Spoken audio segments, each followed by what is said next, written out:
अज की इकत्तरता कोई नवेकली नहीं है।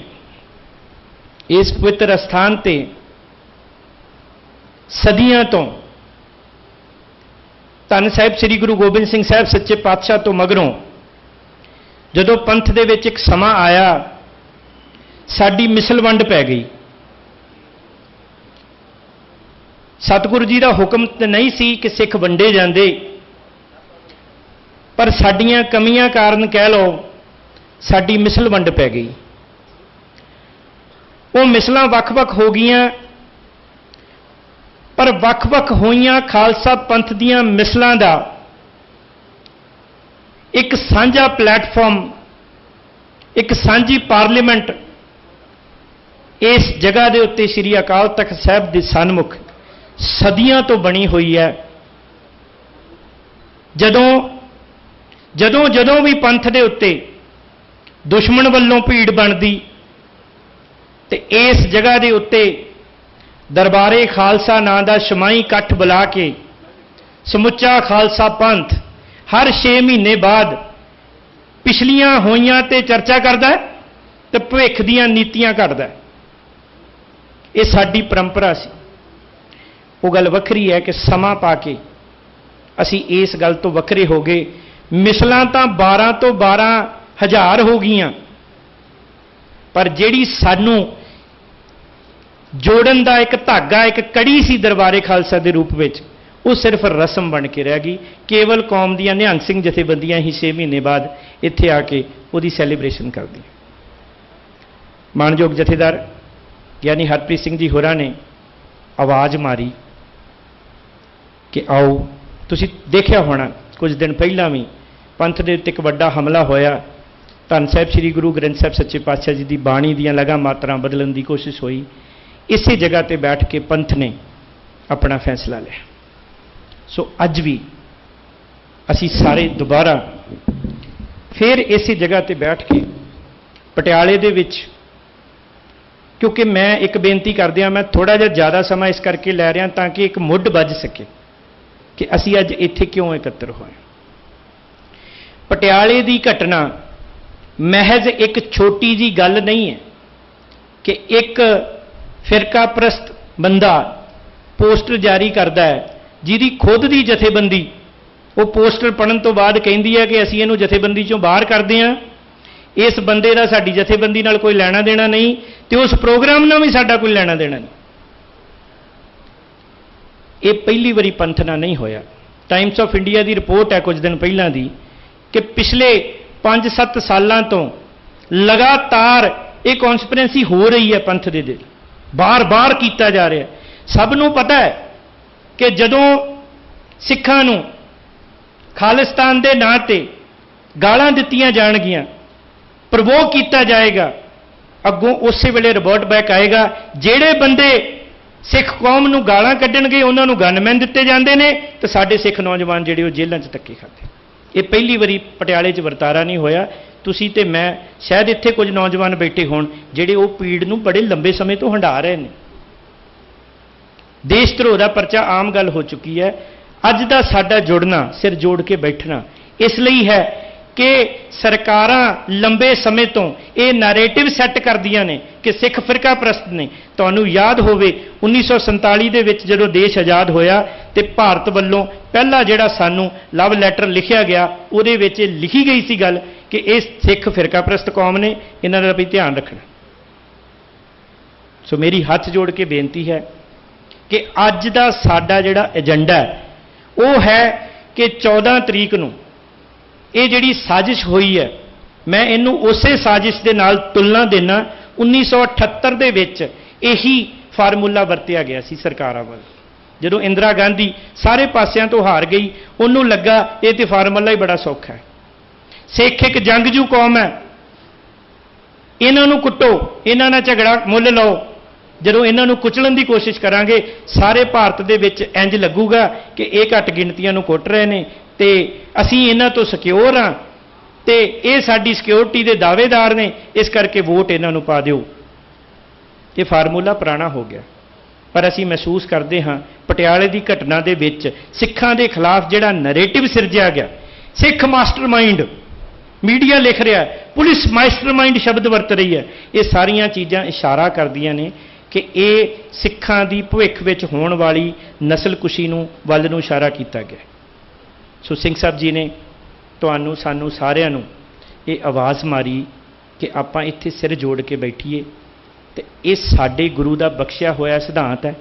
इत्थे सानूं गुरबाणी दे विच इदां ही जुड़ मिल बैठ के अपने मसले हल करन दा जिहड़ा वो हुक्म है। सिख रहत मर्यादा दे विच भी ये दर्ज है कि किद्दां सिखां ने अकाल तख्त साहिब ते अज वांग जुड़ के मसले हल करने। पर एक कौड़ी गल मैं कंन फड़ के जिहड़ी है तुहाडे सारिआं तो माफ़ी मंग के जरूर कहनी चाहुंदा। सोशल मीडिया ते बहुत लंबी ट्रॉल हुई कल परसों दी कि आ भी मसला हल करो, आ भी हल करो, आ भी गलत हो रहा, आ भी गलत हो रहा, पहला आ कर लो। मैं एक बेनती करनी है जी, बहुत सारे वीर होणगे जिहड़े इस हॉल दे विच अज पहली वारी आए, बहुत सारे वीर होणगे जिहड़े जथेदार ਗਿਆਨੀ हरप्रीत सिंह जी दे नाल अज पहली वारी इदां बैठ के गल करनगे। मैं हथ जोड़ के बेनती करदा, जिद्दण असीं सारियां सिख जथेबंदियां दे नुमाइंदे इत्थे सिंह साहब जी नूं मिलण वास्ते आए, इत्थे बैठे होने कोई सिंह वीर, किन्ने मिनट लगे सिंह साहब जी ने कहा भी हाज़र, मतलब किन्ने मिनट लगे वीर मनजीत सिंह जी? पहले 5 मिनट के विच ही सिंह साहब जी ने कहा भी तुसीं इत्थे सारे सिंघां नूं बुलाओ तो जो होगा आपां रल के करदे। मैं कल लिखिया भी सी इहदे ते, क्योंकि फॉर्मल नहीं बनाउणी। एक बेनती करा, आपां कोई भाषण नहीं करने, इत्थों फॉर्मल नहीं बनाउणी। आपां परिवार च बैठे हाँ, साडे सरप्रस्त बैठे ने साडे नाल, तुसीं वो सिख जथेबंदियां दे आगू बैठे हो जिन्हां ने अगे 100 200 500 नौजवानों तक ये गल पहुँचाउणी। ये गल फॉर्मल ना रहे, पर मैं ये बेनती जरूर करनी चाहना, कोई शक नहीं, मैं कल लिखिया भी सी, अज बोल के कह रहे, कोई शक नहीं कि भाई परमजीत सिंह अकाली नानक होसी पीसा तक मूल मंत्र पढ़ते होणगे, मैं गुरप्रसाद तक पढ़दा, कोई मसला नहीं। साडे विचों बहुत सारे इत्थे सिंह बैठे होणगे जिहड़े माणयोग जथेदार जगतार सिंह जी हवारा नूं अकाल तख्त साहिब दा जथेदार मानते होणगे, कोई मसला नहीं। ये छड्डतियां चीज़ां। जदों दुश्मन वड्डा है, आपां 18वीं सदी के मिसलों के इतिहास तो गवाही लैके अज इत्थे बैठे, आपस में भावें सिर वड्डमा वैर सी मिसलों का, पर जदों बदाली चढ़ के आउंदा सी सारे सिर जोड़ के उहदा टक्करा करदे सी। जिहड़े अपने मसले ने आपां अपने, वो भी तो इदां ही बैठ के सॉल्व होने आ, वो किते सड़कों ते धरने दित्तियां नहीं होने, वो भी एक दूजे दीयां पग्गां ला के नहीं होने, इदां ही मसले सॉल्व होने। पर अज जिस मसले लिए असीं जुड़ बैठे हैं, ये मसला है नवें अबदाली का, ये भी कोई दो राय नहीं। मैनूं कहंदे इत्थों कोई शक शुबा नहीं हैगा कि पिछलियां सरकारां ने भी साडे नाल घट नहीं गुजारी। ये भी सवाल होया साडे ते कि पिछलियां सरकारां वारी नहीं तुसीं इकट्ठ कीते जी, जे पिछलियां सरकारां वारी इकट्ठ होके पंथ दा भला नहीं होया तो अज वो घरी बैठे ने, फिर की होया, वो भी तो भुगत ही रहे हैं। पर इस वारी जे एक चंगी पहलकदमी हुई है, सिंह साहब जी ने एक बड़ा दिल करके सानू सारिਆਂ ਨੂੰ आवाज़ मारी है, भावें साडे सारिਆਂ दे आपसी मतभेद तखत साहिब दे नाल, सिंह साहब ਗਿਆਨੀ हरप्रीत सिंह जी दे नाल, श्रोमणी गुरुद्वारा प्रबंधक कमेटी दे नाल बहुत होणगे। पर एक बेनती करा, अज आपां सारा कुछ दरकिनार करके एक एजेंडे ते फोकस होके जे कौम नूं शाम तक कोई चंगी खबर दे सके तो यह रस्ता बन जाएगा।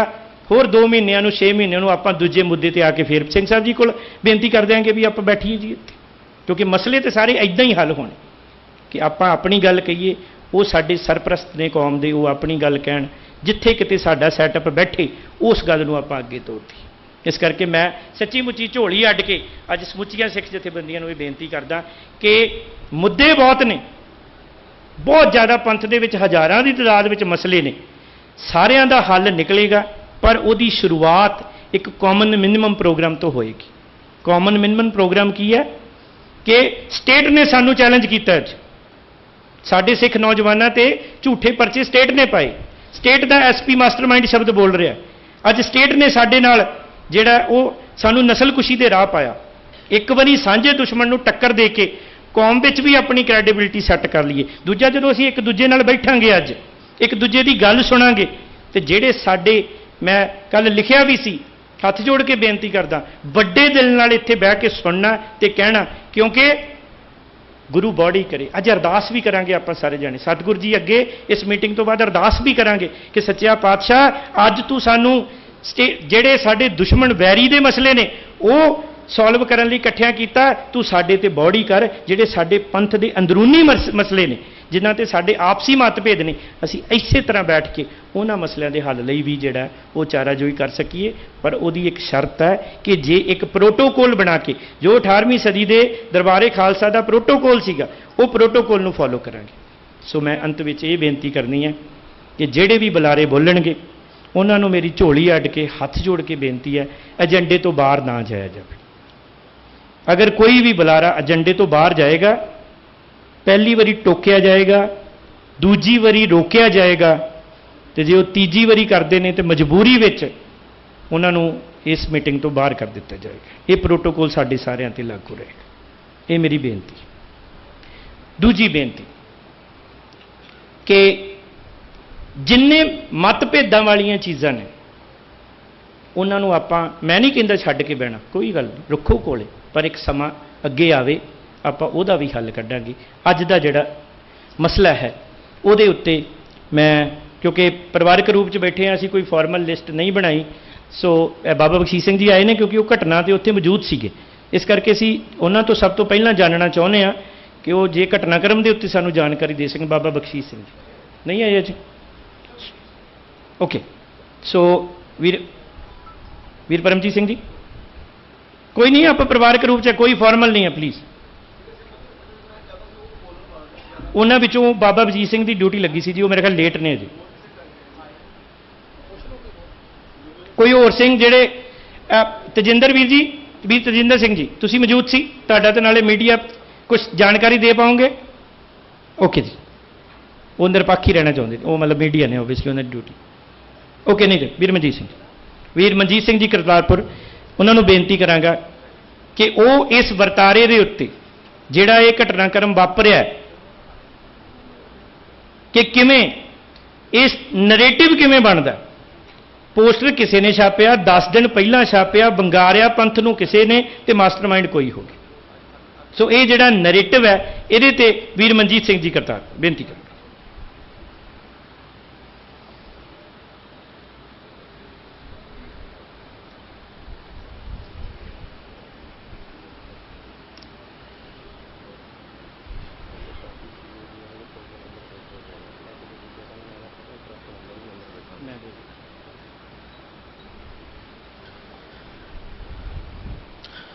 पंथ अंदर दरपेश चुनौतियां दे प्रति विचार वटांदरा सिर जोड़ के बैठ के करन दे लई इकत्तर होईयां समूह सत्कारयोग जथेबंदियां ते उन्हां दे नुमाइंदे सहयोगी सारे गुरसिख वीर भाइयां नूं वाहिगुरू जी का खालसा वाहिगुरू जी की फतेह। क्योंकि स्टेज तो पहले अनाउंस हो चुका कि आपां कोशिश करांगे कि जिहड़ी गल है सारी दी सारी एक मुद्दे दे उत्ते केंद्रित रहे, क्योंकि पंथ दे उत्ते अज हज़ारां ही मुद्दे आ, हज़ारां ही, और आपां कोई नहीं कह सकते कि कोई भी मुद्दा जिहड़ा नॉन सीरीयस है, कोई गंभीर नहीं, सारे ही गंभीर मुद्दे। पर जिस कारण करके अज आपां इत्थे इकट्ठे होए आ, आपां सारी गल दा जिहड़ा फोकस है उत्थे करांगे। मैं कोशिश करूँगा कि आप सब संगत के चरणों च एक बेनती भी करना कि तुहाडी एकाग्रता की डिमांड तुहाडे चरणों च जरूर करदा भी विचार नूं ध्यान नाल सुणन की कोशिश करियो। विचार सब दे अलग अलग हो सकते हैं। मेरा जो नज़रिया है, जिन्नी गुरु साहब की दिती हुई तुच्छ बुद्धि है, उहदे मुताबिक जो असीं समझते हैं, इस घटना नूं असीं किद्दां लैने आ, उहनूं तुहाडे चरणों च रखण की कोशिश करदा। समा तब्दील हो गया, असीं पुरानियां एग्जैम्पलां दिन्ने कि सिख किसी दे कोलों हारे नहीं, वो भावें मुगल सी, वो भावें अंग्रेज आया, भावें फरंगी आए, तो भावें कोई भी हुकूमत आई, सिखां ने डट के मुकाबले कीते आ ते जंगां लड़ियां ते जित्तियां। अज जो समा चल रहा ਉਹਦੇ ਵਿੱਚ किते ना किते जो कौम के हालात आ, वो असीं ये महसूस करते हैं कि पहले समय के विच सानूं दुश्मन की क्लैरिटी सी, अज की साडी दुविधा यह है कि असीं दुश्मन पछाणन दे विच ही कन्फ्यूज हो जाते हैं, क्योंकि हुण दुश्मन साडे मोहरे ਤਲਵਾਰ ਲੈ ਕੇ ਉਦਾਂ ਨਹੀਂ ਆਉਂਦਾ ਜਿੱਦਾਂ ਮੁਗਲ ਆਏ ਸੀ। ਹੁਣ ਦੁਸ਼ਮਣ ਇੱਕ ਨੈਰੇਟਿਵ ਉਸਾਰਦਾ ਆ, ਇੱਕ ਵਿਚਾਰ, ਇੱਕ ਆਈਡੀਆ ਲੈ ਕੇ ਆਉਂਦਾ, ਉਸ ਆਈਡੀਏ ਨੂੰ ਐਨਕ ਦੀ ਤਰ੍ਹਾਂ ਸਿੱਖਾਂ ਦੀਆਂ ਅੱਖਾਂ ਤੇ ਮੜ ਦਿੱਤਾ ਜਾਂਦਾ, ਫਿਰ ਉਸ ਵਿਚਾਰ ਦੇ ਜ਼ਰੀਏ ਹੀ ਅਸੀਂ ਸਾਰੇ ਦ੍ਰਿਸ਼ ਨੂੰ ਦੇਖਣ ਦੀ ਕੋਸ਼ਿਸ਼ ਕਰਦੇ ਹਾਂ। ਜਿੱਦਾਂ ਮੰਨ ਲਓ ਇੱਕ ਉਦਾਹਰਨ ਦੇ ਤੌਰ ਤੇ ਆਪਾਂ ਗੱਲ ਕਰਦੇ ਹਾਂ, 1984 ਬਹੁਤ ਵੱਡੀ ਘਟਨਾ ਤੇ ਬਹੁਤ ਵੱਡਾ ਜ਼ਖਮ ਪੂਰੀ ਕੌਮ ਨੂੰ ਦੇ ਗਿਆ। ਪਰ ਤੁਸੀਂ ਦੇਖੋ ਕਿ ਸਟੇਟ ਦੇ ਨੈਰੇਟਿਵ ਕਿੱਦਾਂ ਕੰਮ ਕਰਦੇ ਆ। ਸਟੇਟ ਨੇ 84 ਦੇ ਵਿੱਚ ਇੱਕ ਨੈਰੇਟਿਵ ਦਿੱਤਾ ਕੌਮ ਨੂੰ ਕਿ ਜਿਹੜਾ ਅਕਾਲ ਤਖਤ ਤੇ ਬੈਠਾ, ਜਿਹਨੂੰ ਤੁਸੀਂ ਸੰਤ ਕਹਿੰਦੇ ਅਸਲ 'ਚ ਅੱਤਵਾਦੀ, ਉਹ ਹਥਿਆਰ ਲੈ ਕੇ ਬਹਿ ਗਿਆ। ਇਹ ਇੱਕ ਨੈਰੇਟਿਵ ਹੈ, ਇੱਕ ਵਿਚਾਰ ਆ, ਹੈ ਕਿਹਦਾ? ਸਟੇਟ ਦਾ। ਪਰ ਉਹ ਨੈਰੇਟਿਵ ਅਜਾਈ ਨਹੀਂ ਗਿਆ। ਉਸ ਨੈਰੇਟਿਵ ਦੀਆਂ ਐਨਕਾਂ ਬਹੁਤ ਸਾਰੇ ਪੰਥ ਨੂੰ ਦਿਲੋਂ ਪਿਆਰ ਕਰਨ ਵਾਲੇ, ਮੈਂ ਬਾਰ-ਬਾਰ ਇਸ ਗੱਲ ਵੱਲ ਮੇਰੀ ਵੱਲ ਧਿਆਨ ਦਿਓ ਕਿ ਉਹ ਪੰਥ ਦੋਖੀ ਨਹੀਂ, ਕੁਝ ਲੋਕ ਪੰਥ ਨਾਲ ਪਿਆਰ ਕਰਦੇ, ਸਿੱਖ ਵੀ ਸੱਚੇ ਆ, ਪਰ ਉਹਨਾਂ ਨੇ ਕੀ ਕੀਤਾ? ਉਸ ਨੈਰੇਟਿਵ ਦੀ ਐਨਕ ਲਾ ਲਈ। ਹੁਣ ਜਦੋਂ ਉਸ ਵਿਚਾਰ ਦੇ ਥੱਲਿਓਂ ਦੀ ਉਹ ਸੰਤਾਂ ਨੂੰ ਦੇਖਦੇ, ਉਹਨਾਂ ਨੂੰ ਲੱਗਦਾ ਕਸੂਰਵਾਰ ਹੀ ਇਹ ਬੰਦਾ ਸੀ, ਇਹਨੇ ਕੌਮ ਮਰਵਾਤੀ। ਨੈਰੇਟਿਵ ਇਦਾਂ ਕੰਮ ਕਰਦੇ ਆ। ਸਟੇਟ ਇੱਕ ਨੈਰੇਟਿਵ ਤੇ ਕੰਮ ਨਹੀਂ ਕਰਦੀ, ਉਹ ਬਾਰ-ਬਾਰ ਸਿੱਟਦੀ ਆ ਤੁਹਾਡੇ ਤੇ, ਬਾਰ-ਬਾਰ। ਉਹਨਾਂ ਨੂੰ ਪਤਾ ਜਿੰਨੇ ਵੱਧ ਤੋਂ ਵੱਧ ਅਸੀਂ ਨੈਰੇਟਿਵ ਸਿੱਟਾਂਗੇ, ਕਿਸੇ ਨਾ ਕਿਸੇ ਟਰੈਪ ਦੇ ਵਿੱਚ ਤਾਂ ਸਿੱਖ ਫਸਣਗੇ ਨਾ। ਫਿਰ ਉਸ ਤੋਂ ਬਾਅਦ ਉਹਨਾਂ ਨੇ ਦੇਖਿਆ ਵੀ ਕੁਛ ਤੇ ਸਿੱਖ ਅਸੀਂ ਇਸ ਨੈਰੇਟਿਵ ਦੇ ਥੱਲੇ ਲੈ ਆਂਦੇ, ਉਹ ਇਫੈਕਟ ਕਰਤੇ, ਜਿੱਦਾਂ ਇੱਕ ਵਾਇਰਸ ਇਫੈਕਟ ਕਰਦਾ ਨਾ, ਕਿਸੇ ਇੱਕ ਨੂੰ ਵਾਇਰਸ ਹੋ ਗਿਆ, ਉਹ ਵਾਇਰਲ, ਉਹ ਇਫੈਕਟਡ ਬੰਦਾ ਦੂਜੇ ਕੋਲ ਜਾਂਦਾ, ਉਹਨੂੰ ਵੀ ਕਰਦਾ। ਇਹ ਨੈਰੇਟਿਵ ਵੀ ਇੱਕ ਵਾਇਰਸ ਦੀ ਤਰ੍ਹਾਂ ਹੁੰਦੇ ਆ, ਕਿਸੇ ਤੇ ਅਸਰ ਕਰਦੇ, ਜਿਹਦੀ ਇਮਿਊਨਿਟੀ ਸਟਰੋਂਗ ਹੁੰਦੀ ਹੈ ਉਹ ਤੇ ਨਹੀਂ ਅਸਰ ਕਰਦੇ, ਜਿਹਦੀ ਇਮਿਊਨਿਟੀ ਵੀਕ ਆ। ਹੁਣ ਇੱਥੇ ਇਮਿਊਨਿਟੀ ਸਾਡੀ ਮਾਨਸਿਕਤਾ ਦੀ ਹੈ, ਜਿਹਦੀ ਮਾਨਸਿਕ ਗਹਿਰਾਈ ਜ਼ਿਆਦੀ ਆ, ਉਹਦੀ ਇਮਿਊਨਿਟੀ ਸਟਰੋਂਗ ਆ। ਜਿਹੜਾ ਜਿੰਨਾ ਜ਼ਿਆਦਾ ਅਵੇਅਰ ਆ, ਸਮਝ ਲਓ ਉਹਦੀ ਇਮਿਊਨਿਟੀ ਉਨੀ ਸਟਰੋਂਗ ਆ, ਛੇਤੀ ਕੀਤੇ ਇਹਨਾਂ ਦੇ ਵਾਇਰਸ ਦੇ ਹੇਠ ਉਹ ਪਕੜ 'ਚ ਨਹੀਂ ਆਊਗਾ। ਜਦੋਂ ਸਾਡੇ ਕੋਲ ਲੈਕ ਆਫ ਨੌਲੇਜ ਹੁੰਦੀ ਆ ਤੇ ਧਾਰਮਿਕ ਆਸਥਾ ਦੇ ਵਿੱਚ ਸਾਡੇ ਕਮੀ ਹੁੰਦੀ ਆ, ਫਿਰ ਇਦਾਂ ਦੇ ਵਾਇਰਸ ਸਾਡੇ ਤੇ ਅਸਰ ਕਰਦੇ ਆ, ਔਰ ਬਹੁਤ ਸਾਰੇ ਸਿੱਖਾਂ ਤੇ ਉਹ ਵਾਇਰਸ ਅਸਰ ਕੀਤਾ। ਅੱਜ ਵੀ ਬੜੇ ਇਮਾਨਦਾਰ ਸਿੱਖ ਇਦਾਂ ਦੇ ਬੈਠੇ ਜਿਹੜੇ ਭਿੰਡਰਾਂ ਵਾਲਿਆਂ ਨੂੰ ਗਲਤ ਤੇ ਦੋਸ਼ੀ ਠਹਿਰਾਉਂਦੇ ਆ। ਉਹਦਾ ਕਾਰਨ ਕੀ ਆ ਕਿ ਉਹ ਉਸ ਨੈਰੇਟਿਵ ਦੇ ਵਿੱਚੋਂ ਸੰਤਾਂ ਨੂੰ ਦੇਖਦੇ ਜਿਹੜਾ ਸਟੇਟ ਨੇ ਦਿੱਤਾ। ਫਿਰ ਸਟੇਟ ਨੇ ਨੈਰੇਟਿਵ ਦਿੱਤਾ ਵੀ ਜਿਹੜੇ ਇਸ ਵਾਇਰਸ ਤੋਂ ਬਚ ਗਏ, ਉਹਨਾਂ ਨੇ ਅਗਲਾ ਵਾਇਰਸ ਛੱਡਿਆ ਵੀ ਇਸ ਹਮਲੇ ਦੀ ਕਸੂਰਵਾਰ ਇੰਦਰਾ ਗਾਂਧੀ ਸੀ। ਸ਼ਾਇਦ ਕਿਸੇ ਨੂੰ ਲੱਗੇ ਕਿ ਵਿਸ਼ਾ ਹੋ ਰਿਹਾ, ਵਿਸ਼ਾ ਹੋਰ ਨਹੀਂ, ਮੈਂ ਨੈਰੇਟਿਵ ਤੇ ਗੱਲ ਕਰ ਰਿਹਾ, ਕਿਉਂਕਿ ਅੱਜ ਦੀ ਜਿਹੜੀ ਇਹ ਇਕੱਤਰਤਾ ਆ, ਉਹਦਾ ਮੇਨ ਮੁੱਦਾ ਇਹ ਸੀਗਾ ਕਿ ਇਸ ਘਟਨਾ ਦੇ ਉੱਤੇ ਨੈਰੇਟਿਵ ਕਿੱਦਾਂ ਸੈੱਟ ਕੀਤਾ ਸਟੇਟ ਨੇ। ਮੈਂ ਉੱਤੇ ਆਊਂਗਾ। ਇਹ ਤੋਂ ਹਿਸਟਰੀ ਦੇ ਵਿੱਚੋਂ ਗੱਲ ਨੂੰ ਸਮਝਣ 'ਚ ਸਾਨੂੰ ਸੌਖ ਹੋ ਜਾਂਦੀ ਜਦੋਂ ਅਸੀਂ ਪਿਛਲੇ ਇਤਿਹਾਸ ਨੂੰ, ਇਤਿਹਾਸ ਕੀ ਹੁੰਦਾ? ਰੌਸ਼ਨੀ ਹੈ, ਇਤਿਹਾਸ ਇੱਕ ਟਾਰਚ ਆ ਜੋ ਹਨੇਰੇ ਦੇ ਵਿੱਚ ਸਾਨੂੰ ਰਾਸਤਾ ਦੱਸਦੀ ਆ, ਤੇ ਅਸੀਂ ਇਤਿਹਾਸ ਦੀ ਰੌਸ਼ਨੀ ਦੇ ਵਿੱਚੋਂ ਅੱਜ ਦੀ ਘਟਨਾ ਨੂੰ ਸਮਝਾਂਗੇ। ਜਿਹੜੀ ਅੱਜ ਘਟਨਾ ਦੇ ਉੱਤੇ ਅਸੀਂ ਬੈਠੇ ਹਾਂ, ਉਹਦੇ ਤੇ ਨੈਰੇਟਿਵ ਕਿੱਦਾਂ ਸਟੇਟ ਨੇ ਸੈੱਟ ਕੀਤਾ। ਦੂਜਾ ਨੈਰੇਟਿਵ ਸਟੇਟ ਨੇ ਸਾਨੂੰ ਦਿੱਤਾ ਕਿ ਜਿਹੜਾ 84 ਵਾਪਰਿਆ, ਉਹਦੇ ਵਿੱਚ ਇੱਕ ਪਾਰਟੀ ਜਿਹਦੀ ਮੁਖੀ ਉਸ ਟਾਈਮ ਦੇ ਉੱਤੇ ਇੰਦਰਾ ਗਾਂਧੀ ਸੀ, ਇਹ ਕਸੂਰਵਾਰ ਉਹਦਾ ਬਾਕੀ ਨਹੀਂ। ਇਹ ਨੈਰੇਟਿਵ ਆ ਔਰ ਸਟੇਟ ਦਾ ਦਿੱਤਾ ਹੋਇਆ ਵੀ ਜਿਹੜਾ ਕੌਮ ਦਾ ਰਿਐਕਸ਼ਨ ਸਾਡੇ ਉੱਪਰ ਆਉਣਾ ਆ, ਜੇ ਕੌਮ ਦਾ ਰਿਐਕਸ਼ਨ ਸਾਡੇ ਉੱਤੇ ਆਉਣਾ, ਅਸੀਂ ਉਹਨੂੰ ਡਿਫੈਂਡ ਕਰ ਸਕੀਏ ਇੱਕ ਹਥਿਆਰ ਦੀ ਤਰ੍ਹਾਂ, ਉਹਦਾ ਗੁੱਸਾ ਘਟਾ ਕੇ ਪਾਰਟਿਕੂਲਰ ਕਿਸੇ ਇੱਕ ਬੰਦੇ ਤੇ, ਹੱਦ ਵੱਧ ਤੋਂ ਵੱਧ ਇੱਕ ਪਾਰਟੀ ਤੱਕ ਰਹਿ ਜਾਵੇ। ਜਦ ਕਿ ਉਹ ਜਿਹੜੇ 84 ਵਾਪਰੀ ਆ ਨਾ, ਉਹ ਇੱਕ ਸਟੇਟ ਜਿਹੜੀ ਕਿਸੇ ਵਿਚਾਰਧਾਰਾ ਦੇ ਅਧੀਨ ਚੱਲਦੀ ਆ, ਵਿਪਰਵਾਦੀ ਵਿਚਾਰਧਾਰਾ ਦੇ ਅਧੀਨ ਚੱਲਦੀ ਆ, ਉਹ ਵਿਪਰਵਾਦੀ ਵਿਚਾਰਧਾਰਾ ਦੇ ਅਧੀਨ ਚੱਲਣ ਵਾਲੀ ਸਟੇਟ ਦਾ ਅਟੈਕ ਆ ਇੱਕ ਕੌਮ ਦੇ ਉੱਤੇ। ਉਹ ਕਿਸੇ ਪਾਰਟੀ ਦੀ ਗੱਲ ਨਹੀਂ ਆ। ਇਹ ਪਾਰਟੀ ਵਾਲਾ ਨੈਰੇਟਿਵ ਸਟੇਟ ਨੇ ਦਿੱਤਾ ਆ। ਸਿੱਖਾਂ ਨੂੰ ਇਹ ਕਲੈਰਿਟੀ ਹੋਣੀ ਚਾਹੀਦੀ ਆ ਵੀ ਸਾਡੇ ਤੇ ਅਟੈਕ ਇੱਕ ਸਟੇਟ ਨੇ ਕੀਤਾ ਆ। ਉਹਦੇ ਪ੍ਰੂਫ ਆ ਵੀ ਜਦੋਂ ਸਿੱਖਾਂ ਤੇ ਅਟੈਕ ਹੁੰਦਾ ਨਾ, ਪੂਰੀ ਸਟੇਟ ਦੇ ਵਿੱਚੋਂ ਕੋਈ ਚੂੰ ਕਰਕੇ ਨਹੀਂ ਬੋਲਦਾ, ਉਹ ਪਾਰਟੀ ਕਿਸੇ ਨੂੰ ਵੀ ਬਿਲੋਂਗ ਕਰਦਾ ਹੋਵੇ। ਉੱਥੇ ਤੇ ਉਹ ਭਾਜਪਾ ਵਾਲੇ ਕਿਤਾਬਾਂ ਲਿਖਦੇ ਪਏ ਆ ਵੀ ਅਸੀਂ ਸਲਾਹ ਦਿੱਤੀ ਇੰਦਰਾ ਗਾਂਧੀ ਤੇ ਮੰਨਦੀ ਨਹੀਂ ਸੀ ਪਈ। ਪਰ ਸਾਡੇ ਹੀ ਸਿੱਖ ਭਰਾ ਬਹੁਤ ਸਾਰੇ, ਸਾਡਾ ਬਹਿਣ ਉੱਠਣ ਹੁੰਦਾ ਉਹਨਾਂ ਦੇ ਨਾਲ, ਉਹ ਕਹਿੰਦੇ ਵੀ ਯਾਰ ਤੁਸੀਂ ਮੁਲਕ ਨੂੰ ਇਦਾਂ ਨਾ ਦੇਖੋ, ਤਾਂ ਇੰਦਰਾ ਗਾਂਧੀ ਦਾ ਕਸੂਰ ਸੀ। ਹੁਣ ਇਹ ਉਹਨਾਂ ਦੀ ਵਿਚਾਰਧਾਰਾ ਸਟੇਟ ਵੱਲੋਂ ਦਿੱਤੇ ਹੋਏ ਨੈਰੇਟਿਵ ਦੇ ਵਿੱਚੋਂ ਨਿਕਲ ਕੇ ਆਉਂਦੀ ਹੈ ਵੀ ਜਦੋਂ ਕਿਸੇ ਅਸੀਂ ਇੱਕ ਇਨਸਾਨ ਨੂੰ ਉਹਦਾ ਕਸੂਰਵਾਰ ਮੰਨਦੇ, ਇਨਸਾਨ ਨਹੀਂ, ਪੂਰੀ ਸਟੇਟ ਪਿੱਛੇ ਖੜੀ ਆ ਉਹਦੇ। ਇਸ ਤਰੀਕੇ ਨਾਲ ਸਟੇਟ ਸਾਨੂੰ ਨੈਰੇਟਿਵ ਦਿੰਦੀ ਆ, ਉਸ ਨੈਰੇਟਿਵ ਦੇ ਥੱਲੇ ਅਸੀਂ ਰਹਿ ਕੇ ਸਾਰਾ ਕੁਝ ਦੇਖਦੇ ਹਾਂ। ਹੁਣ ਜਿਹੜੀ ਇਹ ਪਟਿਆਲੇ ਵਾਲੀ ਘਟਨਾ ਵਾਪਰੀ ਆ, ਇਸ ਘਟਨਾ ਦੇ ਵਿੱਚ ਵੀ ਇਦਾਂ ਹੀ ਹੋਈ। ਘਟਨਾ ਇਕੱਲੀ ਘਟਨਾ ਨਹੀਂ ਹੁੰਦੀ, ਆਪਾਂ ਉਹਨੂੰ ਓਪਰੀ ਨਿਗਾਹ ਦੇ ਨਾਲ ਇੱਕ ਲੜਾਈ, ਇੱਕ ਜੰਗ, ਇੱਕ ਘਟਨਾ ਦੇ ਰੂਪ 'ਚ ਹੀ ਦੇਖਦੇ ਨਹੀਂ। ਉਹਦੇ ਪਿੱਛੇ ਬਹੁਤ ਲੰਮੀ ਚੌੜੀ ਮਾਨਸਿਕਤਾ ਖੜੀ ਹੁੰਦੀ ਹੈ। ਹੋ ਸਕਦਾ ਜੋ ਸਟੇਟ ਦੀ ਹੁਣ ਪਲੈਨਿੰਗ ਆ, ਇਹ ਉਹਦਾ ਸਿਰਫ ਇੱਕ ਛੋਟਾ ਜਿਹਾ ਪਹਿਲਾ ਸਟੈਪ ਹੋਵੇ। ਸਾਨੂੰ ਇਹ ਮਹਿਸੂਸ ਹੁੰਦਾ, ਇਹ ਹੋ ਸਕਦਾ ਉਹਦਾ ਪਹਿਲਾ ਇੱਕ ਛੋਟਾ ਜਿਹਾ ਸਟੈਪ ਹੋਵੇ। ਅਸੀਂ ਇੱਕ ਘਟਨਾ ਨੂੰ ਇੱਥੇ ਤੱਕ ਹੀ ਦੇਖਦੇ, ਸਾਨੂੰ ਲੱਗਦਾ ਇਹਨੂੰ ਸੋਲਵ ਕਰ ਲਈਏ, ਖਤਮ ਹੋ ਗਈ। ਨਹੀਂ, ਹੋ ਸਕਦਾ ਸਟੇਟ ਨੇ ਸਿਰਫ ਇੱਕ ਪੈਂਤਰਾ ਖੇਡਿਆ ਹੋਵੇ ਚੈੱਕ ਕਰਨ ਨੂੰ, ਇਹਦੇ ਪਿੱਛੇ ਹਜੇ ਉਹਨਾਂ ਦੀ ਬਹੁਤ ਵੱਡੀ ਪਲੈਨਿੰਗ ਵੀ ਹੋ ਸਕਦੀ ਹੈ। ਇੱਕ ਤੁਸੀਂ ਇਹ ਚੀਜ਼ ਨੂੰ ਮਹਿਸੂਸ ਕਰੋ ਕਿ ਸਾਡੇ ਚੋਂ ਕਿੰਨੇ ਬੰਦੇ ਹੱਥ ਖੜਾ ਕਰਕੇ ਦੱਸ ਸਕਦੇ ਕਿ ਇਸ ਘਟਨਾ ਤੋਂ ਪਹਿਲਾਂ ਸਿੰਗਲੇ ਨੂੰ ਕੋਈ ਜਾਣਦਾ ਸੀ? ਬਹੁਤਿਆਂ ਨੇ ਉਹਦਾ ਨਾਮ ਨਹੀਂ ਸੁਣਿਆ ਹੋਣਾ, ਮੈਂ ਨਹੀਂ ਸੀ ਸੁਣਿਆ। ਕੋਈ ਵੀ ਜਦੋਂ ਵੀ ਇਦਾਂ ਦੀਆਂ ਘਟਨਾ, ਪਿੱਛੇ ਵੀ ਤੁਸੀਂ ਚੈੱਕ ਕਰ ਲਓ ਹਿਸਟਰੀ, ਜਦੋਂ ਵੀ ਕੋਈ ਬੰਦਾ ਇਹਨਾਂ ਦਾ ਨਿਕਲਦਾ, ਉਹ ਤੁੱਛ ਜਿਹਾ ਬੰਦਾ ਹੁੰਦਾ, ਉਹਦੀ ਕੋਈ ਬੈਕਗ੍ਰਾਉਂਡ ਨਹੀਂ, ਕੋਈ ਉਹਦੇ ਪਿੱਛੇ ਚੱਲਣ ਵਾਲਾ ਨਹੀਂ ਹੁੰਦਾ, ਉਹ ਇਕੱਲੇ ਖੜ ਕੇ ਇੱਕ ਵੀਡੀਓ ਜੀ ਪਾਉਂਦੇ।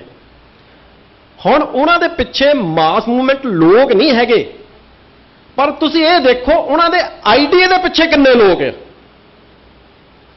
ਉਹ ਬੰਦੇ ਦੇ ਪਿੱਛੇ ਭਾਵੇਂ ਕੋਈ ਬੰਦਾ ਨਹੀਂ ਹੈ, ਪਰ ਜਦੋਂ ਉਹ ਇੱਕ ਬੰਦਾ ਇੱਕ ਨੈਰੇਟਿਵ ਦੇ ਕੇ ਜਾਂਦਾ, ਉਸ ਨੈਰੇਟਿਵ ਦੇ ਪਿੱਛੇ ਕਿੰਨੀ ਦੁਨੀਆ ਖੜੀ ਹੈ, ਉਹਦੇ ਪਿੱਛੇ ਸਟੇਟ ਖੜੀ ਆ, ਉਹਨੂੰ ਤਾਕਤ ਦਿੰਦੀ ਆ। ਉਹ ਇੱਕ ਬੰਦੇ ਨੂੰ ਸਟੇਟ ਤਾਕਤ ਦਿੰਦੀ ਆ, ਉਹਦੇ ਪ੍ਰੂਫ ਆ ਕਿ ਕਿੰਨੇ ਟੀਵੀ ਚੈਨਲ ਹੈ, ਦੇਖੋ ਉਹਨੂੰ ਤਾਕਤ ਦੇ ਰਿਹਾ। ਉਹ ਹਰ ਟੀਵੀ ਚੈਨਲ ਤਾਕਤ ਦੇ ਰਿਹਾ। ਉਸ ਸਟੇਟ ਦਾ ਜਿਹੜਾ ਪ੍ਰਸ਼ਾਸਨ ਆ, ਉਹ ਉਹਨੂੰ ਤਾਕਤ ਦੇ ਰਿਹਾ। ਉਸ ਸਟੇਟ ਦੀ ਨਿਆਂ ਪ੍ਰਣਾਲੀ, ਉਹ ਉਹਨੂੰ ਤਾਕਤ ਦੇ ਰਹੀ ਹੈ। ਉਸ ਸਟੇਟ ਦੇ ਜਿਹੜੇ ਅਦਾਰੇ ਆ, ਸਟੇਟ ਦੇ ਅਧੀਨ ਚੱਲਦੇ ਆ, ਉਹਨਾਂ ਦੇ ਮੁਖੀਆਂ ਦੇ ਬਿਆਨ ਉਹਨਾਂ ਨੂੰ ਤਾਕਤ ਦੇ ਰਹੇ ਆ। ਇਟ ਮੀਨਸ ਅਸੀਂ ਬੰਦੇ ਨੂੰ ਕੱਲਾ ਬੰਦਾ ਦੇਖਦੇ ਜਿਹੜਾ ਤੁੱਛ ਹੁੰਦਾ, ਪਰ ਉਹ ਤੁੱਛ ਬੰਦਾ ਇੱਕ ਨੈਰੇਟਿਵ ਦੇ ਕੇ ਜਾਂਦਾ, ਉਸ ਨੈਰੇਟਿਵ ਦੇ ਉੱਤੇ ਪੂਰੀ ਸਟੇਟ ਤਾਕਤ ਲਾਉਂਦੀ ਆ, ਪੂਰੀ એનર્ਜੀ ਝੋਕਦੀ ਆ। ਟੀਵੀ ਚੈਨਲ ਵਾਲਿਆਂ ਨੂੰ ਕੀ ਵਕਤ ਪੈ ਗਿਆ ਕਿ ਉਹ ਦੁੱਕੀ ਦੇ ਬੰਦੇ ਦੇ ਪਿੱਛੇ ਪੈਰਵਾਈਆਂ ਦੇਣ, ਉਹਦੀ ਗੱਲ ਨੂੰ ਕੱਟ ਕੇ ਸਿੱਖਾਂ ਦੇ ਬੰਦਿਆਂ ਨੂੰ ਦੋਸ਼ੀ ਠਹਿਰਾਉਣ, ਕਿਉਂਕਿ ਉਹ ਇਸ ਚੀਜ਼ ਦੇ ਉੱਤੇ ਸਟੇਟ ਪੱਬਾਂ ਪਾ ਰਿਹਾ ਕਿ ਸਿੱਖ ਤੇ ਸਿੱਖ ਆਈਡੀਓਲੋਜੀ ਖਤਮ ਕਰਨੀ ਹੈ। ਅੱਜ ਜੰਗ ਹਥਿਆਰਾਂ ਦੀ ਨਹੀਂ ਆ, ਅੱਜ ਜੰਗ ਵਿਚਾਰਾਂ ਦੀ ਆ ਤੇ ਆਈਡੀਏ ਦੀ ਆ। ਜਿਹਦਾ ਆਈਡੀਆ ਰੂਲ ਕਰੂਗਾ ਉਹ ਰਾਜ ਕਰੂਗਾ। ਸਿੱਖਾਂ ਦੇ ਕੋਲ ਆਈਡੀਆ ਬਹੁਤ ਆ, ਪਰ ਉਹ ਤਾਕਤ 'ਚ ਨਹੀਂ ਆ। ਜਦੋਂ ਤੱਕ ਤੁਹਾਡਾ ਆਈਡੀਆ ਤਾਕਤ ਦੇ ਵਿੱਚ ਨਹੀਂ ਆਉਂਦਾ, ਤਦ ਤੱਕ ਤੁਸੀਂ ਛਿੱਤਰ ਹੀ ਖਾਓਗੇ, ਹੋਰ ਕੁਝ ਨਹੀਂ ਕਰ ਸਕਦੇ, ਕਿਉਂਕਿ ਇਹ ਇੱਛਾ ਤੁਹਾਡੇ ਵਿਰੋਧੀ ਦੀ ਆ ਤੇ ਸਾਰੇ ਹੱਥ ਕੰਡੇ ਉਹਦੇ ਹੱਥਾਂ ਦੇ ਵਿੱਚ। ਇੱਕ ਸਾਡੇ ਤੇ ਭਾਰੂ ਆ ਦੇਸ਼ ਭਗਤੀ ਦਾ ਜਿਹੜਾ ਇੱਕ ਉਹ ਇਮਾਨਦਾਰੀ ਭਈਆ, ਸਾਨੂੰ ਇਹ ਕਿਹਾ ਜਾਂਦਾ ਵੀ ਇਹ ਦੇਸ਼ ਵਿਰੋਧੀ। ਕੌਣ ਕਹਿ ਰਿਹਾ? ਇਹ ਨੈਰੇਟਿਵ ਦੇਖੋ ਸਟੇਟ ਦੇ। ਅਸੀਂ ਪਿੱਟਦੇ ਹਾਂ ਸਟੇਜਾਂ ਤੇ ਖੜੇ ਹੋ ਕੇ, ਸਾਡੇ ਇਤਿਹਾਸਕਾਰ ਸਾਡੇ ਬੁਲਾਰੇ, ਵੀ ਅਸੀਂ 95% 98% ਇਹਦੀ ਆਜ਼ਾਦੀ ਲਈ ਕੁਰਬਾਨੀਆਂ ਕੀਤੀਆਂ, ਔਰ 98% ਸਿਰ ਦੇਣ ਤੋਂ ਬਾਅਦ 'ਚ ਵੀ ਅੱਜ ਵੀ ਸਾਡਾ ਜ਼ੋਰ ਇਸ ਚੀਜ਼ ਤੇ ਲੱਗਾ ਹੋਇਆ ਹੈ ਅਸੀਂ ਤੇ ਦੇਸ਼ ਭਗਤ ਹਾਂ ਜੀ। ਨਾ, ਅਸੀਂ ਖਾਲਿਸਤਾਨੀ ਨਹੀਂ, ਅਸੀਂ ਖਾਲਿਸਤਾਨੀ ਨਹੀਂ। ਇਹ ਸ਼ਰਾਰਤੀ ਅੰਸਰ ਹੋ ਸਕਦੇ। ਔਰ ਦੇਸ਼ ਭਗਤੀ ਸਿਖਾ ਕੌਣ ਰਿਹਾ? ਜਿਨ੍ਹਾਂ ਦੀ 2% ਵੀ ਇਸ ਦੇਸ਼ ਨੂੰ ਦੇਣ ਨਹੀਂ। ਸਾਨੂੰ ਸਵਾਲ ਕੌਣ ਕਰਦਾ ਪਿਆ? ਜਿਨ੍ਹਾਂ ਬੰਦਿਆਂ ਦਾ ਦੇਣ ਹੀ ਕੋਈ ਨਹੀਂ। ਕੋਈ ਇੱਕ ਉਹਨਾਂ ਦੀ ਕੋਈ ਸੰਸਥਾ, ਕੋਈ ਬੰਦਾ ਇੱਕ ਇਹ ਦੱਸੇ ਕਿ ਉਹਨਾਂ ਦੀ ਕੀ ਦੇਣ ਆ ਸਮਾਜ ਨੂੰ, ਉਹਨਾਂ ਦੇ ਮਹੱਲੇ ਨੂੰ ਹੀ ਦੱਸ ਦੇਣ, ਸਮਾਜ ਦੀ ਤਾਂ ਬਹੁਤ ਦੂਰ ਦੀ ਗੱਲ ਆ। ਫਿਰ ਧਰਮ ਪ੍ਰਸਤੀ ਵੀ ਸਾਨੂੰ ਉਹ ਸਿਖਾਉਂਦੇ ਆ ਜਿਨ੍ਹਾਂ ਦੇ ਲਈ ਧਰਮ ਹੈ ਹੀ ਕੁਛ ਨਹੀਂ, ਐਜ਼ ਅ ਟੂਲ ਵਰਤਦੇ ਆ ਉਹਨੂੰ। ਉਹ ਵੀ ਸਾਨੂੰ ਧਰਮ ਦੀ ਦੱਸਦੇ ਆ ਵੀ ਇਹਨਾਂ ਨੇ ਜੀ ਮੰਦਿਰ ਤੇ ਅਟੈਕ ਕਰਤਾ। ਔਰ ਹੈਰਾਨੀ ਦੀ ਗੱਲ ਆ, ਲੋਕ ਉਸ ਗੱਲ ਨੂੰ ਐਕਸੈਪਟ ਕਰਦੇ ਆ ਤੇ ਸਾਨੂੰ ਡਿਫਾਈਨ ਕਰਨਾ ਪੈ ਰਿਹਾ ਕਿ ਨਹੀਂ ਨਹੀਂ ਨਹੀਂ, ਅਸੀਂ ਮੰਦਿਰ ਤੇ ਅਟੈਕ ਨਹੀਂ ਕੀਤਾ। ਉਹ ਕੌਮ ਜਿਹੜੀ ਆਪ ਦੇ ਰਾਜ ਦੇ ਵਿੱਚ ਮੰਦਿਰਾਂ ਨੂੰ ਸੋਨਾ ਦਿੰਦੀ ਰਹੀ, ਜਿਹੜੀ ਆਪ ਦੇ ਰਾਜ ਦੇ ਵਿੱਚ ਮੰਦਰਾਂ ਨੂੰ ਡਿਫੈਂਡ ਕਰਦੀ ਰਹੀ। ਅੱਜ ਵੀ ਜਿਹੜੀ ਕੌਮ ਦਾ ਪਿੱਛੇ ਇਤਿਹਾਸ ਬੋਲਦਾ ਕਿ ਉਹ ਧਰਮ ਹੇਤ ਸਾਕਾ ਜਨ ਕੀਆ, ਜਿਨ੍ਹਾਂ ਨੇ ਚੱਕ ਕੇ ਇੱਥੇ ਉਹ ਇੱਕ ਹਿੰਦੂ ਨਾਲ ਜੋੜ ਦਿੱਤਾ, ਜਦ ਕਿ ਉੱਥੇ ਧਰਮ ਦੀ ਗੱਲ ਕੀਤੀ ਹੈ।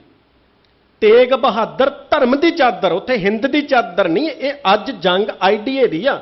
ਅੱਜ ਤੁਹਾਨੂੰ ਕੱਲੇ ਕੱਲੇ ਪੁਆਇੰਟ ਦੇ ਉੱਤੇ ਲਿਆ ਕੇ ਟਾਰਗੇਟ ਕੀਤਾ ਜਾ ਰਿਹਾ।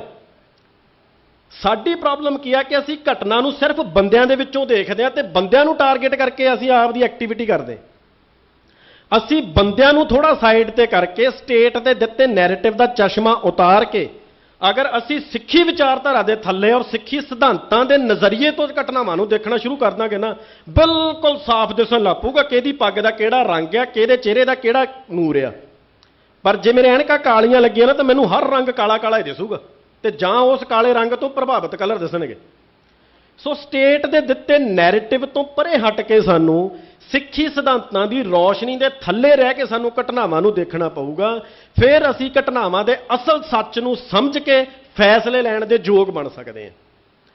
ਸੋ ਇੰਨੀ ਕੁ ਜਿਹੜੀ ਹੈਗੀ ਆ ਉਹ ਮੇਰੀ ਗੱਲ ਸੀਗੀ।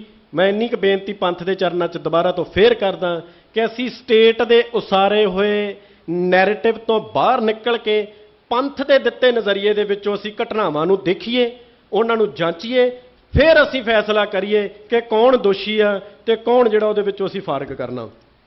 ਵਾਹਿਗੁਰੂ ਜੀ ਕਾ ਖਾਲਸਾ, ਵਾਹਿਗੁਰੂ ਜੀ ਕੀ ਫਤਿਹ। ਬਹੁਤ ਬਹੁਤ ਧੰਨਵਾਦ ਵੀਰ ਮਨਜੀਤ ਸਿੰਘ ਜੀ। ਬਿਲਕੁਲ ਸਹੀ ਹੈ ਜੀ, ਕਿਉਂਕਿ ਮਸਲਾ ਤਾਂ ਅੱਜ ਦੇ ਯੁੱਗ ਵਿੱਚ, ਕਿਉਂਕਿ ਸੋਸ਼ਲ ਮੀਡੀਆ ਦਾ ਯੁੱਗ ਹੈ, ਇੱਥੇ ਨੈਰੇਟਿਵ ਸਿਰਜਣਾ ਸੌਖਾ ਹੋ ਗਿਆ। ਇੱਕ ਬੰਦਾ ਟਵੀਟ ਕਰਦਾ 10 ਲੱਖ ਬੰਦਿਆਂ ਨੂੰ ਪਹੁੰਚਦਾ, ਨੈਰੇਟਿਵ ਬਣ ਜਾਂਦਾ। ਇਸੇ ਕਰਕੇ ਸਾਨੂੰ ਇੱਕ ਸ਼ਬਦ ਐਡ ਕਰਨਾ ਪਿਆ ਪਿਛਲੇ ਦਿਨਾਂ 'ਚ ਹਕੂਮਤ ਦੇ ਖਿਲਾਫ ਕਿ ਗੋਦੀ ਮੀਡੀਆ। ਉਹ ਕੀ ਸੀਗਾ? ਉਹ ਨੈਰੇਟਿਵ ਸਿਰਜਣ ਦੇ ਵਿੱਚ ਬਹੁਤ ਵੱਡੀ ਭੂਮਿਕਾ ਨਿਭਾਉਂਦਾ।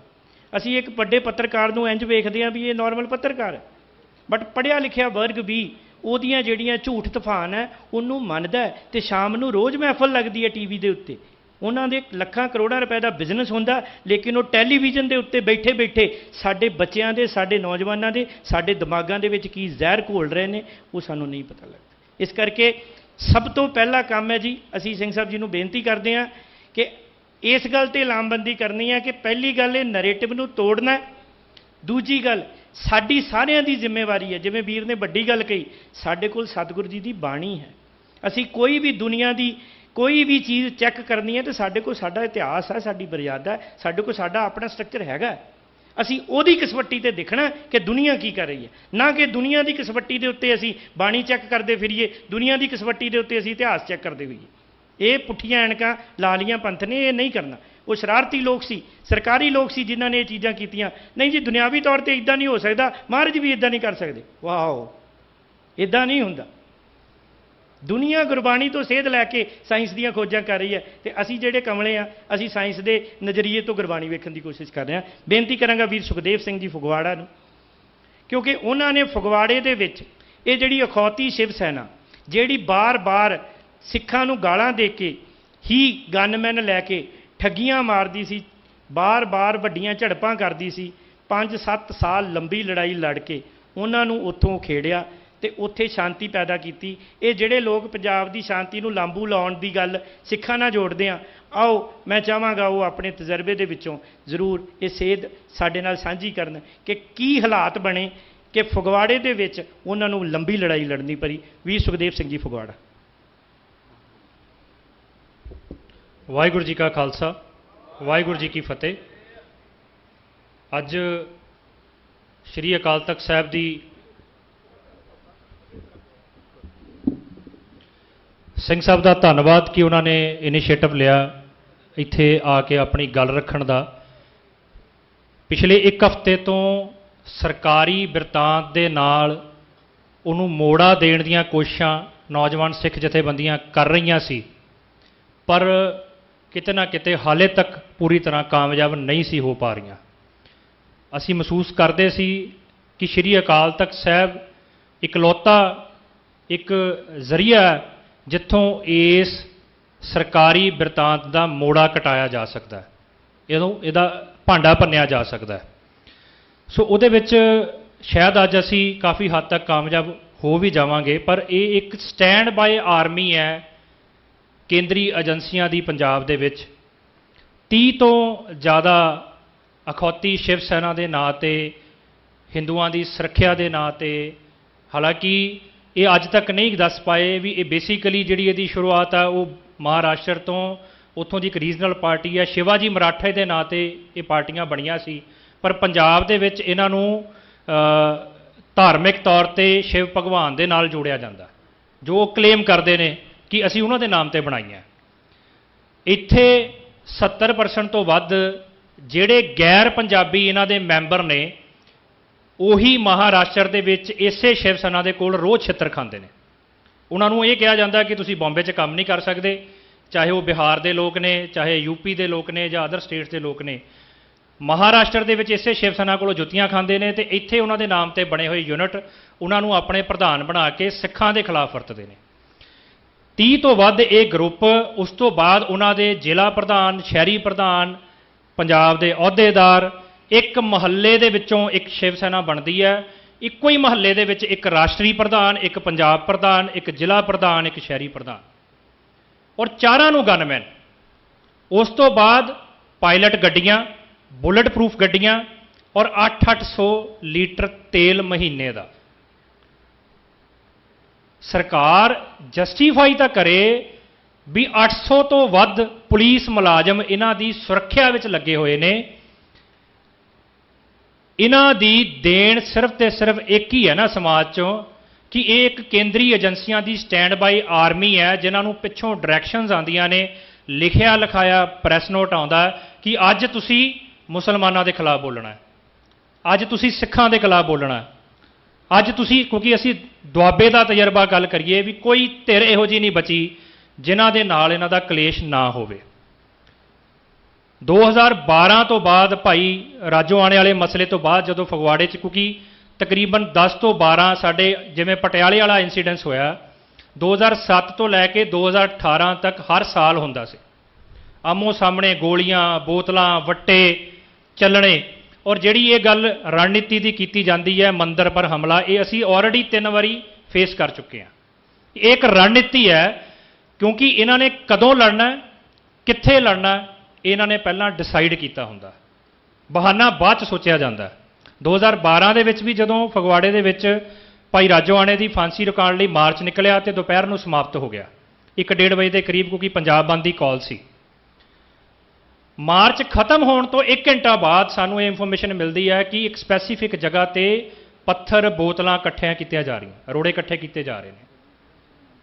ਪੁਲਿਸ ਨੂੰ ਇਨਫੋਰਮੇਸ਼ਨ ਦੇਣ ਦੇ ਬਾਵਜੂਦ 3 ਵਜੇ ਇਨਫੋਰਮੇਸ਼ਨ ਦੇਣ ਤੋਂ ਬਾਅਦ 4 ਵਜੇ ਤਕਰੀਬਨ 1-1.5 ਘੰਟੇ ਬਾਅਦ ਉਸੇ ਜਗ੍ਹਾ ਤੇ ਲੜਾਈ ਹੋ ਜਾਂਦੀ ਹੈ।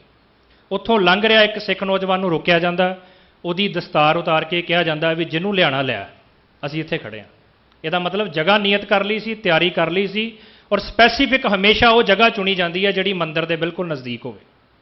2007 ਤੋਂ ਲੈ ਕੇ 2018 ਤੱਕ ਦੀ ਮੈਂ ਗੱਲ ਤੁਹਾਨੂੰ ਇੱਕ ਸ਼ਹਿਰ ਦੀ ਦੱਸ ਰਿਹਾ।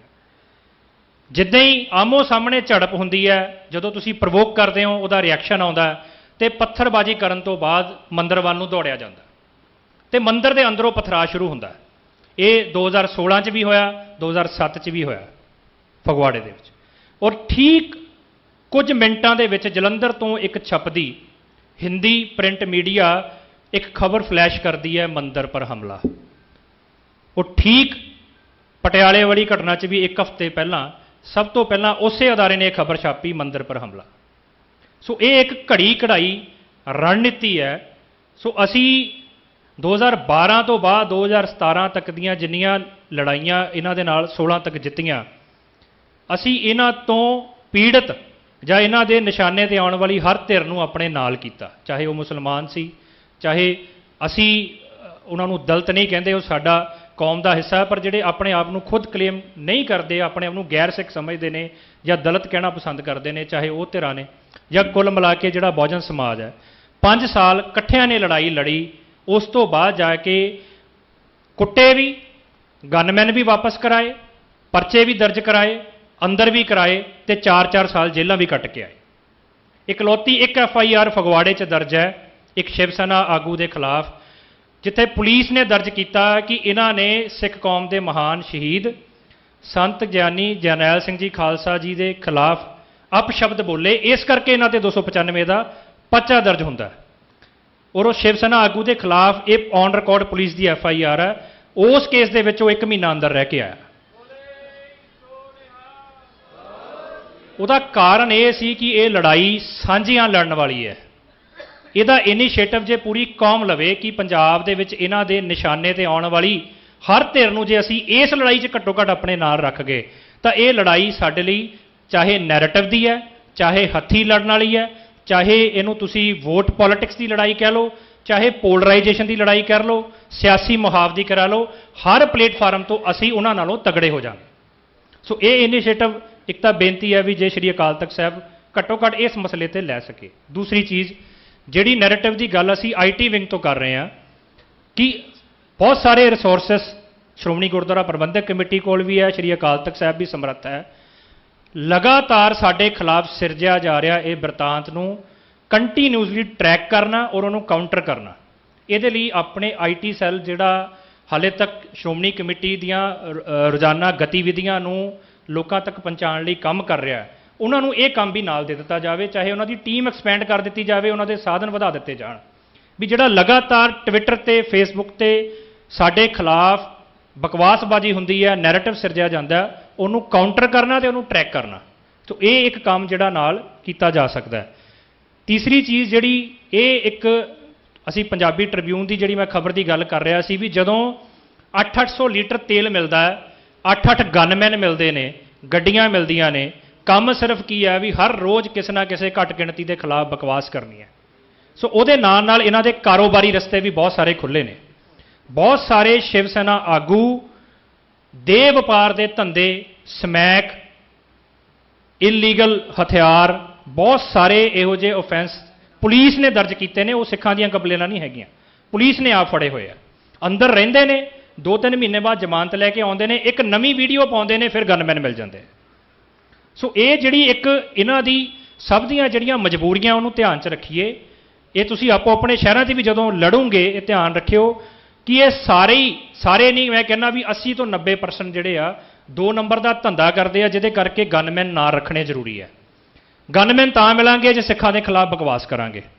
ਔਰ ਇਹਦੇ ਪਿੱਛੇ ਇੱਕ ਹੋਰ ਫਿਰਕੂ ਨੈਕਸਸ ਜਿਹੜਾ ਹੈ, ਇੱਕ ਜਿਹੜਾ ਫਿਰਕੂ ਮਾਫੀਆ ਹੈ, ਪੋਲੀਟੀਸ਼ੀਅਨਾਂ ਦੇ ਵਿੱਚ, ਪੁਲਿਸ ਐਡਮਿਨਿਸਟ੍ਰੇਸ਼ਨ ਦੇ ਵਿੱਚ, ਬਿਊਰੋਕਰੈਟਸ ਦੇ ਵਿੱਚ, ਪੱਤਰਕਾਰਾਂ ਦੇ ਵਿੱਚ, ਸਾਰਿਆਂ ਨੂੰ ਖੁਰਾਕ ਮਿਲ ਜਾਂਦੀ ਹੈ। ਔਰ ਇੱਕ ਫਗਵਾੜੇ ਵਾਲੇ ਇਨਸੀਡੈਂਟਸ ਦੇ ਵਿੱਚ ਮੈਂ ਗੱਲ ਕਰ ਰਿਹਾ ਵੀ ਜੜ ਕੀ ਨਿਕਲੀ ਬਾਅਦ ਦੇ ਵਿੱਚ ਵੀ ਪੰਜਾਬ ਪੁਲਿਸ ਦੇ ਵਿੱਚ ਬਹੁਤ ਸਾਰੇ ਇਹੋ ਜਿਹੇ ਕਰਪਟ ਤੇ ਉਹ ਕ੍ਰਿਮੀਨਲ ਪੁਲਿਸ ਆਫੀਸਰ ਮੌਜੂਦ ਨੇ ਜਿਨ੍ਹਾਂ ਦੀ ਆਪਣੇ ਡਿਪਾਰਟਮੈਂਟ 'ਚ ਬੁੱਕਤ ਸਿਰਫ ਇਸ ਕਰਕੇ ਹੈ ਕਿ ਉਹ ਜਿਹੜੇ ਤਣਾਅਪੂਰਨ ਹਾਲਾਤ ਨੇ ਉਹਨਾਂ ਨੂੰ ਕਾਬੂ ਕਰਨ 'ਚ ਸਮਰੱਥ ਨੇ। ਉਹ ਝੂਠੇ ਮੁਕਾਬਲਿਆਂ ਵਾਲੇ ਨੇ, ਉਹ ਨਸ਼ੇ ਵੇਚਣ ਵਾਲੇ ਨੇ। ਉਹਨਾਂ ਦੀ ਡਿਪਾਰਟਮੈਂਟ ਨੂੰ ਜ਼ਰੂਰਤ ਸਿਰਫ ਇਸ ਕਰਕੇ ਆ, ਉਹਨਾਂ ਨੂੰ ਚੰਗੀਆਂ ਚੰਗੀਆਂ ਪੋਸਟਿੰਗਾਂ 'ਤੇ ਲਾਣਾ ਪੈਂਦਾ ਕਿ ਉਹ ਇਸ ਗੱਲ ਲਈ ਮਾਹਰ ਮੰਨੇ ਜਾਂਦੇ ਨੇ ਕਿ ਜਿਹੜੇ ਲਾਅ ਐਂਡ ਆਰਡਰ ਦੇ ਇਸ਼ੂ ਆਉਂਦੇ ਨੇ, 2 ਧਿਰਾਂ ਭਿੜਦੀਆਂ ਨੇ, ਹਿੰਦੂ ਸਿੱਖ ਦੇ ਕਲੇਸ਼ ਹੁੰਦੇ ਨੇ, ਉਹ ਹੈਂਡਲ ਬੜੇ ਵਧੀਆ ਤਰੀਕੇ ਕਰ ਲੈਂਦੇ ਨੇ। ਇਸ ਕਰਕੇ ਉਹਨਾਂ ਨੂੰ ਵਧੀਆ ਵਧੀਆ ਪੋਸਟਿੰਗਾਂ ਦਿੱਤੀਆਂ ਜਾਂਦੀਆਂ। ਕਿਉਂਕਿ ਹਿੰਦੂ ਸਿੱਖ ਕਲੇਸ਼ ਨਹੀਂ ਹੁੰਦਾ ਫਿਰ ਇਹ ਕ੍ਰੀਏਟ ਕਰਦੇ ਨੇ ਤਾਂ ਕਿ ਡਿਪਾਰਟਮੈਂਟ ਨੂੰ ਇਹਨਾਂ ਦੀ ਲੋੜ ਬਣੀ ਰਵੇ, ਇਹਨਾਂ ਦੀਆਂ ਪ੍ਰਮੋਸ਼ਨਾਂ ਹੁੰਦੀਆਂ ਰਹਿਣ।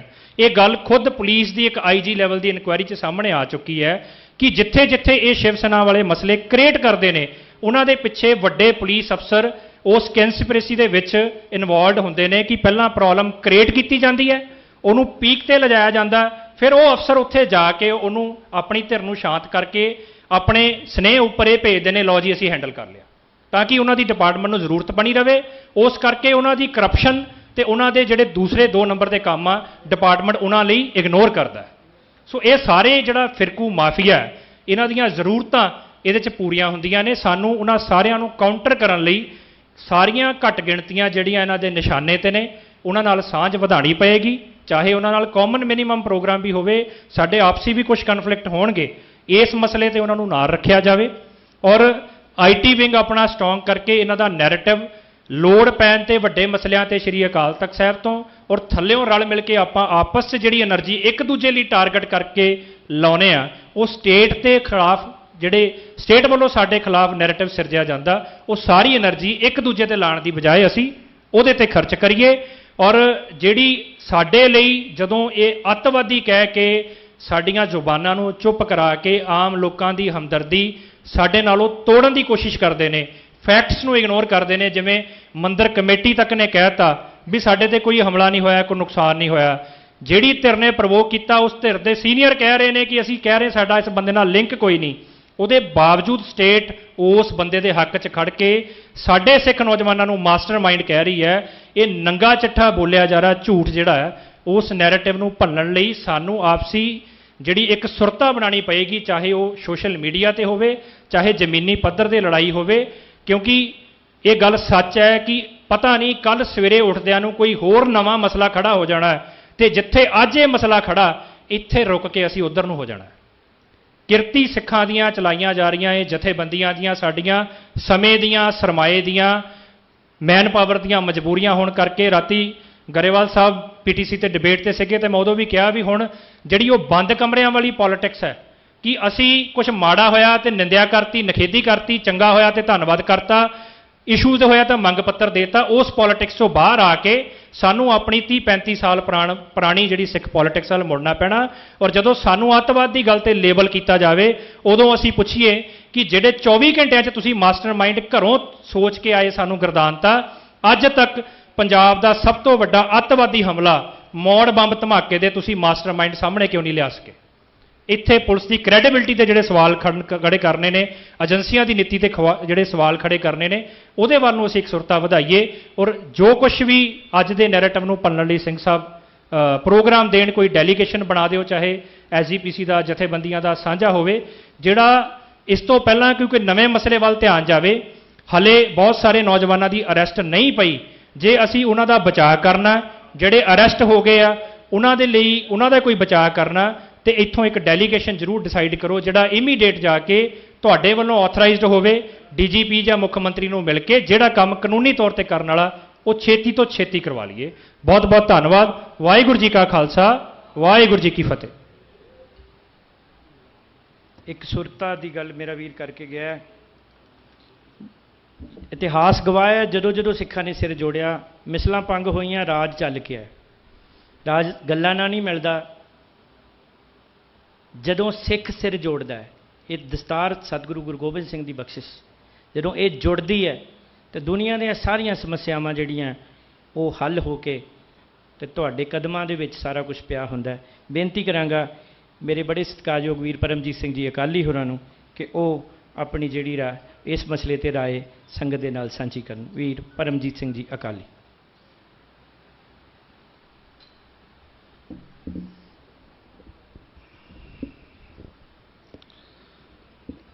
ਵਾਹਿਗੁਰੂ ਜੀ ਕਾ ਖਾਲਸਾ, ਵਾਹਿਗੁਰੂ ਜੀ ਕੀ ਫਤਿਹ। ਬੜੀ ਮਨ ਨੂੰ ਖੁਸ਼ੀ ਹੋਈ ਅੱਜ ਕਿ ਗੁਰੂ ਸਾਹਿਬ ਨੇ ਬੜੀ ਕਿਰਪਾ ਕੀਤੀ। ਛੇਵੇਂ ਪਾਤਸ਼ਾਹ ਦੇ ਅਸਥਾਨ ਤੇ ਆਪਾਂ ਤਖਤ ਸਾਹਿਬ ਨੂੰ ਜੋ ਸਾਰੇ ਹੀ ਪੰਥ ਕੌਮ ਸਮਰਪਿਤ ਆ ਉੱਥੇ ਇਕੱਠੇ ਹੋਏ ਆ। ਜਿਵੇਂ ਕਿ ਸ਼ੁਰੂਆਤ ਦੇ ਵਿੱਚ ਹੀ ਵੀਰ ਪਰਮਪਾਲ ਜੀ ਨੇ ਕਿਹਾ ਕਿ ਸਾਡੇ ਆਪਸੀ 100 ਮਤਭੇਦ ਹੋ ਸਕਦੇ ਨੇ, ਲੱਖ ਸਾਡੀਆਂ ਆਪਸੀ ਕਿਸੇ ਵੀ ਕਾਰਨ ਕਰਕੇ ਗੱਲਾਂ ਬਾਤਾਂ ਤੋਂ, ਵਿਚਾਰਕ ਤੋਂ, ਮਰਿਆਦਾ ਤੋਂ ਤਰ੍ਹਾਂ ਤਰ੍ਹਾਂ ਦੀਆਂ ਸਾਡੀਆਂ ਮਤਭੇਦ ਹੋ ਸਕਦੇ ਨੇ, ਪਰ ਜਿਹੜਾ ਸਾਡਾ ਕਨਸੈਪਟ ਤੇ ਜਿਹੜੀ ਸ਼ੁਰੂਆਤ ਹੈ, ਜਿੱਥੋਂ ਗੱਲ ਸ਼ੁਰੂ ਤੇ ਖਤਮ ਹੁੰਦੀ ਆ, ਉਹ ਬੜੀ ਕਲੀਅਰ ਆ ਕਿ ਹਰ ਸਿੱਖ ਜੋ ਸ੍ਰੀ ਗੁਰੂ ਗ੍ਰੰਥ ਸਾਹਿਬ ਸੱਚੇ ਪਾਤਸ਼ਾਹ ਜੀ ਨੂੰ ਸਮਰਪਿਤ ਆ, ਉਹ ਸ੍ਰੀ ਅਕਾਲ ਤਖਤ ਸਾਹਿਬ ਨੂੰ ਸਮਰਪਿਤ ਆ। ਤੇ ਨਾਲ ਹੀ ਜਦੋਂ ਵੀ ਗੱਲ ਗੁਰੂ ਗ੍ਰੰਥ ਤੇ ਗੁਰੂ ਪੰਥ ਦੀ ਆਉਂਦੀ ਆ, ਹਰ ਉਹ ਸਿੱਖ ਸਿਰ ਜੋੜ ਕਰਕੇ ਤੇ ਆਪਣੇ ਤਖਤ ਦੀ ਸਵੈਮਾਨਤਾ ਦੇ ਲਈ, ਆਪਣੇ ਪੰਥ ਦੀ ਮਾਣ ਮਰਿਆਦਾ ਦੇ ਲਈ ਸਿਰ ਜੋੜ ਕੇ ਲੜਦਾ ਤੇ ਖੜਦਾ। ਤਰੀਕਾ ਹਰ ਇੱਕ ਦਾ ਵੱਖ-ਵੱਖ ਹੋ ਸਕਦਾ, ਹਰ ਇੱਕ ਦੇ ਹਿੱਸੇ ਵੱਖ-ਵੱਖ ਤਰ੍ਹਾਂ ਦੀ ਸੇਵਾ। ਕੋਈ ਚੰਗਾ ਬੁਲਾਰਾ ਵਧੀਆ ਬੋਲ ਕਰਕੇ ਪੰਥ ਦੇ ਹਿੱਤ ਦੀ ਗੱਲ ਕਰਦਾ, ਕੋਈ ਚੰਗਾ ਲਿਖਾਰੀ ਆ, ਕੋਈ ਸੋਹਣਾ ਲਿਖਦਾ, ਕੋਈ ਡਾਂਗ ਸੋਟੇ ਵਾਲਾ ਹੁੰਦਾ। ਹਰ ਤਰ੍ਹਾਂ ਦੇ ਹਿੱਸੇ ਦੇ ਸੇਵਾ, ਕੋਈ ਲੰਗਰਾਂ ਦੀ ਸੇਵਾ ਕਰਨ ਵਾਲਾ ਹੁੰਦਾ, ਕੋਈ ਝਾੜੂ ਮਾਰਦਾ। ਮਸਲਾ ਇੱਥੇ ਇਹ ਨਹੀਂ ਹੈਗਾ ਵੀ ਕੌਣ ਕਿਸ ਤਰੀਕੇ ਦੇ ਨਾਲ ਸੇਵਾ ਕਰ ਰਿਹਾ। ਮਸਲਾ ਇੱਥੇ ਇਹ ਆ ਵੀ ਜਿਹੜਾ ਜਿਸ ਤਰੀਕੇ ਦੇ ਨਾਲ ਸੇਵਾ ਕਰ ਰਿਹਾ ਉਹ ਪ੍ਰਵਾਨ ਆ, ਉਹਦੀ ਸੇਵਾ ਸਿਰ ਮੱਥੇ ਆ। ਉੱਥੇ ਅਸੀਂ ਇਹ ਨਾ ਕਰਿਆ ਕਰੀਏ ਕਿ ਹਾਏ ਉਹ ਬੰਦਾ ਇਹ ਕੰਮ ਕਰ ਰਿਹਾ ਤੇ ਇਹ ਕਿਉਂ ਨਹੀਂ ਕਰ ਰਿਹਾ, ਜਿਹਦੀ ਜਿੰਨੀ ਸਮਰੱਥਾ ਉਹ ਨਹੀਂ ਕਰੂਗਾ ਨਾ। ਹੁਣ ਜੇ ਕੋਈ ਇਹ ਕਵੇ ਕਿ ਭਾਈ ਰਣਜੀਤ ਸਿੰਘ ਆਪਣੇ ਫੈਡਰੇਸ਼ਨ ਦੇ ਜਿਹੜੇ ਨੌਜਵਾਨ ਨੇ ਉਹ ਸ਼ਹੀਦ ਸਿੰਘਾਂ ਦੀਆਂ ਸਟੋਰੀਆਂ ਲਿਖਦੇ ਆ, ਜੀਵਨੀਆਂ ਲਿਖਦੇ ਆ, ਕਿਤਾਬਾਂ ਲਿਖਦੇ ਆ, ਵੀ ਇਹ ਹਰ ਥਾਂ ਤੇ ਡਾਂਗ ਲੈ ਕੇ ਕਿਉਂ ਨਹੀਂ ਖੜ ਜਾਂਦੇ? ਮੈਨੂੰ ਲੱਗਦਾ ਉਹਨਾਂ ਦਾ ਕੰਮ ਉਹ ਆ, ਉਹ ਸ਼ਾਇਦ ਉਹੀ ਕਰਨਾ ਜਾਣਦੇ ਨੇ, ਚੰਗੀ ਤਰ੍ਹਾਂ ਉਹੀ ਕਰਦੇ ਨੇ। ਅਸੀਂ ਇਹ ਨਾ ਕਿਹਾ ਕਰੀਏ ਕਿ ਯਾਰ ਰਣਜੀਤ ਸਿੰਘ ਉੱਥੇ ਥਾਂ ਤੇ ਕਿਉਂ ਨਹੀਂ ਪਹੁੰਚਿਆ, ਉਹਨੇ ਉੱਥੇ ਆ ਕੇ ਉਹ ਕਿਉਂ ਨਹੀਂ ਕੀਤਾ। ਨਹੀਂ, ਤੁਸੀਂ ਕਰ ਸਕਦੇ ਹੋ ਨਾ, ਜਿੰਨੇ ਕੁ ਜੋਗੇ ਤੁਸੀਂ ਹੋ ਤੁਸੀਂ ਕਰੋ। ਜਿਹੜਾ ਬੰਦਾ ਜਿੰਨੀ ਸਮਰੱਥਾ ਰੱਖਦਾ ਉਹ ਕਰ ਰਿਹਾ ਤੇ ਉਹ ਸਿਰ ਮੱਥੇ ਆ। ਮੈਂ ਸ਼ਾਇਦ ਉਹਨਾਂ ਗੱਲਾਂ 'ਚ ਨਾ ਜਾਵਾਂ ਕਿਉਂਕਿ ਉਹ ਗੱਲਾਂ ਵੀਰ ਹੋਣੀ ਕਰ ਚੁੱਕੇ ਨੇ ਜਿਹੜੀਆਂ ਸਟੇਟ ਦੀਆਂ ਨੈਰੇਟਿਵ ਦੀਆਂ ਨੇ, ਜੋ ਸਟੇਟ ਕਰਦੀ ਆ। ਮੈਂ ਮੋਟੀ ਜੀ ਪੰਜਾਬੀ 'ਚ ਗੱਲ ਤੁਹਾਨੂੰ ਇਹ ਸਮਝਾਉਣਾ ਵੀ ਜਿਹੜਾ ਦੁਸ਼ਮਣ ਆ ਨਾ ਆਪਣਾ, ਉਹ ਸਪਸ਼ਟ ਆ, ਤੁਹਾਡੇ ਸਾਹਮਣੇ ਆ। ਤੇ ਦੁਸ਼ਮਣ ਜਿਹੜਾ ਵਾ ਉਹ ਆਪਣਾ ਕੰਮ ਬੜੀ ਇਮਾਨਦਾਰੀ ਨਾਲ ਕਰ ਰਿਹਾ, ਤੇ ਦੁਸ਼ਮਣ ਦਾ ਕੰਮ ਆ ਤੁਹਾਨੂੰ ਖਤਮ ਕਰਨ ਦੇ ਵਾਸਤੇ ਚਾਲਾਂ ਚੱਲਣੀਆਂ, ਤੁਹਾਡੀ ਸਿਧਾਂਤਕ ਘੇਰਾਬੰਦੀ ਕਰਨੀ, ਤੁਹਾਡੀਆਂ ਮਾਣ ਮਰਿਆਦਾਵਾਂ ਨੂੰ, ਤੁਹਾਡੇ ਤਖਤਾਂ ਨੂੰ ਢਾਹ ਲਾਉਣੀ। ਉਹ ਆਪਣਾ ਕੰਮ ਬੜੇ ਹੀ ਸੁਚੱਜੇ ਢੰਗ ਨਾਲ ਕਰ ਰਿਹਾ ਤੇ ਬੜੀ ਸੁਹਿਰਤਾ ਦੇ ਨਾਲ, ਜ਼ੋਰ ਸ਼ੋਰ ਨਾਲ ਕਰ ਰਿਹਾ। ਸਵਾਲ ਇੱਥੇ ਇਹ ਪੈਦਾ ਹੁੰਦਾ ਵੀ ਦੁਸ਼ਮਣ ਦੇ ਵੱਲੋਂ ਕੀਤੇ ਜਾ ਰਹੇ ਹਮਲੇ ਨੂੰ ਰੋਕਣ ਦੇ ਵਾਸਤੇ ਆਪਾਂ ਕੀ ਕਰ ਰਹੇ ਹਾਂ?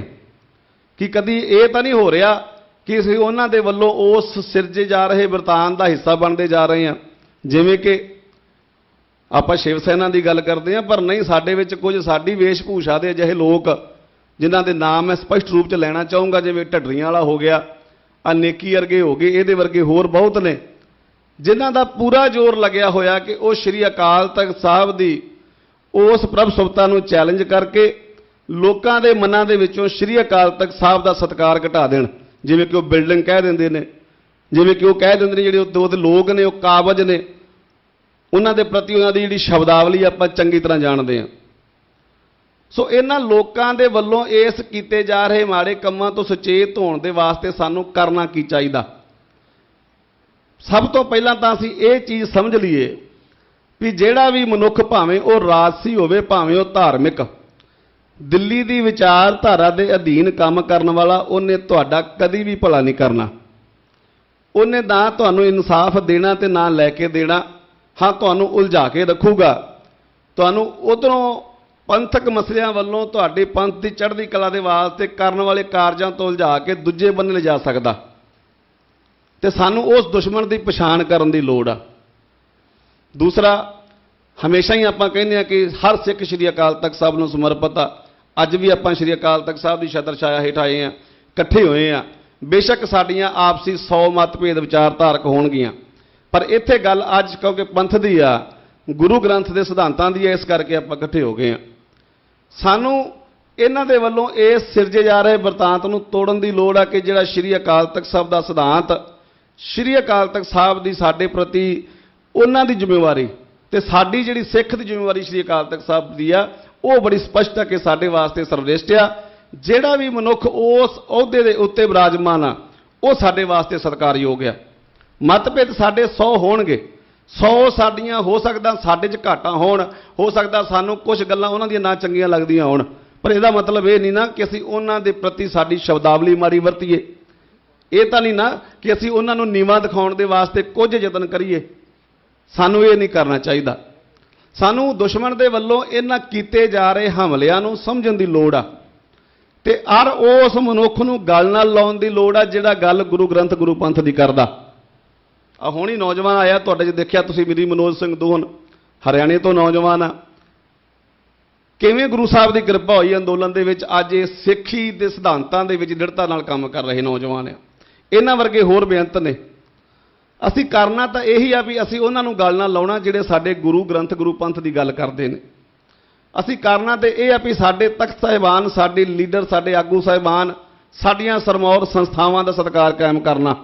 ਪਰ ਇੱਥੇ ਅਸੀਂ ਦੁਸ਼ਮਣ ਦੇ ਵੱਲੋਂ ਕੀਤੇ ਜਾ ਰਹੇ ਕੰਮ ਦਾ ਹਿੱਸਾ ਬਣ ਰਹੇ ਹਾਂ। ਕੋਈ ਮੇਰੇ ਵਰਗਾ ਉੱਠ ਕੇ ਦਲ ਪੰਥਾਂ ਨੂੰ ਭੰਡਣ ਲੱਗ ਜਾਂਦਾ, ਸੰਪਰਦਾਵਾਂ ਨੂੰ ਭੰਡਣ ਲੱਗ ਜਾਂਦਾ, ਸਾਡੇ ਕੌਮ ਦੇ ਉਹਨਾਂ ਆਗੂਆਂ ਨੂੰ ਭੰਡਣ ਲੱਗ ਜਾਂਦਾ ਜਿਨ੍ਹਾਂ ਨੇ ਜਵਾਨੀਆਂ ਗਾਲ ਦਿੱਤੀਆਂ ਇਹਨਾਂ ਕਾਰਜਾਂ ਦੇ ਵਿੱਚ ਪੰਥਕਾਂ ਦੇ। ਜਿਹਦਾ ਜਿੰਨਾ ਰੋਲ ਸੀ ਉਹਨੇ ਉਹਨਾਂ ਨਿਭਾਇਆ, ਉਹਨੇ ਉਨੀ ਸੇਵਾ ਕਰਤੀ। ਹੁਣ ਤੁਸੀਂ ਕਰੋ, ਤੁਹਾਡਾ ਵੀ ਫਰਜ਼ ਆ। ਗੁਰੂ ਹਰ ਇੱਕ ਦਾ ਸਾਂਝਾ ਸਿਧਾਂਤ ਮਰਿਆਦਾ ਹਰ ਦੇ ਇੱਕ ਦੇ ਵਾਸਤੇ ਉਨੀ ਜ਼ਰੂਰੀ ਹੈ ਜਿੰਨੀ ਉਹਨਾਂ ਵਾਸਤੇ ਸੀ ਜਿਨ੍ਹਾਂ ਨੇ ਕਰਤਾ। ਸੋ ਸਾਨੂੰ ਇਸ ਚੀਜ਼ ਤੋਂ ਪਹਿਲਾਂ ਤਾਂ ਬਾਹਰ ਨਿਕਲਣਾ ਪੈਣਾ। ਜੋ ਅੱਜ ਦਾ ਮਸਲਾ ਆਪਾਂ ਗੱਲ ਕਰਦੇ ਹਾਂ ਕਿ ਜਿਹੜੇ ਸ਼ਿਵ ਸੈਨਾ ਵਾਲੇ ਨੇ, ਸ਼ਰਾਰਤੀ ਲੋਕ ਨੇ, ਜਿਹੜੇ ਪੰਥ ਨੂੰ ਢਾਹ ਲਾਉਣ ਦੇ ਵਾਸਤੇ ਹਰ ਤਰੀਕੇ ਦੇ ਨਾਲ ਕੋਈ ਨਾ ਕੋਈ ਚਾਲ ਹਮੇਸ਼ਾ ਚੱਲਦੇ ਰਹਿੰਦੇ ਨੇ। ਖਾਸ ਕਰਕੇ ਜੂਨ ਦਾ ਮਹੀਨਾ ਆਉਣ ਵਾਲਾ, ਹੁਣ ਉਹਨਾਂ ਨੇ ਇਹ ਚੀਜ਼ਾਂ ਜ਼ਿਆਦਾ ਤੌਰ ਤੇ ਕਰਨੀਆਂ। ਉਹਨਾਂ ਦੇ ਵਾਸਤੇ ਸਾਨੂੰ ਇਹ ਚੀਜ਼ ਬੜੀ ਕਲੀਅਰ ਸਮਝਣੀ ਪੈਣੀ ਆ ਕਿ ਜਿੱਥੇ ਜਿੱਥੇ ਵੀ ਤੁਸੀਂ ਸੇਵਾ ਕਰਦੇ ਹੋ, ਹੁਣ ਜ਼ਰੂਰੀ ਨਹੀਂ ਨਾ ਹੁੰਦਾ ਕਿ ਹੁਣ ਪਟਿਆਲੇ ਮਸਲਾ ਸੀ ਵੀ ਅੰਮ੍ਰਿਤਸਰ ਸਾਹਿਬ ਵਾਲੇ ਸਿੰਘ ਵੀ ਸਾਰੇ ਹੀ ਪਟਿਆਲੇ ਜਾ ਕੇ ਸੇਵਾ ਕਰਦੇ, ਨਹੀਂ। ਪਟਿਆਲੇ ਵਾਲੇ ਸਿੰਘਾਂ ਨੇ ਜ਼ਿੰਮੇਵਾਰੀ ਸਾਂਭੀ, ਉਹਨਾਂ ਨੇ ਡਟ ਕੇ ਜਵਾਬ ਦਿੱਤਾ। ਜੇ ਅੰਮ੍ਰਿਤਸਰ ਸਾਹਿਬ ਦੇ ਸਿੰਘਾਂ ਦੀ ਗੱਲ ਕਰੀਏ, ਇੱਥੇ ਸਾਡਾ ਤਾਂ ਇੱਕ ਵੀ ਸਿੰਘ ਜਿਹੜਾ ਉਹ ਭੁਪਿੰਦਰ ਸਿੰਘ ਵਰਗਾ ਉਹ 50 ਬੰਦਿਆਂ ਨੂੰ ਭਜਾ ਦਿੰਦਾ। ਖੜਨ ਦੀ ਹਿੰਮਤ ਉਹ ਰੱਖਦੇ ਵੀ ਨਹੀਂ, ਲੜਨ ਦੀ ਤੁਹਾਡੇ 'ਚ ਉਹਨਾਂ ਦੇ ਅੰਦਰ ਹਿੰਮਤ ਹੈ ਵੀ ਨਹੀਂ। ਪਰ ਉਹਨਾਂ ਦੇ ਵੱਲੋਂ ਜਿਹੜੇ ਉਹ ਕਾਰਜ ਕੀਤੇ ਜਾਂਦੇ ਨੇ, ਜੋ ਉਹਨਾਂ ਦੇ ਵੱਲੋਂ ਉਹ ਖੇਡਾਂ ਰਚਾਈਆਂ ਜਾਂਦੀਆਂ ਨੇ, ਸਾਨੂੰ ਉਹ ਸਮਝਣ ਦੀ ਲੋੜ ਆ। ਜਦੋਂ ਵੀ ਕਿਤੇ ਅਜਿਹੀ ਗੱਲ ਹੁੰਦੀ ਆ, ਜਦੋਂ ਵੀ ਕਿਤੇ ਅਜਿਹਾ ਮੌਕਾ ਬਣਦਾ ਕਿ ਕੋਈ ਵੀ ਤਾਕਤ ਉੱਠ ਕੇ ਪੰਥ ਨੂੰ ਚੈਲੰਜ ਕਰਦੀ ਆ, ਸਾਡੀ ਆਪਸੀ ਜਿੰਨੇ ਮਰਜ਼ੀ ਮਨਮਟਾਵ ਹੋਣ, ਸਾਡੇ ਆਪਸੀ ਮਰਜ਼ੀ ਮਤਭੇਦ ਹੋਣ, ਸਾਨੂੰ ਇੱਕ ਝੰਡੇ ਇੱਕ ਨਿਸ਼ਾਨ ਥੱਲੇ ਖੜ ਕੇ ਉਸ ਦੁਸ਼ਮਣ ਦਾ ਜਵਾਬ ਦੇਣਾ ਚਾਹੀਦਾ। ਸਾਨੂੰ ਇਹ ਨਾ ਹੋਵੇ ਕਿ ਯਾਰ ਦੂਜੀ ਜਥੇਬੰਦੀ ਨੇ ਚੈਲੰਜ ਕਰਤਾ ਜਾਂ ਦੂਜੀ ਜਥੇਬੰਦੀ ਖੜ ਗਈ, ਹੁਣ ਸਾਨੂੰ ਕੋਈ ਲੋੜ ਨਹੀਂ, ਉਹ ਆਪੇ ਕਰ ਲੂਗਾ। ਨਹੀਂ, ਇੱਥੇ ਇਹ ਵੀ ਛੱਡ ਦਈਏ ਵੀ ਸਾਨੂੰ ਕਿਸੇ ਨੇ ਬੁਲਾਇਆ ਕਿ ਨਹੀਂ ਬੁਲਾਇਆ। ਇੱਕ ਸਾਡੇ 'ਚ ਇਹ ਬੜੀ ਵੱਡੀ ਘਾਟ ਆ ਵੀ ਜੇ ਕੋਈ ਪ੍ਰੋਗਰਾਮ ਰੱਖਦਾ ਕਿ ਸਾਨੂੰ ਤਾਂ ਸਪੈਸ਼ਲ ਪਹਿਲਾਂ ਫੋਨ ਕਰਕੇ ਬੁਲਾਵੇ, ਫਿਰ ਅਸੀਂ ਜਾ ਕੇ ਉਸ ਪ੍ਰੋਗਰਾਮ ਦਾ ਹਿੱਸਾ ਬਣਾਂਗੇ। ਨਹੀਂ ਯਾਰ, ਉਹ ਵੀ ਤੁਹਾਡੇ ਗੁਰੂ ਦੀ, ਤੁਹਾਡੇ ਸਿਧਾਂਤਾਂ ਦੀ ਗੱਲ ਕਰ ਰਿਹਾ ਤੇ ਤੁਹਾਡਾ ਵੀ ਓਨਾ ਹੀ ਫਰਜ਼ ਆ।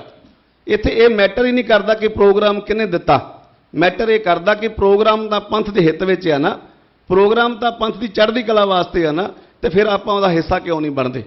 ਆਪਾਂ ਹਿੱਸਾ ਬਣਨ ਦੇ ਵਾਸਤੇ ਉਡੀਕ ਨਾ ਕਰਿਆ ਕਰੀਏ ਕਿਸੇ ਦੀ, ਆਪਾਂ ਆਪਣਾ ਫਰਜ਼ ਸਮਝ ਕੇ ਕਰਿਆ ਕਰੀਏ। ਦੂਸਰਾ, ਜਿਹੜਾ ਲੋਕ ਉਹ ਕੋਈ ਵੀ ਤਾਕਤਾਂ ਨੇ, ਤੁਸੀਂ ਉਹਨਾਂ ਨੂੰ ਆਰਐਸਐਸ ਕਹਿ ਲਓ, ਏਜੰਸੀਆਂ ਕਹਿ ਲਓ, ਕਿਸੇ ਵੀ ਤਰੀਕੇ ਦੇ ਨਾਲ ਕੋਈ ਵੀ ਨਾਂ ਦੇ ਦਿਓ, ਉਹਨਾਂ ਦੇ ਵੱਲੋਂ ਇਹ ਸਾਰਾ ਜਿਹੜਾ ਖੇਡ ਵਰਤਾਈ ਜਾਂਦੀ ਆ ਪੰਥ ਨੂੰ ਢਾਹ ਲਾਉਣ ਦੇ ਲਈ, ਉਹ ਭਾਵੇਂ ਉਹ ਸ਼ਿਵ ਸੈਨਾ ਦਾ ਰੂਪ ਲਾ ਲਓ, ਭਾਵੇਂ ਉਹ ਪਿਛਲੇ ਦਿਨੀ ਗੁਰੂ ਗ੍ਰੰਥ ਸਾਹਿਬ ਦੀ ਲਗਾ ਮਾਤਰਾਵਾਂ ਦੀ ਆਪਾਂ ਗੱਲ ਕਰ ਰਹੇ ਹਾਂ, ਜਾਂ ਉਸ ਤੋਂ ਬਾਅਦ ਬਾਣੀਆਂ ਤੇ ਕਿੰਤੂ ਪਰੰਤੂ, ਦਸਮ ਦੇ ਉੱਤੇ ਕਿੰਤੂ ਪਰੰਤੂ, ਸਾਡੇ ਤਖਤ ਸਾਹਿਬਾਨਾਂ ਤੇ ਕਿੰਤੂ ਪਰੰਤੂ, ਹਰ ਤਰੀਕੇ ਦੇ ਨਾਲ ਉਹਨਾਂ ਦੇ ਵੱਲੋਂ ਕੀਤੇ ਜਾ ਰਹੇ ਹਮਲਿਆਂ ਨੂੰ ਸਮਝਣ ਦੇ ਵਾਸਤੇ ਸਾਨੂੰ ਸਿਰ ਜੋੜਨ ਦੀ ਲੋੜ ਆ। ਜਿੱਥੇ ਜਿੱਥੇ ਵੀ ਤੁਸੀਂ ਸੇਵਾਵਾਂ ਕਰਦੇ ਹੋ, ਜਿੰਨੇ ਵੀ ਵੱਡੇ ਪੱਧਰ ਤੇ ਕਰਦੇ ਹੋ, ਜਿੰਨੇ ਵੀ ਛੋਟੇ ਪੱਧਰ ਤੇ ਕਰਦੇ ਹੋ, ਜਿਸ ਵੀ ਤਰੀਕੇ ਨਾਲ ਕਰਦੇ ਹੋ, ਜਦੋਂ ਵੀ ਗੱਲ ਸਾਡੀ ਮਰਿਆਦਾ, ਸਾਡੇ ਸਿਧਾਂਤਾਂ ਦੀ ਆਉਂਦੀ ਆ, ਉਦੋਂ ਸਾਡਾ ਫਰਜ਼ ਬਣਦਾ ਕਿ ਅਸੀਂ ਸਾਰੇ ਹੀ ਰਲ ਮਿਲ ਕਰਕੇ ਆਪੋ ਆਪਣਾ ਫਰਜ਼ ਸਮਝਦੇ ਹੋਇਆਂ ਇਕੱਠੇ ਹੋ ਜਾ ਕਰੀਏ। ਮੇਰੀ ਬੇਨਤੀ ਹੈ ਤੁਹਾਡੇ ਚਰਨਾਂ ਦੇ ਵਿੱਚ, ਮੈਂ ਇੱਕ ਸੇਵਾਦਾਰ ਹੋਣ ਦੇ ਨਾਤੇ ਬੇਨਤੀ ਪਹਿਲਾਂ ਵੀ ਕਰਦਾ ਹੁੰਦਾ, ਅੱਜ ਵੀ ਕਰਦਾ। ਅੱਜ ਬੜੀ ਗੁਰੂ ਸਾਹਿਬ ਨੇ ਕਿਰਪਾ ਕੀਤੀ ਆ ਵੀ ਆਪਾਂ ਸਾਰਾ ਪਰਿਵਾਰ ਪੰਥ ਇਕੱਠਾ ਹੋ ਕੇ ਬੈਠੇ ਆ। ਜਿੰਨੇ ਵੀ ਆਪਾਂ ਆਏ ਆ, ਜਿੰਨੇ ਵੀ ਸੇਵਾਵਾਂ ਕਰ ਰਹੇ ਆ, ਗੁਰੂ ਸਾਹਿਬ ਨੇ ਆਪਾਂ ਨੂੰ ਕਿਰਪਾ ਕੀਤੀ ਹੈ ਕਿ ਗਿਆਨੀ ਹਰਪ੍ਰੀਤ ਸਿੰਘ ਜੀ ਨੇ ਬੁਲਾਵਾ ਦਿੱਤਾ, ਆਪਾਂ ਸਾਰੇ ਹੀ ਆਪਣਾ ਫਰਜ਼ ਸਮਝਦੇ ਹੋਇਆਂ ਆ ਕੇ ਇੱਥੇ ਬੈਠੇ ਆ। ਬੇਸ਼ੱਕ ਜਿਵੇਂ ਪਰਮਪਾਲ ਵੀਰ ਜੀ ਗੱਲ ਕਰਦੇ ਸੀ ਕਿ ਪਿਛਲੇ ਲੰਘੇ ਦਿਨੀ ਜਦੋਂ ਇਹ ਬੁਲਾਵਾ ਆਉਂਦਾ, ਅਸੀਂ ਫੇਸਬੁੱਕ ਦੇ ਉੱਤੇ ਉਹ ਐਲਾਨ ਪੋਸਟ ਕਰਦੇ ਹਾਂ, ਸਾਨੂੰ ਵੀ ਬਹੁਤ ਲੋਕਾਂ ਦੇ ਵੱਲੋਂ ਕਿਹਾ ਜਾਂਦਾ ਸੀ, ਉਹ ਯਾਰ ਤੁਸੀਂ ਤਾਂ ਅੱਜ ਉੱਥੇ ਹੀ ਜਾ ਕੇ ਖੜ ਗਏ ਜਿੱਥੋਂ ਤੁਸੀਂ ਆਪ ਕਹਿੰਦੇ ਹੁੰਦੇ ਸੀ ਕਿ ਇਹ ਤਾਂ ਉਹਨਾਂ ਦਾ ਹਿੱਸਾ ਨੇ। ਮੈਂ ਇਹ ਕਹਿਣਾ ਚਾਹੁੰਦਾ ਕਿ ਸਮਾਂ ਪਿੱਛੇ ਜਿਹੜਾ ਲੰਘ ਗਿਆ, ਜੇ ਆਪਾਂ ਉਸ ਸਮੇਂ ਨੂੰ ਇਹ ਛੱਡ ਕੇ ਇਹ ਸੋਚ ਕੇ ਅੱਗੇ ਚੱਲੀਏ ਕਿ ਹੁਣ ਮੌਕਾ, ਹੁਣ ਆਪੇ ਜਿਹੜੀ ਬੋਤਾ ਸਿੰਘ ਗਰਜਾ ਸਿੰਘ ਦੀ ਗੱਲ ਕਰਦੇ ਆ, ਹੁਣ ਜੋੜ ਲਈਏ ਮੋਢੇ ਨਾਲ ਮੋਢਾ, ਹੁਣ ਕੀ ਹੋ ਗਿਆ? ਲੰਘ ਗਿਆ ਸਮਾਂ ਨਾ। ਜੇ ਲੰਘੇ ਸਮੇਂ ਨੂੰ ਆਪਾਂ ਲਕੀਰ ਨੂੰ ਪਿੱਟੀ ਜਾਵਾਂਗੇ ਤੇ ਸ਼ਾਇਦ ਗੱਲ ਨਹੀਂ ਬਣਨੀ। ਹੁਣ ਮੌਕਾ, ਹੁਣ ਲੋੜ ਆ, ਹੁਣ ਇਕੱਠੇ ਹੋ ਜਾਈਏ। ਸੋ ਅੱਜ ਇਹ ਬਹੁਤ ਸੋਹਣਾ ਪ੍ਰੋਗਰਾਮ ਉਲੀਕਿਆ ਗਿਆ। ਧੰਨਵਾਦ ਕਰਦੇ ਹਾਂ ਜੈਦਰ ਗਿਆਨੀ ਹਰਪ੍ਰੀਤ ਸਿੰਘ ਜੀ ਦਾ, ਜਿਨ੍ਹਾਂ ਨੇ ਇਸ ਸਾਰੀ ਹੀ ਚੀਜ਼ ਨੂੰ ਸਮਝਦੇ ਹੋਇਆਂ ਬੜੀ ਚੜ੍ਹਦੀ ਕਲਾ ਦੇ ਨਾਲ ਇਸ ਪ੍ਰੋਗਰਾਮ ਨੂੰ ਦਿੱਤਾ। ਪਰ ਮੈਂ ਬੇਨਤੀ ਉਹਨਾਂ ਨੂੰ ਇਹ ਵੀ ਕਰਦਾ ਕਿ ਤੁਹਾਡੇ ਤੋਂ ਬੜੀਆਂ ਆਸਾਂ ਨੇ, ਜੇ ਆਸਾਂ ਨੇ ਤਾਂ ਹੀ ਅੱਜ ਇਕੱਠੇ ਹੋ ਕੇ ਸਾਰੇ ਨੌਜਵਾਨ ਜਥੇਬੰਦੀਆਂ ਤੁਹਾਡੇ ਕੋਲ ਆਏ ਨੇ, ਤੇ ਅਸੀਂ ਇਹ ਆਸ ਕਰਦੇ ਹਾਂ ਕਿ ਤੁਸੀਂ ਇਸ ਆਸ ਤੇ ਚੜ੍ਹਦੀ ਕਲਾ ਦੇ ਨਾਲ ਪੂਰੇ ਉਤਰੋਗੇ। ਅਸੀਂ ਪਿਛਲੀਆਂ ਗੱਲਾਂ ਨਹੀਂ ਕਰਨੀਆਂ ਚਾਹੁੰਦੇ, ਨਾ ਹੀ ਕਰਨੀਆਂ ਚਾਹੀਦੀਆਂ ਨੇ, ਉਹ ਤਾਂ ਲਕੀਰ ਪੁੱਟਣ ਵਾਲੀ ਗੱਲ ਹੋ ਜਾਣੀ ਆ। ਉਹਨਾਂ ਗੱਲਾਂ 'ਚ ਪੈਣ ਦੀ ਸਾਨੂੰ ਲੋੜ ਵੀ ਨਹੀਂ ਹੈ। ਅਸੀਂ ਤਾਂ ਹੁਣ ਇਹ ਆਸ ਕਰਦੇ ਹਾਂ ਕਿ ਤਖਤ ਸਾਹਿਬਾਨ ਤੇ ਬਿਰਾਜਮਾਨ ਆਪ ਜੀ ਦਾ ਜਿਹੜਾ ਅਹੁਦਾ, ਆਪ ਜੀ ਉਸ ਅਹੁਦੇ ਨੂੰ ਬਰਕਰਾਰ ਰੱਖਦਿਆਂ ਹੋਇਆਂ ਸਾਨੂੰ ਸੇਵਾਦਾਰ ਹੋਣ ਦੇ ਨਾਤੇ ਜਦੋਂ ਵੀ ਹੁਕਮ ਕਰੋਗੇ, ਜਿੱਥੇ ਵੀ ਹੁਕਮ ਕਰੋਗੇ, ਅਸੀਂ ਪੰਥ ਦੇ ਵਾਸਤੇ, ਗੁਰੂ ਗ੍ਰੰਥ ਦੇ ਵਾਸਤੇ ਖੜੇ ਹੋਵਾਂਗੇ। ਹਰ ਇੱਕ ਸਿੱਖ ਦਾ ਫਰਜ਼ ਆ ਤੇ ਹਰ ਇੱਕ ਸਿੱਖ ਸਮਰਪਿਤ ਆ ਇਸ ਤਖਤ ਨੂੰ ਤੇ ਇਸ ਅਹੁਦੇ ਨੂੰ। ਆਸ ਵੀ ਕਰਦੇ ਹਾਂ ਕਿ ਜਿੰਨੇ ਵੀ ਆਪਾਂ ਅੱਜ ਇਕੱਠੇ ਹੋਏ ਆ, ਜਦੋਂ ਵੀ ਗੱਲ ਗੁਰੂ ਗ੍ਰੰਥ ਗੁਰੂ ਪੰਥ ਦੀ ਆਊਗੀ, ਆਪਾਂ ਇਕੱਠੇ ਹੋਵਾਂਗੇ। ਸੋ ਗੁਰੂ ਕਿਰਪਾ ਕਰੇ। ਬਾਕੀ ਜਿਹੜਾ ਵੀ ਪ੍ਰੋਗਰਾਮ ਅੱਜ ਇੱਥੇ ਉਲੀਕਿਆ ਜਾਊਗਾ, ਜਾਂ ਇਸ ਤੋਂ ਬਾਅਦ ਜਥੇਬੰਦੀਆਂ ਆਪਣੇ ਪੱਧਰ ਤੇ ਜਥੇਦਾਰ ਸਾਹਿਬ ਜਾਂ ਜਿੰਨੀਆਂ ਵੀ ਆਈਆਂ ਹੋਈਆਂ ਨੌਜਵਾਨ ਜਥੇਬੰਦੀਆਂ ਪ੍ਰੋਗਰਾਮ ਦਿੰਦੀਆਂ ਨੇ, ਆਪਾਂ ਸਾਰੇ ਰਲ ਮਿਲ ਕਰਕੇ ਸਿਰ ਜੋੜ ਕਰਕੇ ਇਹਦਾ ਡਟ ਕੇ ਸਾਥ ਦਈਏ। ਆਉਣ ਵਾਲੇ ਦਿਨਾਂ ਦੇ ਵਿੱਚ ਇਸ ਤੋਂ ਵੀ ਜ਼ਿਆਦਾ ਤੇ ਵੱਡੇ ਤਰੀਕੇ ਨਾਲ ਉਹਨਾਂ ਨੇ ਇਹ ਚੀਜ਼ਾਂ ਕਰਨੀਆਂ ਨੇ, ਕਿਉਂਕਿ 6 ਜੂਨ ਆਉਣ ਵਾਲੀ ਆ। 6 ਜੂਨ ਦੇ ਵਿੱਚ ਉਹਨਾਂ ਨੇ ਇਹੋ ਜਿਹੀਆਂ ਹੋਰ ਕੁਝ ਚਾਲਾਂ ਚੱਲਣੀਆਂ ਨੇ। ਮੇਰੀ ਬੇਨਤੀ ਨੌਜਵਾਨਾਂ ਦੀ ਆ, ਤੁਸੀਂ ਜਜ਼ਬਾਤੀ ਹੋ, ਤੁਹਾਡੇ ਅੰਦਰ ਦਰਦ ਆ। ਜਦੋਂ ਕੋਈ ਤੁਹਾਡੇ ਸ਼ਹੀਦਾਂ ਦੇ ਪ੍ਰਤੀ ਬੋਲਦਾ, ਤੁਹਾਡਾ ਦਰਦ ਬਿਲਕੁਲ ਜਾਇਜ਼ ਹੁੰਦਾ ਕਿ ਤੁਸੀਂ ਆਪੋ ਆਪਣੇ ਤਰੀਕੇ ਨਾਲ ਜਵਾਬ ਦੇਣ ਬਹਿ ਜਾਂਦੇ ਹੋ। ਜ਼ਰੂਰ ਦੇਣਾ ਚਾਹੀਦਾ, ਪਰ ਮੇਰੀ ਬੇਨਤੀ ਹੈ ਵੀ ਜਦੋਂ ਵੀ ਕੋਈ ਇਦਾਂ ਦਾ ਇਹ ਲੋਕ ਹਾਲਾਤ ਬਣਾਉਂਦੇ ਨੇ, ਕੋਈ ਵੀਡੀਓ ਪਾਉਂਦੇ ਨੇ ਜਾਂ ਕੋਈ ਚੈਲੰਜ ਦਿੰਦੇ ਨੇ, ਉਦੋਂ ਆਪਾਂ ਆਪੋ ਆਪਣੇ ਪੱਧਰ ਤੇ ਨਾ ਕਰਕੇ ਇੱਕ ਰੂਪ ਦੇ ਵਿੱਚ ਇਕੱਠੇ ਹੋ ਕਰਕੇ ਜੇ ਇਹ ਤੋਈਏ, ਮੈਨੂੰ ਨਹੀਂ ਲੱਗਦਾ ਵੀ ਅਜਿਹਾ ਕੋਈ ਵੀ ਕਾਰਜ ਜਿਹੜਾ ਨਾ ਹੋਵੇ। ਆ ਸੂਰੀ ਸੀਗਾ, ਨੂੰ ਨੱਥ ਨਹੀਂ ਸੀ ਪੈਂਦੀ ਹੁੰਦੀ। ਲੰਘੇ ਕੁਝ ਸਾਲਾਂ ਵਿੱਚ ਜਥੇਬੰਦੀਆਂ ਨੇ ਸਿਰ ਜੋੜ ਕੇ 3-3 4-4 ਵਾਰੀ ਇੱਥੇ ਅੰਮ੍ਰਿਤਸਰ ਸਾਹਿਬ ਉਹਨਾਂ ਦੇ ਪਰਚੇ ਕਰਾਏ ਨੇ। ਉਹਨੂੰ ਜੇਲ੍ਹ 'ਚ ਧੱਕਿਆ, 2-2 ਮਹੀਨੇ ਜੇਲ੍ਹ ਕਟਵਾਈ ਆ, ਸਾਰਾ ਕੁਝ ਹੋਇਆ, ਪਰ ਉਹ ਤਾਂ ਹੀ ਹੋਇਆ ਜੇ ਅਸੀਂ ਇਕੱਠੇ ਹੋ ਕੇ ਤੁਰੇ ਸੀ। ਸੋ ਜਿਹੜੀ ਆਪਾਂ ਹਮੇਸ਼ਾ ਹੀ ਇਹ ਗੱਲ ਕਰਦੇ ਹਾਂ ਕਿ ਹੋਏ ਇਕੱਤਰ ਮਿਲੋ ਮੇਰੇ ਭਾਈ, ਦੁਬਦਾ ਦੂਰ ਕਰੋ ਲਿਵਲਾਏ, ਹਰ ਨਾਮੇ ਕੀ ਹੋਵੋ ਜੋੜੀ, ਗੁਰਮੁਖ ਬੈਠੋ ਸਭਾ ਵਿਛਾਏ, ਉਹਦੇ ਤੇ ਪ੍ਰੈਕਟੀਕਲ ਰੂਪ ਦੇ ਵਿੱਚ ਪਹਿਰਾ ਦੇਣ ਦੀ ਲੋੜ ਆ। ਸਿਰਫ ਉਸ ਪੰਕਤੀ ਨੂੰ ਪੜ੍ਹੀਏ ਨਾ ਤੇ ਪੜ੍ਹ ਕੇ ਸਟੇਜ ਤੇ ਗੱਲ ਕਰਕੇ ਬਾਹਰ ਜਾ ਕੇ ਨਾ ਭੁੱਲ ਜਾਈਏ। ਜੇ ਮੇਰੇ 'ਚ ਕੋਈ ਘਾਟ ਆ ਤੇ ਤੁਸੀਂ ਮੇਰੇ ਆਪਣੇ ਹੋ, ਮੇਰੇ ਭਰਾ ਹੋ, ਜਾਂ ਦੂਜੇ ਕਿਸੇ ਬੰਦੇ 'ਚ ਘਾਟ ਆ, ਆਪਣਾ ਫਰਜ਼ ਬਣਦਾ ਕਿ ਆਪਾਂ ਉਹਨੂੰ ਉਹਦੀ ਘਾਟ ਦੱਸ ਦਈਏ, ਉਹਨੂੰ ਗੱਲ ਨਾਲ ਲਾ ਲਈਏ। ਜੇ ਉਹਦੇ ਕੋਲ ਕੋਈ ਗਲਤੀ ਆ ਤੇ ਉਹਨੂੰ ਉਹਦੀ ਗਲਤੀ ਦਾ ਅਹਿਸਾਸ ਕਰਾ ਦਈਏ, ਉਹਨੂੰ ਦੱਸੀਏ ਕਿ ਭਾਈ ਤੂੰ ਇੱਥੇ ਸਾਡੇ ਵਿਚਾਰਕ ਮਤਭੇਦ ਨੇ ਤੇਰੇ ਨਾਲ, ਇੱਥੇ ਤੇਰੇ ਨਾਲ ਸਾਡੀ ਸੋਚ ਨਹੀਂ ਰਲਦੀ, ਪਰ ਇੱਥੇ ਆਪਾਂ ਗੱਲ ਗੁਰੂ ਗ੍ਰੰਥ ਗੁਰੂ ਪੰਥ ਦੀ ਕਰਨੀ ਆ। ਆਪਾਂ ਇੱਕ ਹੋ ਕੇ ਸਿਰ ਜੋੜ ਕੇ ਤੁਰੀਏ, ਤਾਂ ਹੀ ਸਾਡੀ ਚੜ੍ਹਦੀ ਕਲਾ ਦੀ ਗੱਲ ਹੋਣੀ ਆ, ਤਾਂ ਹੀ ਫਿਰ ਗੱਲ ਬਣਨੀ ਆ। ਬਾਕੀ ਅੱਜ ਦਾ ਇਹ ਪ੍ਰੋਗਰਾਮ ਜਿਹੜਾ ਵਾ, ਇਹ ਗੁਰੂ ਸਾਹਿਬ ਨੇ ਕਿਰਪਾ ਕਰਕੇ ਆਪਾਂ ਨੂੰ ਇਹ ਸਾਰਾ ਸਿਰ ਜੋੜਨ ਦਾ, ਗੁਰੂ ਸਾਹਿਬ ਨੇ 6ਵੇਂ ਪਾਤਸ਼ਾਹ ਦਾ ਜਿਹੜਾ ਆਪਾਂ ਕਨਸੈਪਟ ਦੀ ਗੱਲ ਕਰਦੇ ਹਾਂ, ਨਿਸ਼ਾਨ ਸਾਹਿਬ ਦੇ ਥੱਲੇ ਇਕੱਠੇ ਹੋਣ ਦੀ ਅੱਜ ਮੌਕਾ ਦਿੱਤਾ ਵਾ। ਮੈਂ ਆਸ ਕਰਦਾ ਹਾਂ ਵੀ ਆਪਾਂ ਇਸ ਮੌਕੇ ਨੂੰ ਸਾਂਭਾਂਗੇ ਤੇ ਭਵਿੱਖ ਦੇ ਵਿੱਚ ਜਦੋਂ ਵੀ ਕੋਈ ਪ੍ਰੋਗਰਾਮ ਸ੍ਰੀ ਅਕਾਲ ਤਖਤ ਸਾਹਿਬ ਦੇ ਵੱਲੋਂ ਦਿੱਤਾ ਜਾਊਗਾ, ਭਵਿੱਖ ਦੇ ਵਿੱਚ ਜਦੋਂ ਵੀ ਲੋੜ ਗੁਰੂ ਗ੍ਰੰਥ ਗੁਰੂ ਪੰਥ ਤੇ ਸਿਧਾਂਤਾਂ ਦੇ ਵਾਸਤੇ ਪੈਂਦੀ ਆ, ਆਸ ਕਰਦੇ ਹਾਂ ਕਿ ਸ੍ਰੀ ਅਕਾਲ ਤਖਤ ਸਾਹਿਬ ਤੇ ਸੁਭਾਏਮਾਨ ਉਹਦਾ ਜਥੇਦਾਰ ਸਾਹਿਬ ਜਿੰਨੇ ਵੀ ਸਾਡੇ ਸੇਵਾਦਾਰ ਸਾਹਿਬ ਨੇ ਉਹ ਡਟ ਕਰਕੇ ਪਹਿਰਾ ਦੇਣਗੇ। ਪਿਛਲੀਆਂ ਹੋਈਆਂ ਸਾਰੀਆਂ ਗੱਲਾਂ ਨੂੰ ਨਾ ਚਿਤਾਰਦਿਆਂ ਹੋਇਆਂ ਅੱਜ ਤੋਂ ਅਸੀਂ ਇਹ ਅਹਿਦ ਕਰੀਏ ਕਿ ਜਿਵੇਂ ਆਪਾਂ ਸ੍ਰੀ ਅਕਾਲ ਤਖਤ ਸਾਹਿਬ ਨੂੰ ਸਮਰਪਿਤ ਸੀ, ਸਮਰਪਿਤ ਹਾਂ, ਸਮਰਪਿਤ ਰਵਾਂਗੇ। ਗੁਰੂ ਭਲਾ ਕਰੇ। ਵਾਹਿਗੁਰੂ ਜੀ ਕਾ ਖਾਲਸਾ, ਵਾਹਿਗੁਰੂ ਜੀ ਕੀ ਫਤਿਹ। ਬਹੁਤ ਬਹੁਤ ਧੰਨਵਾਦ ਵੀਰ ਜੀ। ਬੇਨਤੀ ਕਰਾਂਗਾ ਬੜੇ ਹੀ ਸਿੱਖ ਕੌਮ ਦੇ ਯੰਗ ਆਗੂ ਵੀਰ ਰਣਜੀਤ ਸਿੰਘ ਜੀ ਦਮਦਮੀ ਟਕਸਾਲ, ਉਹਨਾਂ ਨੂੰ ਕਿ ਉਹ ਆਪਣੇ ਵਿਚਾਰਾਂ ਦੀ ਸਾਂਝ ਪਾਉਣ ਜੀ। ਵੀਰ ਰਣਜੀਤ ਸਿੰਘ ਜੀ।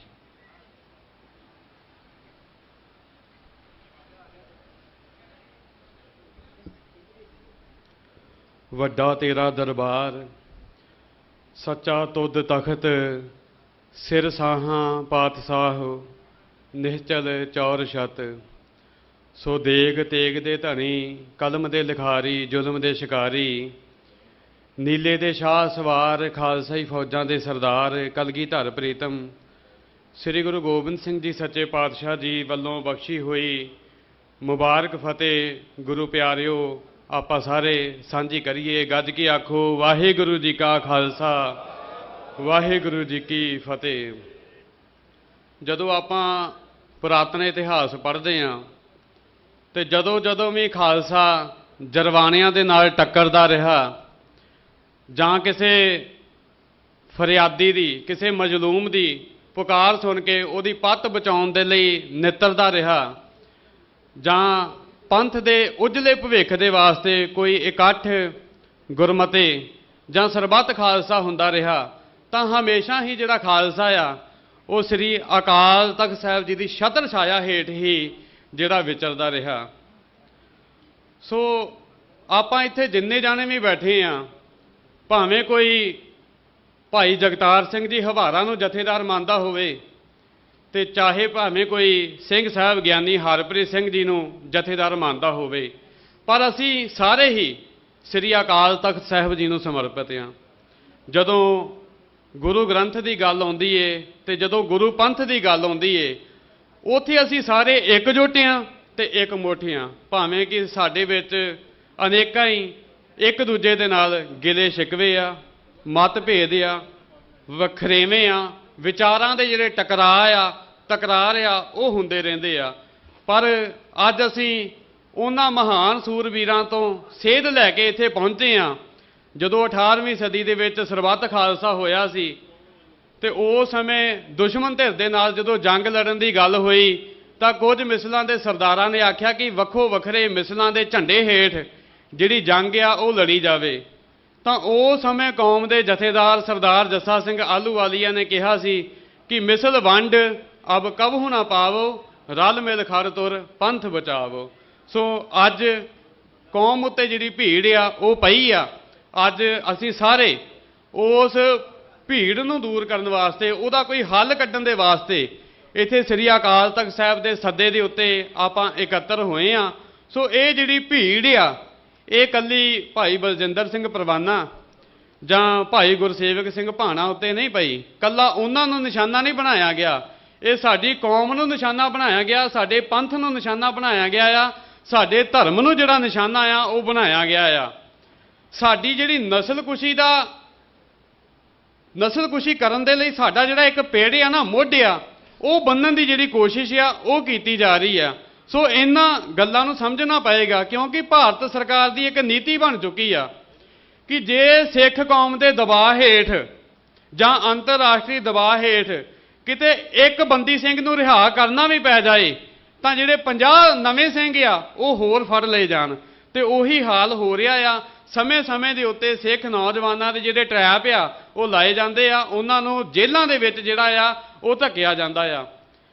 ਤੇ ਜੇ ਇੱਥੇ ਜਿੰਨੇ ਵੀ ਵੀਰ ਬੈਠੇ ਆ, ਜੇਕਰ ਕਿਸੇ ਨੇ ਸਰਦਾਰ ਜਸਪਾਲ ਸਿੰਘ ਸਿੱਧੂ ਹੋਣਾ ਦੀ ਕਿਤਾਬ ਪੜ੍ਹੀ ਹੋਵੇ ਜੂਨ 84 ਦੀ ਪੱਤਰਕਾਰੀ, ਤਾਂ ਉਹਨਾਂ ਨੇ ਉਹਦੇ ਵਿੱਚ ਲਿਖਿਆ ਆ ਕਿ ਦਰਬਾਰ ਸਾਹਿਬ ਦੇ ਹਮਲੇ ਦਾ ਜਿਹੜਾ ਪੇੜ ਸੀ, ਜਿਹੜਾ ਮੁੱਢ ਸੀ, ਉਹ ਭਾਰਤੀ ਹਿੰਦੂ ਮੀਡੀਆ ਦੇ ਵੱਲੋਂ ਬੰਨਿਆ ਗਿਆ ਸੀ ਜਾਂ ਕੁਝ ਹਿੰਦੂ ਜਨੂਨੀਆਂ ਦੇ ਵੱਲੋਂ ਜਿਹੜਾ ਆ ਉਹ ਬੰਨਿਆ ਗਿਆ ਸੀ ਕਿ ਇਹੋ ਜਿਹੇ ਹਾਲਾਤ ਬਣਾ ਦਿੱਤੇ ਗਏ ਕਿ ਬਾਅਦ ਵਿੱਚ ਹਿੰਦ ਸਟੇਟ ਨੇ ਦਰਬਾਰ ਸਾਹਿਬ ਦੇ ਉੱਤੇ ਜਿਹੜਾ ਹਮਲਾ ਆ ਉਹ ਕਰ ਦਿੱਤਾ। ਆਪਾਂ ਦੇਖਿਆ ਕਿ ਦਰਬਾਰ ਸਾਹਿਬ ਦੇ ਹਮਲੇ ਤੋਂ ਪਹਿਲਾਂ ਕਿਵੇਂ ਲਾਲਾ ਜਗਤ ਨਾਰਾਇਣ ਨੇ ਆਪਣੇ ਮੀਡੀਆ ਰਾਹੀਂ ਜਿਹੜੀ ਸਿੱਖ ਕੌਮ ਦੇ ਵਿਰੁੱਧ ਜਿਹੜੀ ਅੱਗ ਆ ਉਹਨੇ ਜ਼ਹਿਰ ਜਿਹੜਾ ਆ ਉਹ ਉਗਲਿਆ ਸੀ। ਇਸੇ ਤਰ੍ਹਾਂ ਜਿਹੜਾ ਹਰਬੰਸ ਲਾਲ ਖੰਨਾ ਆ ਉਹਨੇ ਕੀ ਕੁਝ ਕੀਤਾ, ਕਿਸ ਤਰ੍ਹਾਂ ਇੱਥੇ ਅੰਮ੍ਰਿਤਸਰ ਦੇ ਵਿੱਚ ਹੀ ਜਿਹੜੇ ਸਿੱਖ ਵਿਰੋਧੀ ਜਿਹੜੇ ਮਾਰਚ ਆ ਉਹ ਕੱਢੇ ਗਏ। ਤੇ ਅੱਜ ਵੀ ਉਹੀ ਕੁਝ ਹੋ ਰਿਹਾ ਆ। ਗੱਲ ਚੱਲ ਰਹੀ ਸੀ, ਜਿਹੜੇ ਪਹਿਲਾਂ ਵੀਰ ਬੋਲ ਕੇ ਗਏ ਆ ਭਾਈ ਪਰਮਪਾਲ ਸਿੰਘ ਜਾਂ ਸੁਖਦੇਵ ਸਿੰਘ ਵੀਰ, ਕਿ ਇਹ ਲੋਕ ਮੰਤਰਾਂ ਦੀ ਆੜ ਲੈਂਦੇ ਆ ਤਾਂ ਜੋ ਬਾਅਦ ਵਿੱਚ ਸਿੱਖ ਕੌਮ ਨੂੰ ਜਿਹੜਾ ਬਦਨਾਮ ਆ ਉਹ ਕੀਤਾ ਜਾਵੇ। ਪਹਿਲਾਂ ਇਹ ਖਬਰ ਚਲਾਈ ਗਈ ਕਿ ਭਾਈ ਬਲਜਿੰਦਰ ਸਿੰਘ ਜਿਹੜਾ ਪਰਵਾਨਾ ਆ ਉਹ ਸਾਜ਼ਿਸ਼ ਘਾੜਾ ਆ, ਉਹ ਮਾਸਟਰਮਾਈਂਡ ਆ। ਬਾਅਦ ਵਿੱਚ ਜਦੋਂ ਕੌਮ ਵੱਲੋਂ ਵਿਰੋਧ ਹੁੰਦਾ ਆ, ਬਾਅਦ ਵਿੱਚ ਇਹ ਗੱਲ ਸਾਹਮਣੇ ਆਉਂਦੀ ਹੈ ਕਿ ਉਹ ਜਿਹੜਾ ਮਾਸਟਰਮਾਈਂਡ ਨਹੀਂ ਆ। ਇਹ ਪਹਿਲਾਂ ਖਬਰ ਚਲਾਈ ਜਾਂਦੀ ਹੈ ਕਿ ਮੰਦਿਰ ਦੇ ਵਿੱਚ ਜਿਹੜੇ ਸਿੱਖ ਨੌਜਵਾਨ ਆ ਉਹ ਵੜੇ, ਮੰਦਿਰ ਦਾ ਜਿਹੜਾ ਨੁਕਸਾਨ ਆ ਉਹ ਕੀਤਾ। ਹੁਣ ਇੰਗਲਿਸ਼ ਦੀ ਖਬਰ ਆ ਚੁੱਕੀ ਹੋਈ ਹੈ, ਇੰਗਲਿਸ਼ ਅਖਬਾਰ ਦੀ, ਪ੍ਰਬੰਧਕ ਇਹ ਕਹਿ ਚੁੱਕੇ ਹੋਏ ਆ ਕਿ ਮੰਦਿਰ ਦੇ ਵਿੱਚ ਕੋਈ ਐਂਟਰ ਨਹੀਂ ਹੋਇਆ ਤੇ ਨਾ ਹੀ ਮੰਦਿਰ ਦਾ ਜਿਹੜਾ ਕੋਈ ਹੈ ਨੁਕਸਾਨ ਆ ਉਹ ਹੋਇਆ। ਪਰ ਇਹਨਾਂ ਲੋਕਾਂ ਦੇ ਵੱਲੋਂ ਕੌਮ ਨੂੰ ਜਿਹੜਾ ਬਦਨਾਮ ਕਰਨ ਦੇ ਜਿਹੜੇ ਯਤਨ ਆ ਉਹ ਕੀਤੇ ਜਾ ਰਹੇ ਆ। ਹੁਣ ਗੱਲ ਚੱਲ ਰਹੀ ਆ ਕਿ ਜਿਹੜੀ ਭਗਵੰਤ ਮਾਨ ਸਰਕਾਰ ਆ, ਜਿਹੜੀ ਮੌਜੂਦਾ ਸਰਕਾਰ ਆ ਆਮ ਆਦਮੀ ਪਾਰਟੀ, ਉਹ ਇਹਨਾਂ ਨੂੰ ਸ਼ਹਿ ਦੇ ਰਹੀ ਹੈ। ਤੇ ਜਿਹੜੀਆਂ ਪਹਿਲੀਆਂ ਸਰਕਾਰਾਂ ਰਹੀਆਂ ਉਹ ਵੀ ਇਹਨਾਂ ਲੋਕਾਂ ਨੂੰ, ਸਿੱਖ ਵਿਰੋਧੀ ਲੋਕਾਂ ਨੂੰ ਜਾਂ ਪੰਜਾਬ ਵਿਰੋਧੀ ਲੋਕਾਂ ਨੂੰ ਜਿਹੜੀ ਸ਼ਹਿ ਆ ਉਹ ਦਿੰਦੇ ਰਹੇ ਆ। ਬਾਦਲ ਸਰਕਾਰ ਦੇ ਵੇਲੇ ਵੀ ਇਹੀ ਕੁਝ ਹੁੰਦਾ ਰਿਹਾ, ਕੈਪਟਨ ਸਰਕਾਰ ਦੇ ਵੇਲੇ ਵੀ ਇਹੀ ਕੁਝ ਹੁੰਦਾ ਰਿਹਾ, ਉਸ ਤੋਂ ਪਹਿਲਾਂ ਚਲੇ ਜਾਓ ਦਰਬਾਰਾ ਸਰਕਾਰ ਦੇ ਵੇਲੇ ਵੀ ਇਹੀ ਕੁਝ ਹੁੰਦਾ ਰਿਹਾ, ਤੇ ਬਰਨਾਲਾ ਸਰਕਾਰ ਦੇ ਵੇਲੇ ਵੀ ਇਹੀ ਕੁਝ ਹੁੰਦਾ ਰਿਹਾ। ਸੋ ਹੁਣ ਲੋੜ ਆ ਕਿ ਅਸੀਂ ਇਕਜੁੱਟ ਹੋਈਏ ਤੇ ਇਕਮੁੱਠ ਹੋ ਕੇ ਇਹਨਾਂ ਸਰਕਾਰਾਂ ਦੇ ਵਿਰੁੱਧ, ਇਹਨਾਂ ਹਿੰਦੂ ਜਨੂਨੀਆਂ ਦੇ ਵਿਰੁੱਧ ਆਪਣੀ ਜਿਹੜੀ ਲੜਾਈ ਆ ਉਹ ਲੜੀਏ। ਕਿਉਂਕਿ ਹਾਲਾਤ ਇਦਾਂ ਦੇ ਬਣਦੇ ਜਾ ਰਹੇ ਆ ਕਿ ਕੌਮ ਨੂੰ ਚਾਰੇ ਪਾਸਿਓਂ ਜਿਹੜਾ ਆ ਉਹ ਘੇਰਿਆ ਜਾ ਰਿਹਾ ਆ। ਹੁਣ ਥੋੜੇ ਦਿਨ ਪਹਿਲਾਂ ਰਾਘਵ ਚੱਡਾ ਦਾ ਇੱਕ ਬਿਆਨ ਆਇਆ, ਉਹ ਕਹਿੰਦਾ ਕਿ ਇਹ ਕੋਈ ਦੋ ਧਰਮਾਂ ਦੀ ਲੜਾਈ ਨਹੀਂ ਸੀ, ਜਾਂ ਜਿਹੜੀ ਲੜਾਈ ਸੀ ਉਹ ਕੋਈ ਸਿੱਖਾਂ ਦੇ ਵਿੱਚ ਜਾਂ ਸ਼ਿਵ ਸੈਨਿਕਾਂ ਦੇ ਵਿੱਚ ਨਹੀਂ ਸੀ, ਇਹ ਲੜਾਈ ਜਿਹੜੀ ਬਾਦਲ ਦਲ ਦੀ ਸੀ ਤੇ ਸ਼ਿਵ ਸੈਨਿਕਾਂ ਦੀ ਸੀ। ਹੁਣ ਗੱਲ ਇਹ ਆ ਕਿ ਜਿਹੜੀ ਉਹਨੇ ਗੱਲ ਕਹੀ ਆ, ਇਹ ਬਹਾਨਾ ਕਿਹਨੇ ਦਿੱਤਾ? ਜੇਕਰ ਬਾਦਲ ਕਿਆਂ ਨੇ ਜਾਂ ਅਕਾਲੀ ਦਲ ਨੇ ਸ਼ਿਵ ਸੈਨਾ ਦੇ ਨਾਲ ਗੱਠਜੋੜ ਨਾ ਕੀਤਾ ਹੁੰਦਾ ਤੇ ਕਿਸੇ ਦੀ ਹਿੰਮਤ ਪੈਣੀ ਸੀ? ਮੇਰੇ ਖਿਆਲ ਨਾਲ ਉਹ ਜਿਹੜਾ ਗੱਠਜੋੜ ਆ ਉਹ ਹਜੇ ਤੱਕ ਵੀ ਨਹੀਂ ਟੁੱਟਾ। ਸੋ ਉਹ ਜਿਹੜੇ ਹਿੰਦੂ ਜਨੂਨੀ ਹੈ, ਚਾਹੇ ਉਹ ਸੂਰੀ ਵਰਗੇ ਹੋਣ, ਚਾਹੇ ਉਹ ਸਿੰਗਲਾ ਵਰਗੇ ਹੋਣ, ਜਿਹੜੇ ਸਾਡੀ ਕੌਮ ਨੂੰ ਵੰਗਾਰਦੇ ਆ, ਸਾਡੇ ਕੌਮੀ ਰਾਜ ਖਾਲਿਸਤਾਨ ਦੇ ਜਿਹੜੇ ਵਿਰੁੱਧ ਬੋਲਦੇ ਆ, ਉਹਨਾਂ ਦੇ ਪਿੱਛੇ ਕੌਣ ਖੜਾ? ਹਿੰਦ ਸਟੇਟ ਖੜੀ ਆ। ਤੇ ਸਾਡੇ ਪਿੱਛੇ ਕੌਣ ਖੜਾ? ਸਾਡੇ ਪਿੱਛੇ ਕੋਈ ਵੀ ਨਹੀਂ ਖੜਾ। ਅੱਜ ਸ੍ਰੀ ਅਕਾਲ ਤਖਤ ਸਾਹਿਬ ਤੋਂ ਸੱਦਾ ਆਇਆ, ਅਸੀਂ ਇੱਥੇ ਸਾਰੇ ਇਕੱਤਰ ਹੋਏ ਆ, ਪਰ ਜੇਕਰ ਪਹਿਲਾਂ ਹੀ ਸਾਡੇ ਪਿੱਛੇ ਸ੍ਰੀ ਅਕਾਲ ਤਖਤ ਸਾਹਿਬ ਖੜਾ ਹੁੰਦਾ ਤਾਂ ਇਹ ਜਿਹੜੇ ਹਾਲਾਤ ਆ ਉਹ ਨਹੀਂ ਬਣਨੇ ਸੀ। ਸਾਨੂੰ ਤਾਂ ਸ਼ਲਾਰੂ ਕਹਿ ਕੇ ਸਾਨੂੰ ਤਾਂ ਦੁੱਕੀ ਤਿੱਕੀ ਕਹਿ ਕੇ ਜਾਂ ਕਾਂਗਰਸੀ ਕਹਿ ਕੇ ਸਾਨੂੰ ਜਿਹੜਾ ਬਦਨਾਮ ਕੀਤਾ ਜਾਂਦਾ ਆ ਪੰਥ ਪ੍ਰਸਤ ਜਾਂ ਖਾਲਿਸਤਾਨੀ ਗੁਰਸਿੱਖਾਂ ਨੂੰ। ਸੋ ਲੋੜ ਇਹ ਆ ਕਿ ਜੇਕਰ ਅਸੀਂ ਸੱਚਮੁੱਚ ਹੀ ਇਹਨਾਂ ਮਸਲਿਆਂ ਦਾ ਹੱਲ ਚਾਹੁੰਦੇ ਆ ਤੇ ਅਸੀਂ ਇਕਜੁੱਟ ਹੋਈਏ, ਇਕਮੁੱਠ ਹੋਈਏ ਤੇ ਜਿਹੜਾ ਸ੍ਰੀ ਅਕਾਲ ਤਖਤ ਸਾਹਿਬ ਆ ਉਹ ਸੱਚਮੁੱਚ ਹੀ ਪੰਥ ਅਤੇ ਪੰਜਾਬ ਦੀ ਜਿਹੜੀ ਪਹਿਰੇਦਾਰੀ ਆ ਉਹ ਕਰੇ। ਅਸੀਂ ਗਿਆਨੀ ਹਰਪ੍ਰੀਤ ਸਿੰਘ ਦੇ ਨਾਲ ਹਰ ਤਰੀਕੇ ਦੇ ਨਾਲ ਮੋਢਾ ਜੋੜ ਕੇ ਖੜੇ ਆ, ਪਰ ਉਹ ਪੰਥ ਦੀ ਗੱਲ ਕਰਨ, ਪੰਜਾਬ ਦੀ ਗੱਲ ਕਰਨ ਤੇ ਅਸੀਂ ਜਿਹੜਾ ਸਾਥ ਆ ਉਹ ਦੇਵਾਂਗੇ। ਸੋ ਇੰਨੀਆਂ ਕੋਈ ਬੇਨਤੀਆਂ ਪ੍ਰਵਾਨ ਕਰਨੀਆਂ। ਬਾਕੀ ਇਹ ਪੰਜਾਬ ਦੀ ਧਰਤੀ ਆ, ਇਹ ਸਿੱਖ ਹੋਮਲੈਂਡ ਆ, ਇੱਥੇ ਆ ਕੇ ਕੋਈ ਸਿੱਖਾਂ ਨੂੰ ਵੰਗਾਰ ਜਾਵੇ ਸ਼ਿਵ ਸੈਨਿਕ ਜਾਂ ਕੋਈ ਹਿੰਦੂ ਤਵੀ, ਇਹ ਕਦੀ ਵੀ ਜਿਹੜਾ ਬਰਦਾਸ਼ਤ ਆ ਉਹ ਨਹੀਂ ਕੀਤਾ ਜਾ ਸਕਦਾ। ਇੱਥੇ ਪੰਥ ਦੀ ਗੱਲ ਚੱਲੇਗੀ, ਇੱਥੇ ਪੰਜਾਬ ਦੀ ਗੱਲ ਚੱਲੇਗੀ। ਵਾਹਿਗੁਰੂ ਜੀ ਕਾ ਖਾਲਸਾ, ਵਾਹਿਗੁਰੂ ਜੀ ਕੀ ਫਤਿਹ। ਯਾ ਕਾਲ ਬਹੁਤ ਬਹੁਤ ਧੰਨਵਾਦ ਵੀਰ ਰਣਜੀਤ ਸਿੰਘ ਜੀ ਦਾ।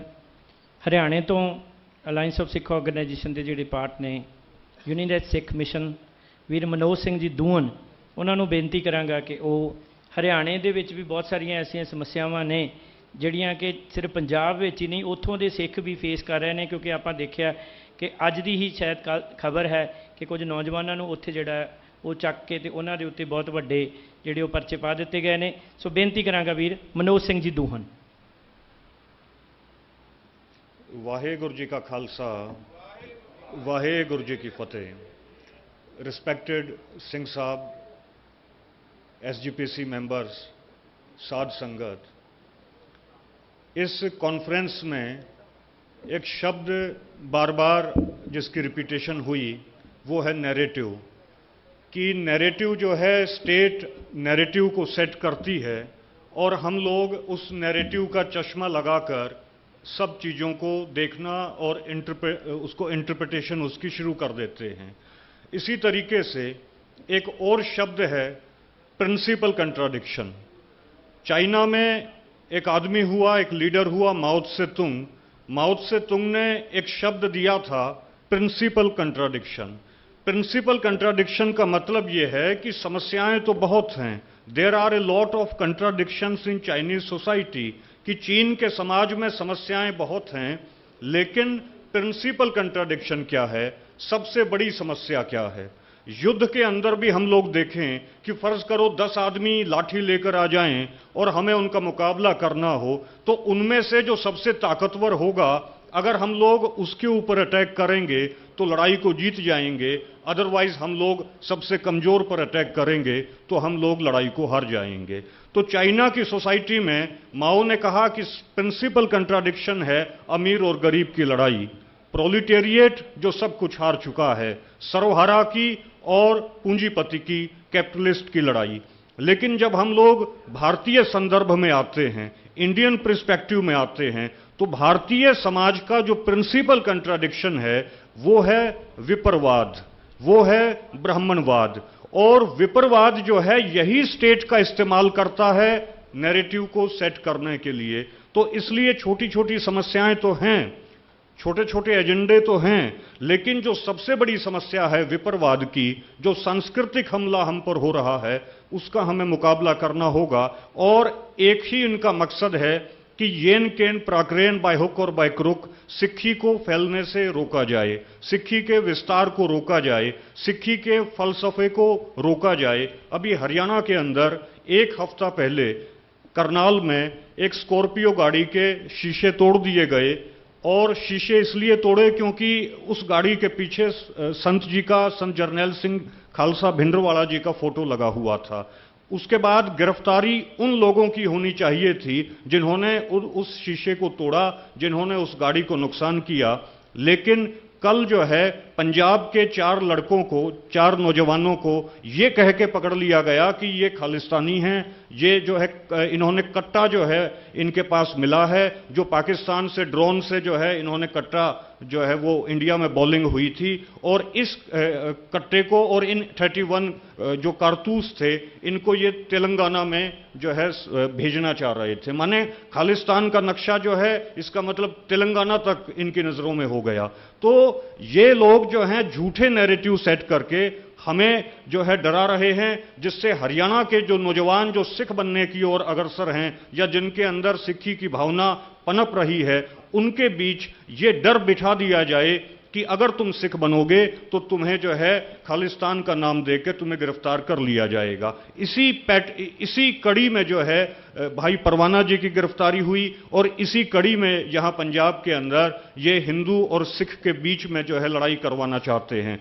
हिंदुइज्म को जैसा मैंने समझा, हिंदुइज्म मैं ये मानता हूं, मेरा अपना पर्सनल मैं अपनी बात रखना चाह रहा हूं कि हिंदुइज्म जो है ये भी एक विपरवाद जो है, ये हिंदुइज्म विपरवाद जो है वो हिंदुइज्म के नाम पर जो है प्रफुल्लित होता है और हिंदुइज्म को आगे रख के, मंदिरों को आगे रख के ये लोग अपना बचाव करते हैं। तो प्रिंसिपल कंट्राडिक्शन को हम लोग समझें और इसमें हरियाणा और पंजाब को मिलकर इस लड़ाई को लड़ना पड़ेगा।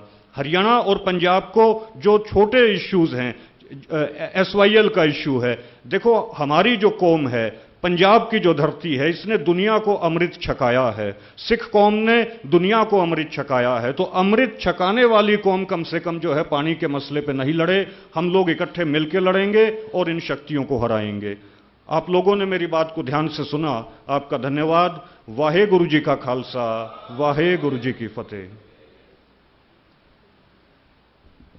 बहुत ही चढ़ती कला ਦੇ ਨਾਲ ਵੀਰ ਮਨੋਜ ਸਿੰਘ ਜੀ ਦੂਹਨ ਹਰਿਆਣਾ, ਰਾਜਸਥਾਨ ਤੇ ਯੂਪੀ ਦੇ ਬਹੁਤ ਸਾਰੇ ਏਰੀਆ ਦੇ ਵਿੱਚ ਜਾ ਕੇ ਜਿਹੜਾ ਗੁਰਮਤ ਦਾ ਪ੍ਰਚਾਰ ਕਰ ਰਹੇ ਨੇ। ਬੇਨਤੀ ਕਰਾਂਗਾ ਸਿੱਖ ਆਗੂ ਸਰਦਾਰ ਇਮਾਨ ਸਿੰਘ ਜੀ ਮਾਨ ਹੋਰਾਂ ਨੂੰ ਕਿ ਉਹ ਵੀ ਇਸ ਮਸਲੇ ਦੇ, ਕਿਉਂਕਿ ਉਹਨਾਂ ਦੀ ਆਰਗੇਨਾਈਜੇਸ਼ਨ ਵੱਲੋਂ ਬਹੁਤ ਵੱਡੇ ਪੱਧਰ ਦੇ ਉੱਤੇ ਇਸ ਮਸਲੇ ਨੂੰ ਕੌਮਾਂਤਰੀ ਪੱਧਰ ਤੇ ਉਠਾਇਆ ਗਿਆ ਔਰ ਬਾਰ-ਬਾਰ ਪ੍ਰਸ਼ਾਸਨ ਨਾਲ ਮੀਟਿੰਗਾਂ ਕਰਕੇ ਇਸ ਗੱਲ ਨੂੰ ਪੂਰੀ ਦੁਨੀਆ ਤੱਕ ਲਿਜਾਣ ਦੀ ਕੋਸ਼ਿਸ਼ ਕੀਤੀ ਗਈ ਹੈ। ਉਹਨਾਂ ਨੂੰ ਬੇਨਤੀ ਕਰਾਂਗਾ ਕਿ ਉਹ ਆਪਣੀ ਰਾਏ ਦੇਣ।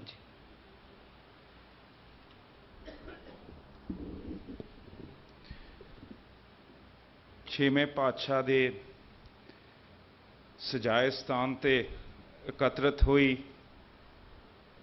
ਗੁਰੂ ਕੇ ਲਾਡਲੀ, ਗੁਰੂ ਕੇ ਸਿੱਖ, ਆਪਣੇ ਮਨ 'ਚ ਦਰਦ ਰੱਖਦੇ ਹੋਏ ਸਾਧ ਸੰਗਤ ਜੀ, ਸਿੰਘ ਸਾਹਿਬਾਨ ਨਿਮਰਤਾ ਸਹਿਤ ਫਤਿਹ ਅਰਜ਼ ਕਰਦੇ हैं। ਵਾਹਿਗੁਰੂ ਜੀ ਕਾ ਖਾਲਸਾ, ਵਾਹਿਗੁਰੂ ਜੀ ਕੀ ਫਤਿਹ। ਸਾਧ ਸੰਗਤ ਜੀ, ਕੋਈ ਮੇਰੇ ਤੋਂ ਗਲਤ ਕਿਹਾ ਨਾ ਜਾਏ, ਮੈਂ ਪੜ੍ਹ ਕੇ ਗੁਰੂ ਸਾਹਿਬ ਦੇ ਸ਼ਬਦਾਵਲੀ ਕਹਿਣਾ ਚਾਹੁੰਦਾ ਹਾਂ।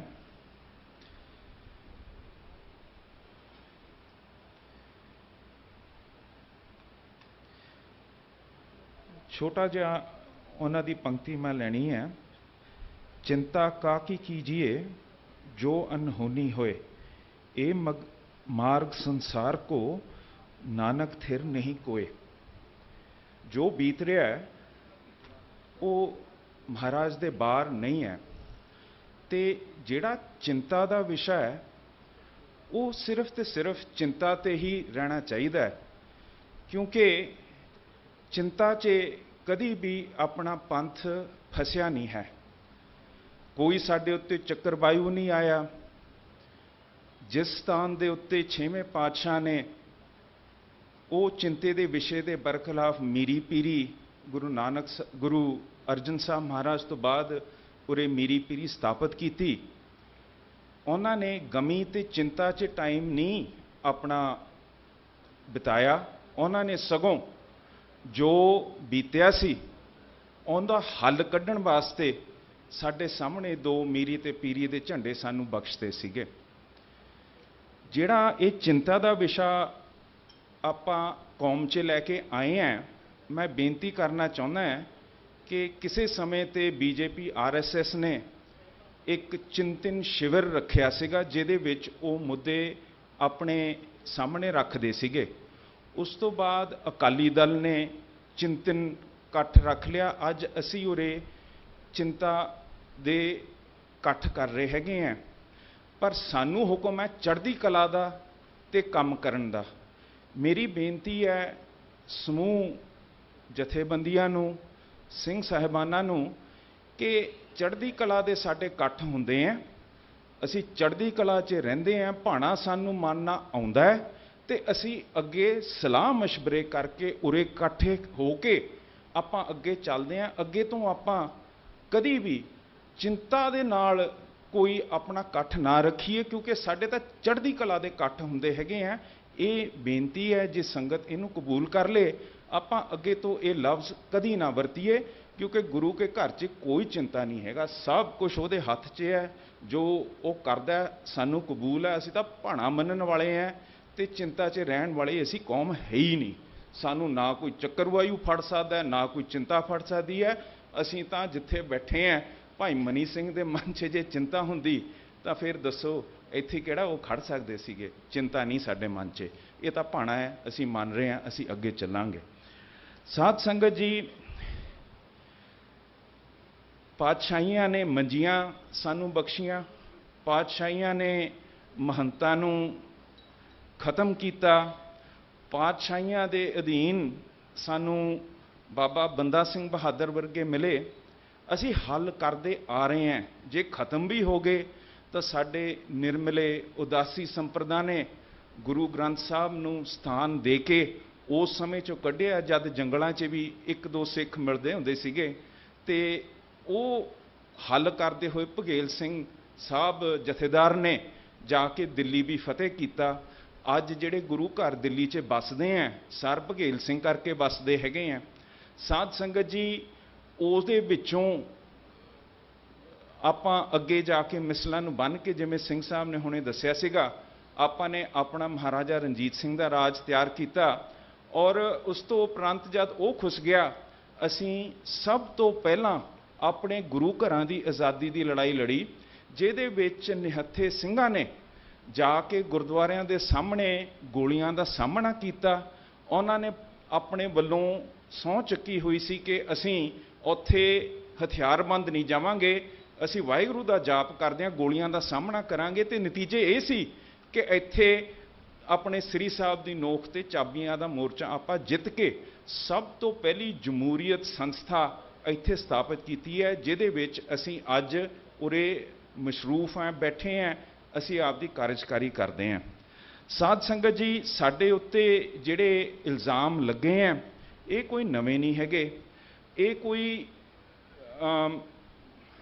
ਇਹ ਭਿਆਨਕ ਰੂਪ ਜ਼ਰੂਰ ਲੈ ਜਾਂਦੇ ਹੈ, ਪਰ ਅਸੀਂ ਇਹ ਹੰਢਾ ਚੱਕੇ ਹੈਗੇ ਆ ਤੇ ਆਪਾਂ ਇਹਦੇ ਨਾਲ ਮੁਕਾਬਲਾ ਤੇ ਟੱਕਰ ਲੈ ਸਕਦੇ ਹੈਗੇ ਆ। ਏਕੇ ਦੀ ਲੋੜ ਹੈ, ਜਿਸ ਕਰਕੇ ਅੱਜ ਅਸੀਂ ਉਰੇ ਸਾਰੇ ਇਕੱਠੇ ਹੋਏ ਹਾਂ। ਪਰ ਸਾਧ ਸੰਗਤ ਜੀ, ਏਕੇ ਦੇ ਰਾਹ ਬਹੁਤ ਅਨੇਕ ਹੁੰਦੇ ਹੈਗੇ ਆ। ਮਹਾਰਾਜਾ ਰਣਜੀਤ ਸਿੰਘ ਨੇ ਡੰਡਾ ਵਰ ਕੇ ਸਾਰੇ ਮਿਸਲਾਂ ਨੂੰ ਇਕੱਠਾ ਕਰ ਲਿਆ, ਉੱਥੇ ਏਕਾ ਹੋ ਗਿਆ। ਕੋਈ ਉਹਨਾਂ ਨੇ ਇਹੋ ਜਿਹਾ ਛੱਡਿਆ ਨਹੀਂ। ਜਿਹੜੇ ਇੱਧਰਲੇ ਨਾਭੇ ਦੇ, ਪਟਿਆਲੇ ਦੇ, ਜੀਂਦ ਦੇ ਇੱਧਰ ਰਹਿ ਗਏ ਸੀ, ਉਹ ਰਹਿ ਗਏ ਸੀ, ਪਰ ਹੋਰਾਂ ਸਾਰਿਆਂ ਨੂੰ ਤਾਂ ਡੰਡਾ ਵਰਤ ਕੇ ਉਹਨਾਂ ਨੇ ਇੱਕ ਕਰਤਾ ਸੀਗਾ। ਪਰ ਜਿਹੜੀ ਸਿੰਘ ਸਭਾ ਲਹਿਰ ਹੈ, ਉਹਨੇ ਇੱਕ ਸਾਨੂੰ ਨਵਾਂ ਰਾਹ ਦਿੱਤਾ ਸੀਗਾ। ਉਹਨਾਂ ਨੇ ਜਿਹੜਾ ਰਾਹ ਦਿੱਤਾ ਸੀਗਾ, ਏਸ਼ੀਆ ਦੇ ਵਿੱਚ ਸਭ ਤੋਂ ਪਹਿਲੀ ਜਮਹੂਰੀਅਤ ਸਾਡੀ ਸੰਸਥਾ ਸ਼੍ਰੋਮਣੀ ਗੁਰਦੁਆਰਾ ਪ੍ਰਬੰਧਕ ਕਮੇਟੀ ਸਾਨੂੰ ਸਥਾਪਿਤ ਕਰਕੇ ਦੇਤੀ ਸੀ। ਉਹਦਾ ਹੁਣ ਜਮਹੂਰੀਅਤ ਦਾ ਫਾਇਦਾ ਕੀ ਹੈ? ਅੱਜ ਤੁਹਾਡੇ ਤੇ ਮੇਰੇ ਦੇ ਵਿੱਚ ਕੋਈ ਵੱਖਰੀ ਸੋਚ ਹੈ। ਆਪਾਂ ਆਪਣਾ ਮਤਦਾਨ ਕਰਕੇ ਜਿਹੜਾ ਜਿੱਤਦਾ ਉਹ ਸਾਡਾ 5 ਸਾਲ ਦਾ ਸਮਾਂ ਹੈ, ਉਹ ਆਪਣਾ ਮੈਨੇਜਮੈਂਟ ਸੰਭਾਲਦਾ, ਚਲਾਉਂਦਾ, ਤੌਰ ਤਰੀਕੇ ਦਿਖਾਉਂਦਾ ਹੈ। ਜਿਹੜਾ ਹਾਰਦਾ ਵੀ ਹੈ ਉਹ ਵੀ ਮੰਨ ਲੈਂਦਾ ਹੈ ਕਿ 5 ਸਾਲ ਦੀ ਬੁਨਿਆਦ ਹੈ, ਅੱਗੇ ਅਸੀਂ ਆਪਣੀ ਗੱਲ ਕਰ ਲਾਂਗੇ। ਪਰ ਜਿਹੜੇ ਸਾਡੇ ਡੰਡੇ ਦੇ ਟਕਰਾਵ ਹੋ ਰਹੇ ਹੈ, ਜਿਹੜੀ ਸਾਡੇ ਵਿੱਚ ਆਪਸ 'ਚ ਫੁੱਟ ਪਈ ਹੋਈ ਹੈ, ਉਹ ਤਾਂ ਪਈ ਹੋਈ ਹੈ ਕਿਉਂਕਿ ਜਿਹੜਾ ਹਮਲਾ ਤੁਸੀਂ ਪਟਿਆਲੇ 'ਚ ਦੇਖਿਆ, ਜਿਹੜੇ ਹਮਲੇ ਤੁਸੀਂ ਥਾਂ-ਥਾਂ ਤੇ ਸਿੱਖਾਂ ਤੇ ਬਾਹਰਲੇ ਸਟੇਟਾਂ 'ਚ ਦੇਖੇ ਹੈ, ਉਹ ਇਸ ਕਰਕੇ ਹੈ ਕਿ ਸਾਡਾ ਏਕਾ ਉਸ ਪੱਧਰ ਦਾ ਨਹੀਂ ਹੋ ਰਿਹਾ, ਇੱਕ ਆਵਾਜ਼ ਨਹੀਂ ਆ ਰਹੀ ਹੈਗੀ। ਤੇ ਉਹਦਾ ਹੱਲ ਸਭ ਤੋਂ ਸੌਖਾ, ਸਰਲ ਤੇ ਵਧੀਆ ਚੋਣ ਕਰਨ ਦਾ ਹੈਗਾ। ਠੀਕ ਹੈ ਨਾ ਜੀ? ਜੇ ਹੁਣ ਕੱਲ ਕੋਈ ਵੀ ਧਿਰ ਜਿੱਤਦੀ ਹੈ, ਉਸ 'ਚ ਅਸੀਂ ਵੀ ਸ਼ਾਮਲ ਹੈਗੇ ਹਾਂ ਚੋਣ 'ਚ। ਉਹ ਜਿੱਤੀ ਹੋਈ ਹੈ, ਸਾਨੂੰ ਸੰਗਤ ਦਾ ਮਤਦਾਨ ਕਬੂਲ ਕਰਨਾ ਪਊਗਾ। ਜਿਹੜੀ ਗੱਲ ਉਹ ਕਰਦੇ ਹੈ, ਸਾਨੂੰ ਉਹਦੇ ਪਿੱਛੇ ਖੜਨਾ ਪਊਗਾ। ਉਹ ਹੁਕਮ ਮਗਰ ਖੜਨਾ ਪਿਆ, ਕਿਉਂਕਿ ਸੰਗਤ ਨੂੰ ਤਾਂ ਗੁਰੂ ਸਾਹਿਬ ਨੇ ਵੀ 21 ਵਿਸਵੇ ਦੇ ਕੇ ਆਪਣੇ ਆਪ ਨੂੰ 20 ਵਿਸਵੇ ਦੱਸਿਆ ਹੋਇਆ ਹੈਗਾ। ਆਹ ਗੁਰੂ ਘਰ ਦੀ ਸੰਭਾਲ ਜਿੰਨੀ ਦੇਰ ਸੰਗਤ ਦੇ ਹੱਥ 'ਚ ਨਹੀਂ ਆਉਂਦੀ, ਓਨੀ ਦੇਰ ਸਾਡੇ ਜਿਹੜੀ ਇੱਕ ਆਵਾਜ਼, ਇੱਕ ਸੋਚ ਤੇ ਇਹਦੇ ਮੁਕਾਬਲੇ ਜਿਹੜੇ ਕਰਨੇ ਹੈ, ਉਹ ਆਪਣੇ ਉਸ ਤਰ੍ਹਾਂ ਦੇ ਉਸ ਪੱਧਰ ਤੇ ਨਹੀਂ ਆਉਂਦੇ। ਤੇ ਇਹ ਕਿਸੇ ਸਾਡੇ ਵਿੱਚ ਕਿਸੇ ਦੀ ਗਲਤੀ ਨਹੀਂ ਹੈ। ਇਹ ਹੁਕਮਰਾਨ ਸਰਕਾਰਾਂ, union ministry, Delhi, state governments ਇਹ ਚੋਣ ਹੋਈ ਨਹੀਂ ਦਿੰਦੀਆਂ। ਇਹ ਚੋਣ ਨਹੀਂ ਹੁੰਦੀਆਂ। ਅਸੀਂ ਇੱਕ ਥਾਂ ਤੇ ਖੜਨ ਤੋਂ ਅੱਜ ਜਿਵੇਂ ਆਏ ਹਾਂ, ਹਰੇਕ ਨੰਗਾ ਕੇ ਹੀ ਆਇਆ ਕਿ ਭਾਈ ਮੈਂ ਆਪਣੀ ਛੱਡਦਾ, ਕੌਮ ਦੀ ਰੱਖਦਾ। ਪਰ ਜੇ ਆਪਾਂ ਆਪਣਾ ਚੋਣ ਕਰਾ ਕੇ ਇੱਕ ਮਤ ਹੋ ਜਾਈਏ, ਇਸ 'ਚ ਕੋਈ ਨੁਕਸ ਨਹੀਂ, ਕੋਈ ਮਾੜੀ ਗੱਲ ਨਹੀਂ ਹੈਗੀ। ਸਾਧ ਸੰਗਤ ਜੀ, ਅਸੀਂ ਅੱਜ ਇਹ ਕਹਿੰਦੇ ਹਾਂ ਕਿ ਆਪਾਂ ਜਿਹੜੀ ਆਪਣੇ ਕੌਮ ਦੀ ਏਕੇ ਦੀ ਗੱਲ ਕਰਨੀ ਹੈ, ਉਹ ਅਸੀਂ ਸਿੰਘ ਸਭਾ ਦੀ ਦੁਹਰਾਈ ਹੋਈ ਜਮਹੂਰੀਅਤ ਪਸੰਦ ਤਰੀਕੇ ਨਾਲ ਆਪਾਂ ਜ਼ਰੂਰ ਕਰੀਏ। ਉਹਦੇ ਨਾਲ ਅਸੀਂ ਆਪਣੀ ਕੌਮ ਨੂੰ ਇੱਕ ਕਰਕੇ ਇੱਕ ਇਹੋ ਜਿਹਾ ਏਕੇ ਦਾ ਜਵਾਬ ਦੇ ਸਕਦੇ ਹਾਂ। ਜਿਹੜੀ ਆਹ ਬੀਤਦੀ ਸਾਡੇ ਉੱਤੇ ਜਿਹੜੇ ਇਲਜ਼ਾਮ ਲਾਉਂਦੇ ਆ, ਧੱਕੇ ਮਾਰਦੇ ਆ, ਸਾਡੇ ਨੂੰ ਤਸੀਹੇ ਦਿੰਦੇ ਆ, ਉਹਦਾ ਮੁਕਾਬਲਾ ਆਪਾਂ ਇਕਮੁੱਠ ਹੋ ਕੇ ਕਰ ਲਾਂਗੇ। ਸੋ ਸਾਧ ਸੰਗਤ ਜੀ, ਜਿਸ ਤਰ੍ਹਾਂ ਪ੍ਰੋਗਰਾਮ ਦਿੱਤਾ ਜਾਊਗਾ, ਜਿਸ ਤਰ੍ਹਾਂ ਇਸ ਬੀਤਦੇ ਸਾਡੇ ਉੱਤੇ ਹਮਲਿਆਂ ਦਾ ਜਵਾਬ ਦੇਣਾ, ਉਹਦੇ ਵਿੱਚ ਸ਼੍ਰੋਮਣੀ ਅਕਾਲੀ ਦਲ ਅੰਮ੍ਰਿਤਸਰ ਜ਼ਰੂਰ ਹਿੱਸੇਦਾਰ ਰਹੂਗਾ ਔਰ ਉਹਦੇ ਵਿੱਚ ਅਸੀਂ ਤੁਹਾਡੇ ਨਾਲ ਹੋਵਾਂਗੇ। ਮੇਰੀ ਬੇਨਤੀ ਇਹ ਹੈ ਕਿ ਕੱਲ ਅਸੀਂ ਜਮਹੂਰੀਅਤ ਦੇ ਪੱਖ 'ਚ ਇੱਕ ਇਕੱਠ ਗੁਰੂ ਨਾਨਕ ਦੇਵ ਆਡੀਟੋਰੀਅਮ ਉਰੇ ਹੀ ਰੱਖਿਆ ਹੈਗਾ, ਜਿਹਦੇ ਵਿੱਚ ਇੱਕੋ ਗੱਲ ਹੋਣੀ ਹੈ। ਉਹ ਇੱਕ ਗੱਲ ਅਸੀਂ ਇਹ ਮਤਾ ਪਾਉਣਾ ਹੈ ਕਿ 15 ਤਰੀਕ ਨੂੰ ਯੂਨਾਈਟਿਡ ਨੇਸ਼ਨ, 15 ਸਤੰਬਰ ਨੂੰ ਯੂਨਾਈਟਿਡ ਨੇਸ਼ਨ ਨੇ ਵਰਲਡ ਡੈਮੋਕ੍ਰੇਸੀ ਡੇ ਸਥਾਪਿਤ ਕੀਤਾ ਹੈ। ਸਾਨੂੰ 12 ਸਾਲ ਹੋ ਜਾਣੇ ਹੈ ਆਪਣੇ ਗੁਰੂ ਘਰ ਦੇ ਚੋਣਾਂ ਦੀ, 23 ਸਾਲ ਹੋ ਜਾਣੇ ਆ ਜਿਹੜੀਆਂ ਸਾਡੀਆਂ ਲੋਕਲ ਕਮੇਟੀਆਂ। ਅੱਜ ਭਾਰਤ ਦੀ ਲੋਕ ਸਭਾ ਜੋ SGPC ਤੋਂ ਬਾਅਦ ਸਥਾਪਿਤ ਹੋਈ ਹੈ, ਉਹਦੇ 17 ਵਾਰੀ ਚੋਣ ਹੋ ਗਏ, SGPC ਦੇ ਸਿਰਫ 8 ਵਾਰੀ ਚੋਣ ਹੋਏ ਹੈਗੇ ਆ। ਤੁਸੀਂ ਸੋਚੋ ਤਾਂ ਸਹੀ ਕਿ ਜਿਹੜੀ ਸਾਡੀ ਤਾਕਤ ਹੈ, ਉਹ ਸਰਕਾਰ ਸਾਨੂੰ ਜਮਹੂਰੀਅਤ ਤੋਂ ਵਾਂਝਾ ਰੱਖ ਕੇ ਵਿਸਰਨ ਤੇ ਤੁਲੀ ਹੋਈ ਹੈ, ਸਾਡੇ ਚੋਣ ਹੀ ਨਹੀਂ ਹੋਣ ਦਿੰਦੀ ਹੈਗੀ। ਸੋ ਅਸੀਂ 15 ਸਤੰਬਰ, ਜੋ ਕਿ 3 ਦਿਨ ਪਹਿਲਾਂ ਜਦ 18 ਸਤੰਬਰ ਨੂੰ 2011 'ਚ ਚੋਣ ਹੋਈ ਸੀ, ਉਦਣ ਅਸੀਂ ਉਰੇ ਹਰਿਮੰਦਰ ਸਾਹਿਬ ਤੇ ਡੈਮੋਕ੍ਰੇਸੀ ਡੇ ਮਨਾਉਣ ਵਾਸਤੇ ਸੱਦਾ ਦਿੱਤਾ ਹੈ, ਜਿਹਦੇ ਨਾਲ ਆਪਾਂ ਆਪਣੀ ਡੈਮੋਕ੍ਰੈਟਿਕ ਸੰਸਥਾ ਰਾਹੀਂ ਇੱਕ ਮਤ ਹੋ ਸਕੀਏ, ਉਹ ਕਰ ਸਕਾਂਗੇ।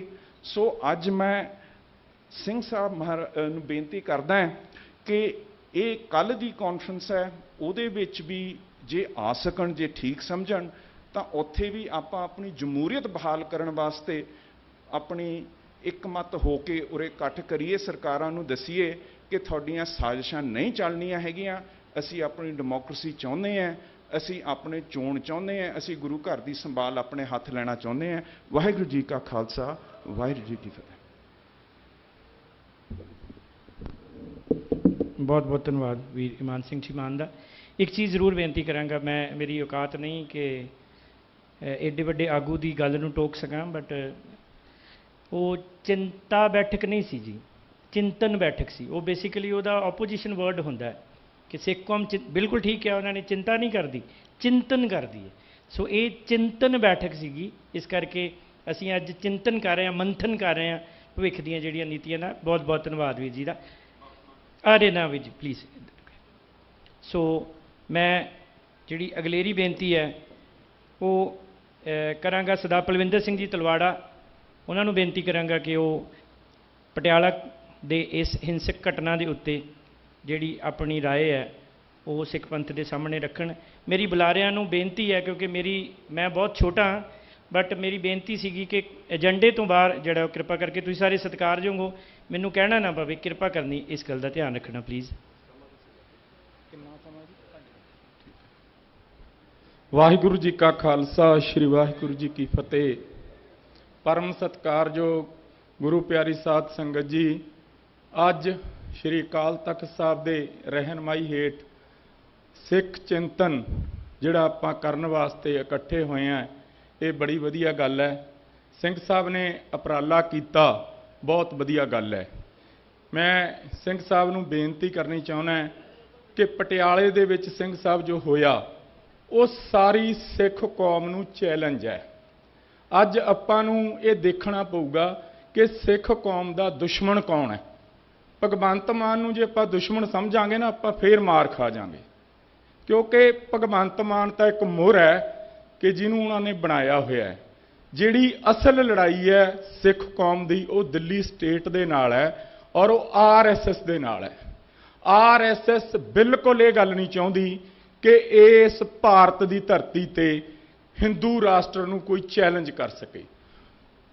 ਮੋਹਨ ਭਾਗਵਤ ਔਰ ਆਰਐਸਐਸ ਔਰ ਬੀਜੇਪੀ ਨੂੰ ਇਹ ਬਿਲਕੁਲ ਭਲੀ ਭਾਂਤ ਪਤਾ ਹੈ ਕਿ ਜਿੰਨਾ ਚਿਰ ਸਿੱਖ ਕੌਮ ਇਸ ਦੇਸ਼ ਵਿੱਚ ਹੈ, ਉਹਨਾਂ ਚਿਰ ਹਿੰਦੂ ਰਾਸ਼ਟਰਤਾ ਇੱਥੇ ਨਾ ਬਣਾ ਸਕਦੇ ਨੇ ਤੇ ਨਾ ਸਿੱਖ ਕੌਮ ਕਦੇ ਬਣ ਦਊ। ਇਸ ਗੱਲ ਦੀ ਤਾਂ ਗਰੰਟੀ ਹੈ।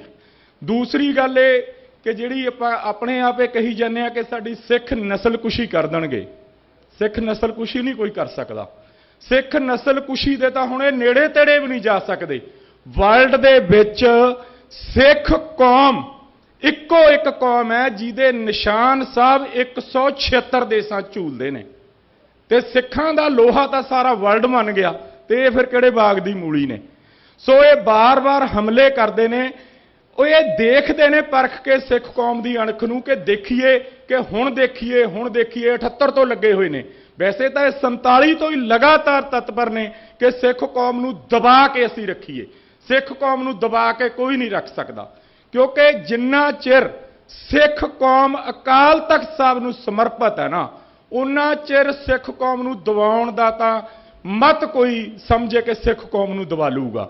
ਔਰ ਇਹ ਬਾਰ-ਬਾਰ ਟਰਾਈ ਜ਼ਰੂਰ ਕਰਦੇ ਨੇ ਔਰ ਆਪਾਂ ਉਹਦਾ ਜਵਾਬ ਵੀ ਬਹੁਤ ਵਧੀਆ ਦਿੰਨੇ ਆ। ਲੇਕਿਨ ਕਦੇ ਵੀ ਮਾਨ ਸਾਹਿਬ ਵੀ ਕਹਿ ਕੇ ਗਏ ਨੇ, ਕਦੇ ਨਿਰਾਸ਼ਾ ਵਿੱਚ ਨਹੀਂ ਜਾਣਾ ਚਾਹੀਦਾ। ਜਿਸ ਗੱਲ ਤੇ ਆਪਾਂ ਜਿਹੜੀ ਗੱਲ ਕੌਮ ਕਰਦੀ ਆ ਠੋਕ ਵਜਾ ਕੇ ਕਰਨੀ ਚਾਹੀਦੀ ਹੈ। ਤੇ ਦੇਖੋ ਕੱਲ 4 ਨੌਜਵਾਨ ਹਰਿਆਣੇ ਦੇ ਵਿੱਚ ਫੜੇ ਨੇ ਤੇ ਉਹਨਾਂ ਨੂੰ ਬੱਬਰ ਖਾਲਸਾ ਦੇ ਨੌਜਵਾਨ ਬਣਾ ਕੇ ਪੇਸ਼ ਕਰਤਾ। ਕੋਈ ਜਥੇਬੰਦੀ ਨਹੀਂ ਬੋਲਦੀ, ਉਹਨਾਂ ਨੌਜਵਾਨਾਂ ਲਈ ਕੋਈ ਜਥੇਬੰਦੀ ਬੋਲਦੀ ਉਹ ਹੈ ਨਹੀਂ। ਜਿਹੜੇ ਬੰਦਿਆਂ ਨੂੰ ਇਹ ਅੱਤਵਾਦੀ ਬਣਾ ਕੇ ਜਾਂ ਖਾੜਕੂ ਸਿੰਘ ਬਣਾ ਕੇ ਪੇਸ਼ ਕਰਕੇ ਇੱਕ ਪੂਰੀ ਦੀ ਪੂਰੀ ਕੌਮ ਤੇ ਦਬਾਅ ਪਾਉਣਾ ਚਾਹੁੰਦੇ ਹੁੰਦੇ ਨੇ, ਹੋਰ ਗੱਲ ਕੁਛ ਨਹੀਂ। ਆਪਾਂ ਜੇਲ੍ਹਾਂ ਵਿੱਚ ਵੀ ਅਸੀਂ ਦੇਖਿਆ, ਬੜੇ ਪੁਰਾਣੇ ਸਮੇਂ ਤੋਂ ਅਸੀਂ ਜਾਣਦੇ ਹਾਂ। ਸਿੰਘ ਸਾਹਿਬ ਨੂੰ ਮੈਂ ਮਿਲਿਆ ਵੀ ਸੀਗਾ ਕਿ ਜੇਲ੍ਹਾਂ ਵਿੱਚ ਜਦੋਂ ਨਾਭਾ ਜੇਲ੍ਹ ਦੇ ਵਿੱਚ 70 ਤੋਂ 72 ਸਿੰਘ ਸੀਗੇ ਅੰਦਰ, ਉਸ ਵੇਲੇ ਐਸਜੀਪੀਸੀ ਨੇ ਉੱਥੇ ਜਿਹੜੀ ਰਾਸ਼ਨ ਜਾਣ ਦੀ, ਜਿਹੜੇ ਉੱਥੇ ਜਾਂਦਾ ਸੀਗਾ ਖਾਣ ਪੀਣਾ, ਉਹ ਬੰਦ ਕਰਤਾ ਸੀ। ਉਸ ਵੇਲੇ ਅਸੀਂ ਐਸਜੀਪੀਸੀ ਨੂੰ ਵੀ ਮਿਲੇ ਸੀ, ਮੈਂ ਸਿੰਘ ਸਾਹਿਬ ਨੂੰ ਵੀ ਮਿਲਿਆ ਸੀ। ਔਰ ਉਸ ਦਿਨ ਤੋਂ ਲੈ ਕੇ ਲਗਾਤਾਰ ਅਸੀਂ 10-12 ਸਾਲ ਤਾਂ ਅਸੀਂ ਇਕੱਠਾ ਕਰਕੇ ਇਲਾਕੇ 'ਚੋਂ ਆਪਦੇ 'ਚ ਉੱਥੇ ਰਾਸ਼ਨ ਪਾਣੀ ਦੇ ਕੇ ਆਉਂਦੇ ਰਹੇ। ਲੇਕਿਨ ਹੁਣ ਐਸਜੀਪੀਸੀ ਲਗਾਤਾਰ ਉਸ ਦਿਨ ਤੋਂ ਉੱਥੇ ਉਹਨਾਂ ਆਪਣੇ ਜਿਹੜੇ ਖਾੜਕੂ ਸਿੰਘ ਨੇ ਉਹਨਾਂ ਦੀ ਲਗਾਤਾਰ ਮਦਦ ਕਰ ਰਹੀ ਹੈ। ਸੋ ਮੇਰਾ ਕਹਿਣ ਦਾ ਮਤਲਬ ਇਹ ਹੈ ਕਿ ਐਸਜੀਪੀਸੀ ਸਿੱਖਾਂ ਦੀ ਸਭ ਤੋਂ ਵੱਡੀ ਸੰਸਥਾ ਹੈ। ਤੁਸੀਂ ਸਿੰਘ ਸਾਹਿਬ ਆਪਾਂ ਕਹਿ ਦਿੰਦੇ ਆ ਕਿ ਜੀ ਇਹ ਸਾਨੂੰ ਲਲਕਾਰਦੇ ਨੇ, ਇਹ ਕਦੇ ਸਾਨੂੰ ਆਪਾਂ ਕਹਿ ਦਿੰਦੇ ਆ ਕਿ ਸਾਨੂੰ ਡਰਾਉਣਾ ਚਾਹੁੰਦੇ ਨੇ। ਕਦੇ ਅਕਾਲ ਤਖਤ ਸਾਹਿਬ ਇਸ ਗੱਲ ਦੀ ਅਗਵਾਈ ਕਰਕੇ ਕਦੇ ਕੌਮ ਨੂੰ ਆਵਾਜ਼ ਤਾਂ ਮਾਰ ਕੇ ਦੇਖੀਏ, ਫਿਰ ਇਹਨਾਂ ਨੂੰ ਦੱਸੀਏ ਪਤਾ ਵੀ ਲਲਕਾਰੀ ਦਾ ਕਿਵੇਂ ਹੁੰਦਾ। ਇਸ ਤਰ੍ਹਾਂ ਤਾਂ ਨਹੀਂ ਸਿੱਖ ਕੌਮ ਨੂੰ ਦਬਾ ਸਕਦੇ। ਇਹ ਕੌਮ ਖਤਮ ਕਦੇ ਹੋ ਹੀ ਨਹੀਂ ਸਕਦੀ। ਜਿਸ ਕੌਮ ਨੂੰ ਅਕਾਲ ਪੁਰਖ ਵਾਹਿਗੁਰੂ ਨੇ ਆਪ ਪ੍ਰਗਟ ਕੀਤਾ ਉਹ ਕਦੇ ਖਤਮ ਨਹੀਂ ਹੋ ਸਕਦੀ ਹੁੰਦੀ, ਨਾ ਉਹਨੂੰ ਕੋਈ ਕਰ ਸਕਦਾ। ਬੜੇ ਆਏ, ਇੰਦਰਾ ਗਾਂਧੀ ਨੂੰ ਤਾਂ ਵੱਧ ਨਹੀਂ ਆ ਸਕਦੇ, ਪਹਿਲਾਂ ਅਬਦਾਲੀ ਹੋਣੀ ਆਏ, ਮੱਸੇ ਰੰਗੜ ਹੋਣੀ ਆਏ, ਕਦੇ ਕੌਮ ਦਬੀ ਹੈ। ਜਦ 2 ਵੀ ਰਹਿ ਗਏ ਸੀ ਨਾ, ਉਸ ਵੇਲੇ ਵੀ ਕੌਮ ਨੇ ਅਹਿਸਾਸ ਕਰਾਤਾ ਸੀ ਕਿ ਅਸੀਂ ਹੈਗੇ ਆਂ। ਔਰ ਹੁਣ ਤਾਂ ਆਪਾਂ ਤਾਜ਼ਾ ਇਹਨਾਂ ਨੂੰ ਕਰਾ ਕੇ ਹਟੇ ਆਂ। ਜਿਹੜਾ ਕਿਸਾਨੀ ਸੰਘਰਸ਼ ਆਪਾਂ ਜਿੱਤੇ ਆਂ ਉਹ ਏਕਤਾ ਕਰਕੇ ਜਿੱਤੇ ਆਂ, ਏਕਤਾ ਕਰਕੇ ਜਿੱਤੇ ਆਂ। ਔਰ ਨਰਿੰਦਰ ਮੋਦੀ ਪਹਿਲੀ ਵਾਰ ਝੁਕਿਆ ਔਰ ਖਾਲਸਾ ਪੰਥ ਨੇ ਝੁਕਾਇਆ। ਔਰ ਇਹ ਜਿਹੜੀ ਰੜਕ ਹੈ ਨਾ, ਇਹ ਜਿਹੜੀ ਸਟੇਟ ਹੈ, ਇਹਦੇ ਮਨ ਚੋਂ ਜਾਂਦੀ ਨਹੀਂ। ਇਹਦੇ ਸਦੋਂ ਰੜਕਦੀ ਰਹਿਣੀ ਹੈ ਨਰਿੰਦਰ ਮੋਦੀ ਔਰ ਮੋਹਨ ਭਾਗਵਤ ਉਹਨਾਂ ਦੇ ਕਿ ਸਾਨੂੰ ਯਾਰ ਸਿੱਖ ਆਏ, ਸਿੱਖ ਕੌਮ ਸਾਨੂੰ ਹਰਾ ਗਈ। ਔਰ ਪੂਰੇ ਵਰਲਡ ਦੇ ਵਿੱਚ ਇਹ ਜਿਹੜਾ ਕਿਸਾਨੀ ਸੰਘਰਸ਼ ਜਿੱਤਣ ਨਾਲ ਸਿੱਖ ਕੌਮ ਦਾ ਦਬਦਬਾ ਬਣਿਆ ਔਰ ਸਿੱਖ ਕੌਮ ਨੇ ਹੀ ਸੰਘਰਸ਼ ਲੜਿਆ। ਉੱਥੇ ਲੰਗਰ ਵੀ ਸੀ, ਬਾਹਰਲੇ ਸੂਬਿਆਂ ਨੇ ਮਦਦ ਜ਼ਰੂਰ ਕੀਤੀ ਹੈ, ਲੇਕਿਨ ਅਸੀਂ ਉੱਥੇ ਹਾਜ਼ਰ ਰਹੇ ਹਾਂ, ਬਹੁਤ ਥੋੜੀ ਸ਼ਮੂਲੀਅਤ ਸੀ। ਉਹ ਤਾਂ ਆਪਣੀਆਂ ਜਥੇਬੰਦੀਆਂ ਉਹੀ ਕਹਿ ਦਿੰਦੀਆਂ ਹੁੰਦੀਆਂ ਸੀ, ਲਓ ਜੀ ਸਾਰੇ ਹੀ ਦੇਸ਼ ਦਾ। ਸਾਰੇ ਦੇਸ਼ ਦਾ ਕਿੱਥੋਂ ਸੀ? ਕੱਲੀ ਸਿੱਖ ਕੌਮ ਨੂੰ ਲੀਡ ਕਰ ਰਹੀ ਸੀ। ਅਕਾਲ ਤਖਤ ਸਾਹਿਬ ਤੇ ਅਰਦਾਸ ਕਰਕੇ ਜਿਹੜੇ ਸਿੰਘ ਗਏ ਸੀ ਉਹ ਵਾਪਸ ਨਹੀਂ ਸੀ ਮੁੜਦੇ। और फिर लाल किले ते झंडा चढ़ा के कौम ने अपनी असासता कराता सी ना भी असीं हैगे हैं। पहला प्रधान मंत्री झंडा चढ़ाउंदा है, उस तो बाद सिख कौम के नौजवानों ने जाके उत्थे झंडा चढ़ाता ते फिर अपना दबदबा भी कौम ने दिखाता सी। लेकिन हुंदा की है कि जिहड़े अपने लीडर साहिबान ने ना उन्होंने अपने आप ते ही विश्वास नहीं हुंदा कि असीं एडा काम कर दांगे। इस वास्ते तुसीं एकता दी सिंह साहब गल कीती, बहुत वधिया लग्गिया। काफ़ी समय बाद अकाल तख्त साहब दे सन्मुख इस तरह जथेबंदियां इकट्ठियां होकर बैठियां ने, कुछ जथेबंदियां आईयां भी नहीं हैगियां, लेकिन आउणा सारियां नूं चाहीदा सी क्योंकि अकाल तख्त साहब पिछले समय तो भी देखो जद जद कौम ते संकट आए ने अकाल तख्त साहब ने अगवाई की है ना तो कौम की चढ़दी कला हुई है। हुण भी कौम की चढ़दी कला होगी। जो पटियाले विच कीता है उन्हां नौजवानों के नाल सिंह साहब तुसीं ये बयान जारी करो क्योंकि थोड़ा कही हुई गल सारे वर्ल्ड 'च जानी है कि पूरी दी पूरी सिख कौम उन्हां नौजवानों के नाल है। 6 जून नूं इन्हां ने फिर यही कुछ करना, वो भी जरूर कहो भी लै फिर पुत्त मेरे हुण करके दिखाओ, फिर करके दिखाउण फिर असीं देखांगे, फिर थोड़ी जिम्मेवारी नहीं। जद ये गल अकाल तख्त साहब तो जानी है, जब बच्चे बच्चे नूं इस गल का पता होगा कि सिंह साहब अकाल तख्त साहब साडे पिछे है ना, फिर किसी की जुरत पैंदी हो नहीं। नाले इन्ने जोगे है ही नहीं कि सिख कौम नूं चैलेंज कर देंगे। ये तो 5 सतक ने आपां एक दबाव बनाइए कि इन्हां दे गनमैन हटा दिए यार, बाकी छड्डो, बाकी कौम नजिठ लैंदी हुंदी है। वैसे गनमैनां नाल भी आपां तां नजिठिया सारियां नाल, कोई बड़ी गल नहीं। ये तो सिर्फ ते सिर्फ अग ला के आपदियां रोटियां सेकदे ने, कोई इदों बड़ी गल नहीं हैगी। कौम नजिठदी आई आ और नजिठूगी। और असीं तुहानूं सिंह साहब हथ जोड़ के बेनती करते हैं कि जिहड़ा कौम ते हुण समय उहदे विच अकाल तख्त साहब अगे होके कौम की अगवाई करो। तुसीं हाक तां मार के देखो, तुसीं तां हाक ही नहीं मारी कदे किसी सिंह साहिबान ने भी आओ अज लोड़ है। फिर ये नौजवान इन्हां नूं भी दिखा देणगे नीकन वालियां नूं कि की भाव विकदी हुंदी है। कहंदा तां खच्चर भी सी भी दिल्ली जाके दिखाओ, जिहड़ियां नूं नशेड़ी कहंदे सी, जिहड़ियां नूं चिट्टे वाले कहंदे सी, फिर उही खच्चर भजाया कि नहीं, बाणी पाया नहीं नौजवानों ने।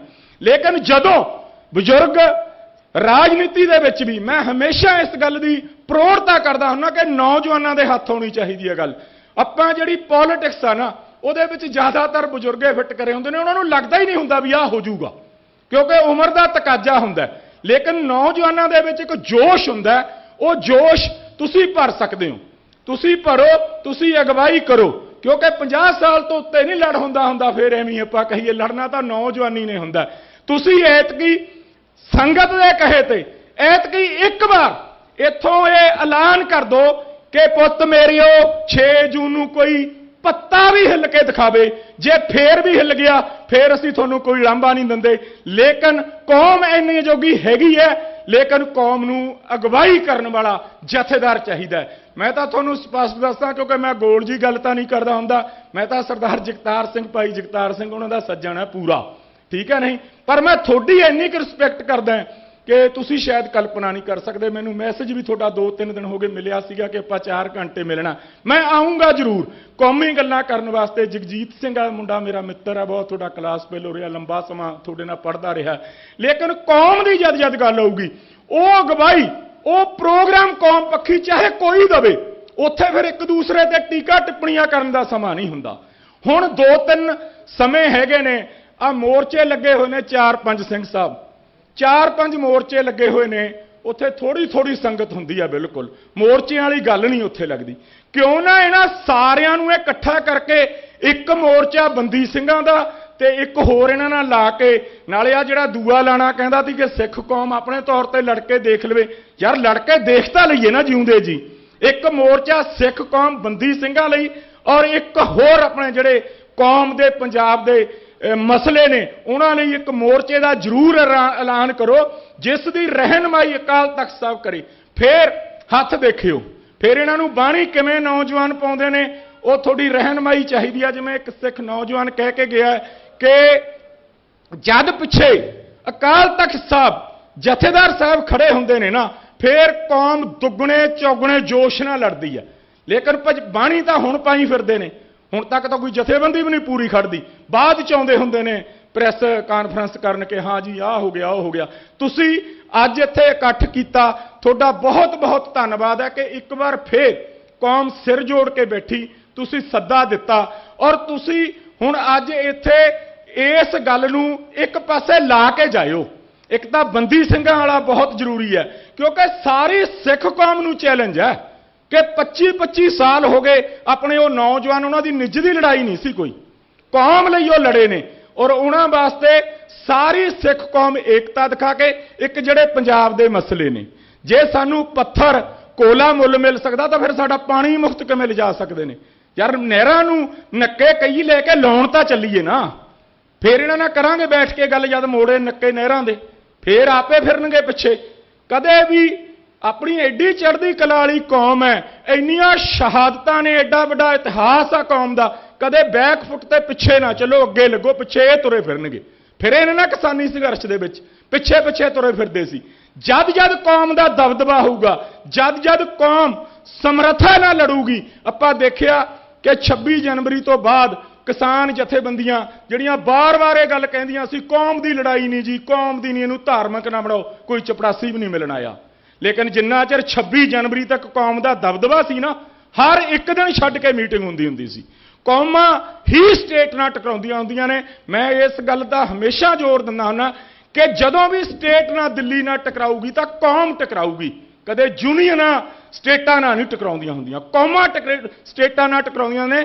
ਅਕਾਲ ਤਖਤ ਸਾਹਿਬ ਦੀ ਰਹਿਨਮਾਈ ਹੇਠ ਤੁਸੀਂ ਅੱਜ ਇੱਥੇ ਇੱਕ ਪੂਰੀ ਚੜ੍ਹਦੀ ਕਲਾ ਵਾਲਾ ਪ੍ਰੋਗਰਾਮ ਦੇ ਕੇ ਤਾਂ ਦੇਖੋ, ਕੌਮ ਨੂੰ ਬੰਗਾਰ ਕੇ ਤਾਂ ਦੇਖੋ। ਕੌਮ ਤਾਂ ਤਿਆਰ ਬੈਠੀ ਹੈ, ਸੀਸ ਤਲੀ ਤੇ ਰੱਖ ਕੇ ਲੜਨ ਨੂੰ ਸਾਰੀ ਕੌਮ ਤਿਆਰ ਹੈ। ਔਰ ਤੁਹਾਡਾ ਬਹੁਤ ਬਹੁਤ ਧੰਨਵਾਦ ਸਿੰਘ ਸਾਹਿਬ, ਤੁਸੀਂ ਕੌਮ ਨੂੰ ਸਿਰ ਜੋੜ ਕੇ ਬੈਠਣ ਦਾ ਮੌਕਾ ਦਿੱਤਾ। ਵਾਹਿਗੁਰੂ ਜੀ ਕਾ ਖਾਲਸਾ, ਵਾਹਿਗੁਰੂ ਜੀ ਕੀ ਫਤਿਹ। ਬਹੁਤ ਬਹੁਤ ਧੰਨਵਾਦ। ਬੇਨਤੀ ਕਰਾਂਗਾ ਬਸੰਤ ਸਿੰਘ ਜੀ ਦੌਲਤਪੁਰਾ ਕਿ ਉਹ ਅੱਜ ਦੇ ਇਸ ਏਜੰਡੇ ਦੇ ਉੱਤੇ, ਇੱਕ ਮੇਰੀ ਬੇਨਤੀ ਹੈ, ਸਿੰਘ ਸਾਹਿਬ ਜੀ ਵੱਲੋਂ ਹੁਕਮ ਹੋਇਆ ਕਿ ਲਾਈਵ ਸ਼ਾਮ ਤੱਕ ਟੈਲੀਕਾਸਟ ਹੋ ਜਾਣਾ। ਅਸੀਂ ਆਪ ਹੀ ਨਹੀਂ ਸੀ ਚਾਹੁੰਦੇ ਕਿ ਲਾਈਵ ਟੈਲੀਕਾਸਟ, ਕਿਉਂਕਿ ਅਕਾਲ ਚੈਨਲ ਸਾਰੇ ਸਾਡੇ ਸਿੱਖ ਜਿਹੜੇ ਮੀਡੀਆ ਆਗੂ ਨੇ ਇੱਥੇ ਬੈਠੇ ਨੇ, ਬਟ ਇਹ ਰਿਕਾਰਡਡ ਚਾਹੀਦਾ ਸੀ ਕਿਉਂਕਿ ਸਾਡੀ ਇੰਟਰਨਲ ਮੀਟਿੰਗ ਹੈ। ਅਸੀਂ ਨਹੀਂ ਚਾਹੁੰਦੇ ਆਪਣੀਆਂ ਇੰਟਰਨਲ ਗੱਲਾਂ ਪੂਰੀ ਦੁਨੀਆ ਸੁਣੇ। CID ਜਾਂ ਇਹ ਸਾਰਾ ਪੁਲਿਸ ਪ੍ਰਸ਼ਾਸਨ ਧੱਕੇ ਨਾਲ ਅੰਦਰ ਆ ਕੇ ਬੈਠਾ। ਵੈਸੇ ਤਾਂ ਜਿਸ ਤਰ੍ਹਾਂ ਪੈਂਟਾਗਨ ਦੇ ਵਿੱਚ ਜਾਂ ਕਿਸੇ ਵੀ ਦੁਨੀਆ ਦੇ ਵੱਡੇ ਅਦਾਰਿਆਂ ਦੇ ਵਿੱਚ ਪੁਲਿਸ ਨਹੀਂ ਅੰਦਰ ਜਾ ਸਕਦੀ।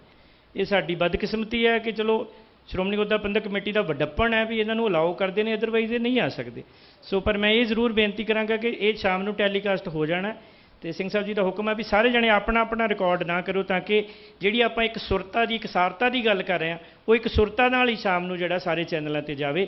ਦੂਜੀ ਬੇਨਤੀ ਵੀ ਸਾਰੇ ਬੁਲਾਰੇ ਬੋਲ ਕੇ ਜਿਹੜੇ ਜਾ ਰਹੇ ਨੇ ਉਹ ਪਾਣੀ ਪੀ ਕੇ ਪਲੀਜ਼ ਵਾਪਸ ਆ ਜਾਣ, ਕਿਉਂਕਿ ਆਪਾਂ ਅੱਜ ਦੀ ਇਸ ਚਿੰਤਨ ਬੈਠਕ ਦੇ ਵਿੱਚੋਂ ਜਦੋਂ ਸਿੰਘ ਸਾਹਿਬ ਜੀ ਨੇ ਨਤੀਜਾ ਕੱਢਣਾ, ਉਦੋਂ ਤੱਕ ਸਾਡੀ ਸਾਰਿਆਂ ਦੀ ਇੱਥੇ ਹਾਜ਼ਰੀ ਜਿਹੜੀ ਹੈ ਉਹ ਬਹੁਤ ਜ਼ਰੂਰੀ ਹੈ। ਸੋ ਬੇਨਤੀ ਨੂੰ ਪ੍ਰਵਾਨ ਕਰਨਾ ਵੀਰ ਬਸੰਤ ਸਿੰਘ ਜੀ।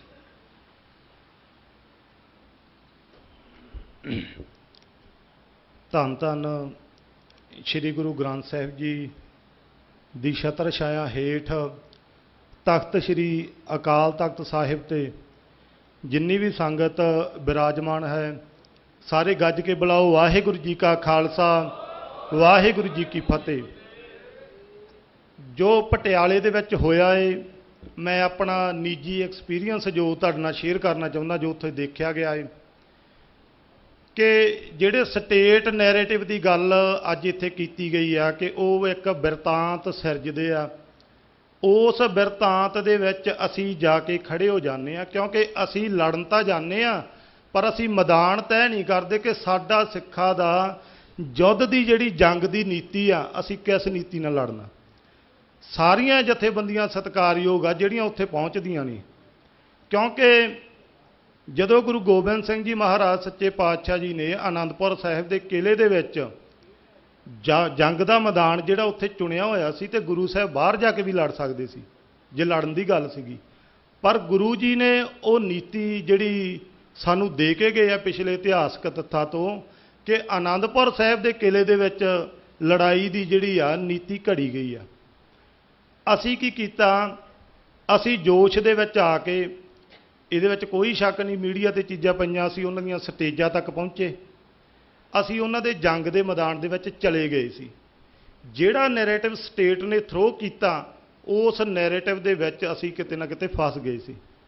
ਜੇਕਰ ਉੱਥੇ ਇਹ ਹੁੰਦਾ ਕਿ ਮੰਦਿਰ ਦੇ ਕੋਲੋਂ 1000 ਫੁੱਟ ਦੀ ਦੂਰੀ ਜਾਂ ਕਹਿ ਲਓ 500 ਫੁੱਟ ਦੀ ਦੂਰੀ ਤੇ ਸਿੱਖ ਖੜੇ ਹੁੰਦੇ ਤੇ ਉਹਨਾਂ ਦੇ ਮੈਦਾਨ ਦੇ ਵਿੱਚ ਨਾ ਜਾਂਦੇ ਤੇ ਜਿਹੋ ਜਿਹੇ ਨਾਰੇ ਉਹ ਮੁਰਦਾਬਾਦ ਦੇ ਮਾਰਦੇ ਸੀ, ਅਸੀਂ ਜਿੰਦਾਬਾਦ ਦੇ ਮਾਰਦੇ।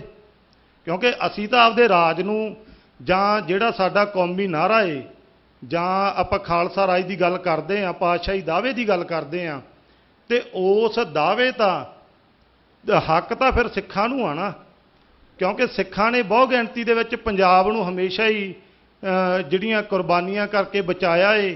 ਭਾਵੇਂ ਕਿ ਬਹੁ ਗਿਣਤੀ ਇੱਥੇ ਜਿਹੜੀ ਹਿੰਦੂਆਂ ਦੀ ਹੈਗੀ ਆ ਆਪਣੇ ਦੇਸ਼ ਦੇ ਵਿੱਚ, ਪਰ ਜਿਹੜਾ ਸਿੱਖਾਂ ਪ੍ਰਤੀ ਜਿਹੜਾ ਇਹ ਰਵੱਈਆ ਏ ਉੱਥੇ ਆ ਕੇ ਉਹ ਬਦਲ ਜਾਂਦੇ ਆ। ਉਹਨਾਂ ਨੇ ਕੀ ਕੀਤਾ, ਹਰੀਸ਼ ਸਿੰਗਲਾ ਨੂੰ ਬਾਹਰ ਕੱਢਣਾ ਉਹਨਾਂ ਤੇ ਕੋਈ ਵੱਡੀ ਗੱਲ ਨਹੀਂ ਸੀ, ਪਰ ਤੁਸੀਂ ਦੇਖੋ ਕਿ ਸ਼੍ਰੀ ਅਕਾਲ ਤਖਤ ਸਾਹਿਬ ਤੋਂ ਪਰਵਾਨੇ ਹੋਣਾ ਨੂੰ ਅਸੀਂ ਬਾਹਰ ਨਹੀਂ ਕੱਢ ਸਕਦੇ, ਕਿਉਂਕਿ ਉਹਨਾਂ ਨੇ ਕੋਈ ਸਿਧਾਂਤਕ ਗਲਤੀ ਨਹੀਂ ਕੀਤੀ ਸੀ।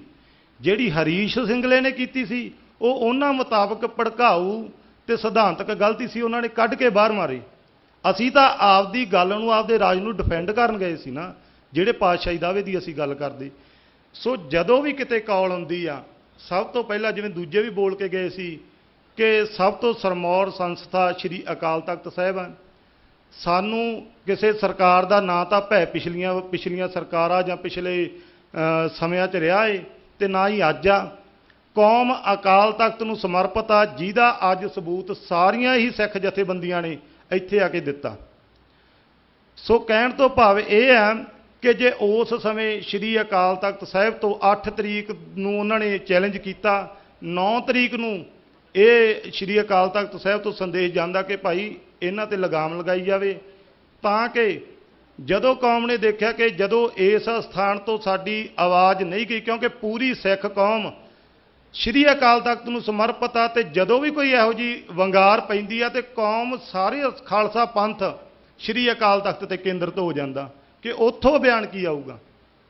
ਜੇ ਸਮਾਂ ਰਹਿੰਦੇ ਉਹਨਾਂ ਨੂੰ ਰੋਕਿਆ ਜਾਂਦਾ ਤੇ ਸ਼ਾਇਦ ਇਹ ਮਸਲਾ ਇੰਨਾ ਵਾਧਾ ਨਾ, ਪਰ ਜਦੋਂ ਇੱਥੋਂ ਕੋਈ ਸਪੋਰਟ ਨਹੀਂ ਮਿਲੀ, ਮਾਫ ਕਰਨਾ ਮੈਂ ਕੋਈ ਨਿੰਦਿਆ ਨਹੀਂ ਕਰਦਾ, ਪਰ ਜੇ ਉਹ ਆਪਾਂ ਇੱਥੇ ਇਕੱਠੇ ਹੋਏ ਆ, ਐਨਾਲਾਈਜ਼ ਤਾਂ ਆਪਾਂ ਨੂੰ ਕਰਨਾ ਹੀ ਪੈਣਾ ਨਾ ਕਿ ਗਲਤੀ ਕਿੱਥੇ ਹੁੰਦੀ ਆ।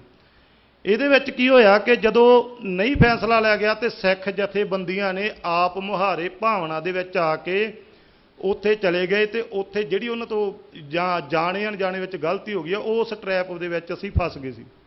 ਸੋ ਕਹਿਣ ਤੋਂ ਭਾਵ ਇਹ ਆ ਕਿ ਪਾਤਸ਼ਾਹੀ ਦਾਅਵੇ ਦਾ ਜਿਹੜਾ ਦਰਦ ਆ ਸਿੱਖ ਕੌਮ ਦੇ ਵਿੱਚ ਪਿਆ ਏ, ਨੌਜਵਾਨੀ ਦੇ ਵਿੱਚ ਪਿਆ ਏ, ਉਹ ਦਹਾਕੇ ਚਲੇ ਗਏ ਜਦੋਂ ਸਾਨੂੰ ਇਹਨਾਂ ਨੇ ਕੁੱਟਿਆ, ਲੁੱਟਿਆ ਤੇ ਮਾਰਿਆ ਗਿਆ ਸੀ। ਅੱਜ ਕੋਈ ਵੀ ਸਿੱਖ ਨੌਜਵਾਨ ਨਾ ਤਾਂ ਕੁੱਟ ਖਾਣ ਨੂੰ ਤਿਆਰ ਆ ਤੇ ਨਾ ਹੀ ਕੌਮ ਨੂੰ ਕੋਈ ਕੁੱਟ ਸਕਦਾ। ਜਿਸ ਤਖਤ ਦੇ ਨੀਚੇ ਅੱਜ ਆਪਾਂ ਬੈਠੇ ਆ, ਕਿਉਂਕਿ ਜਿਹੜੀ ਗੱਲ ਸੰਤ ਜਰਨੈਲ ਸਿੰਘ ਜੀ ਮਹਾਂਪੁਰਖਾਂ ਦੀ ਕੀਤੀ ਗਈ ਸੀ ਕਿ ਜੀ ਅਕਾਲ ਤਖਤ ਸਾਹਿਬ ਤੇ ਜੇ ਸੰਤ ਬੈਠੇ ਸੀ ਤੇ ਅੱਜ ਮਾਨਸਿਕਤਾ ਇਹ ਥਰੋ ਕੀਤੀ ਜਾਂਦੀ, ਮੈਂ ਕਿਸੇ ਦੀ ਨਿੰਦਿਆ ਨਹੀਂ ਕਰਦਾ, ਕਿ ਜੀ ਹਥਿਆਰ ਲੈ ਕੇ ਬੈਠੇ ਸੀ। ਤੇ ਜਦੋਂ ਅਬਦਾਲੀ ਨੇ ਅਕਾਲ ਤਖਤ ਸਾਹਿਬ ਤੇ ਹਮਲਾ ਕੀਤਾ ਸੀ ਤੇ ਉਦੋਂ ਵੀ ਤਾਂ ਸਿੱਖ ਇੱਥੇ ਬੈਠੇ ਸੀ। ਉਦੋਂ ਵੀ ਤਾਂ ਜਦੋਂ ਸ਼੍ਰੀ ਹਰਿਮੰਦਰ ਸਾਹਿਬ ਤੇ ਹਮਲਾ ਕੀਤਾ ਗਿਆ, ਉਹ ਵੀ ਤਾਂ ਉਸੇ ਮਾਨਸਿਕਤਾ 'ਚੋਂ ਨਿਕਲਿਆ ਹੋਇਆ ਸੀ। ਤੇ ਫਿਰ ਅਸੀਂ ਇਹ ਕਿਵੇਂ ਕਹਿ ਦਿੰਦੇ ਆ ਕਿ ਸੰਤ ਜਰਨੈਲ ਸਿੰਘ ਜੀ ਇੱਥੇ ਹਥਿਆਰ ਲੈ ਕੇ ਬੈਠੇ ਸੀ। ਜਿਸ ਤਖਤ ਨੂੰ ਸ਼੍ਰੀ ਗੁਰੂ ਗੁਰੂ ਹਰਗੋਬਿੰਦ ਸਾਹਿਬ ਜੀ ਨੇ ਮੀਰੀ ਤੇ ਪੀਰੀ ਦਾ ਸਿਧਾਂਤ, 2 ਤਲਵਾਰਾਂ ਪਾ ਕੇ ਸ਼ਸਤਰ ਰੱਖ ਕੇ ਚਲਾਇਆ ਹੋਵੇ, ਤੇ ਫਿਰ ਅਸੀਂ ਇਹ ਗੱਲ ਕਿਵੇਂ ਐਕਸੈਪਟ ਕਰ ਸਕਦੇ ਹਾਂ ਕਿ ਇਸ ਸਥਾਨ ਤੇ ਹਥਿਆਰਾਂ ਦੀ ਜਿਹੜੀ ਮਰਿਆਦਾ ਉਹ ਨਹੀਂ ਗੀ। ਰਵਾਇਤੀ ਸਮੇਂ ਦੇ ਵਿੱਚ ਕੀ ਅੱਜ ਹਿੰਦੁਸਤਾਨ ਜਿਹੜੇ ਤਲਵਾਰਾਂ ਦੇ ਨਾਲ ਚਾਈਨਾ ਨਾਲ ਜੰਗ ਲੜ ਲੂਗਾ?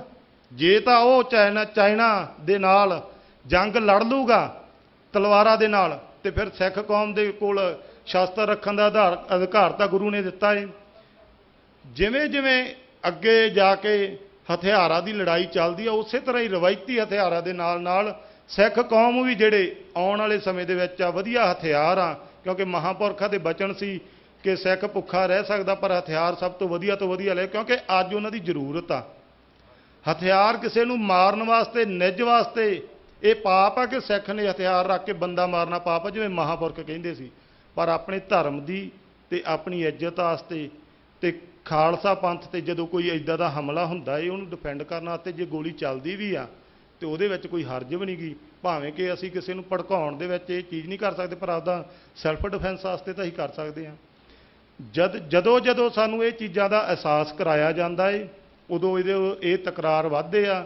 ਸਿੱਖ ਦਾ ਤਾਂ ਕੰਮ ਹੀ ਆ ਕਿ ਬਾਣੀ ਪੜ੍ਹਨਾ, ਅੰਮ੍ਰਿਤ ਛਕਾਉਣਾ, ਇਹ ਜਿਹੜਾ ਸਾਡਾ ਸਿਧਾਂਤ ਆ।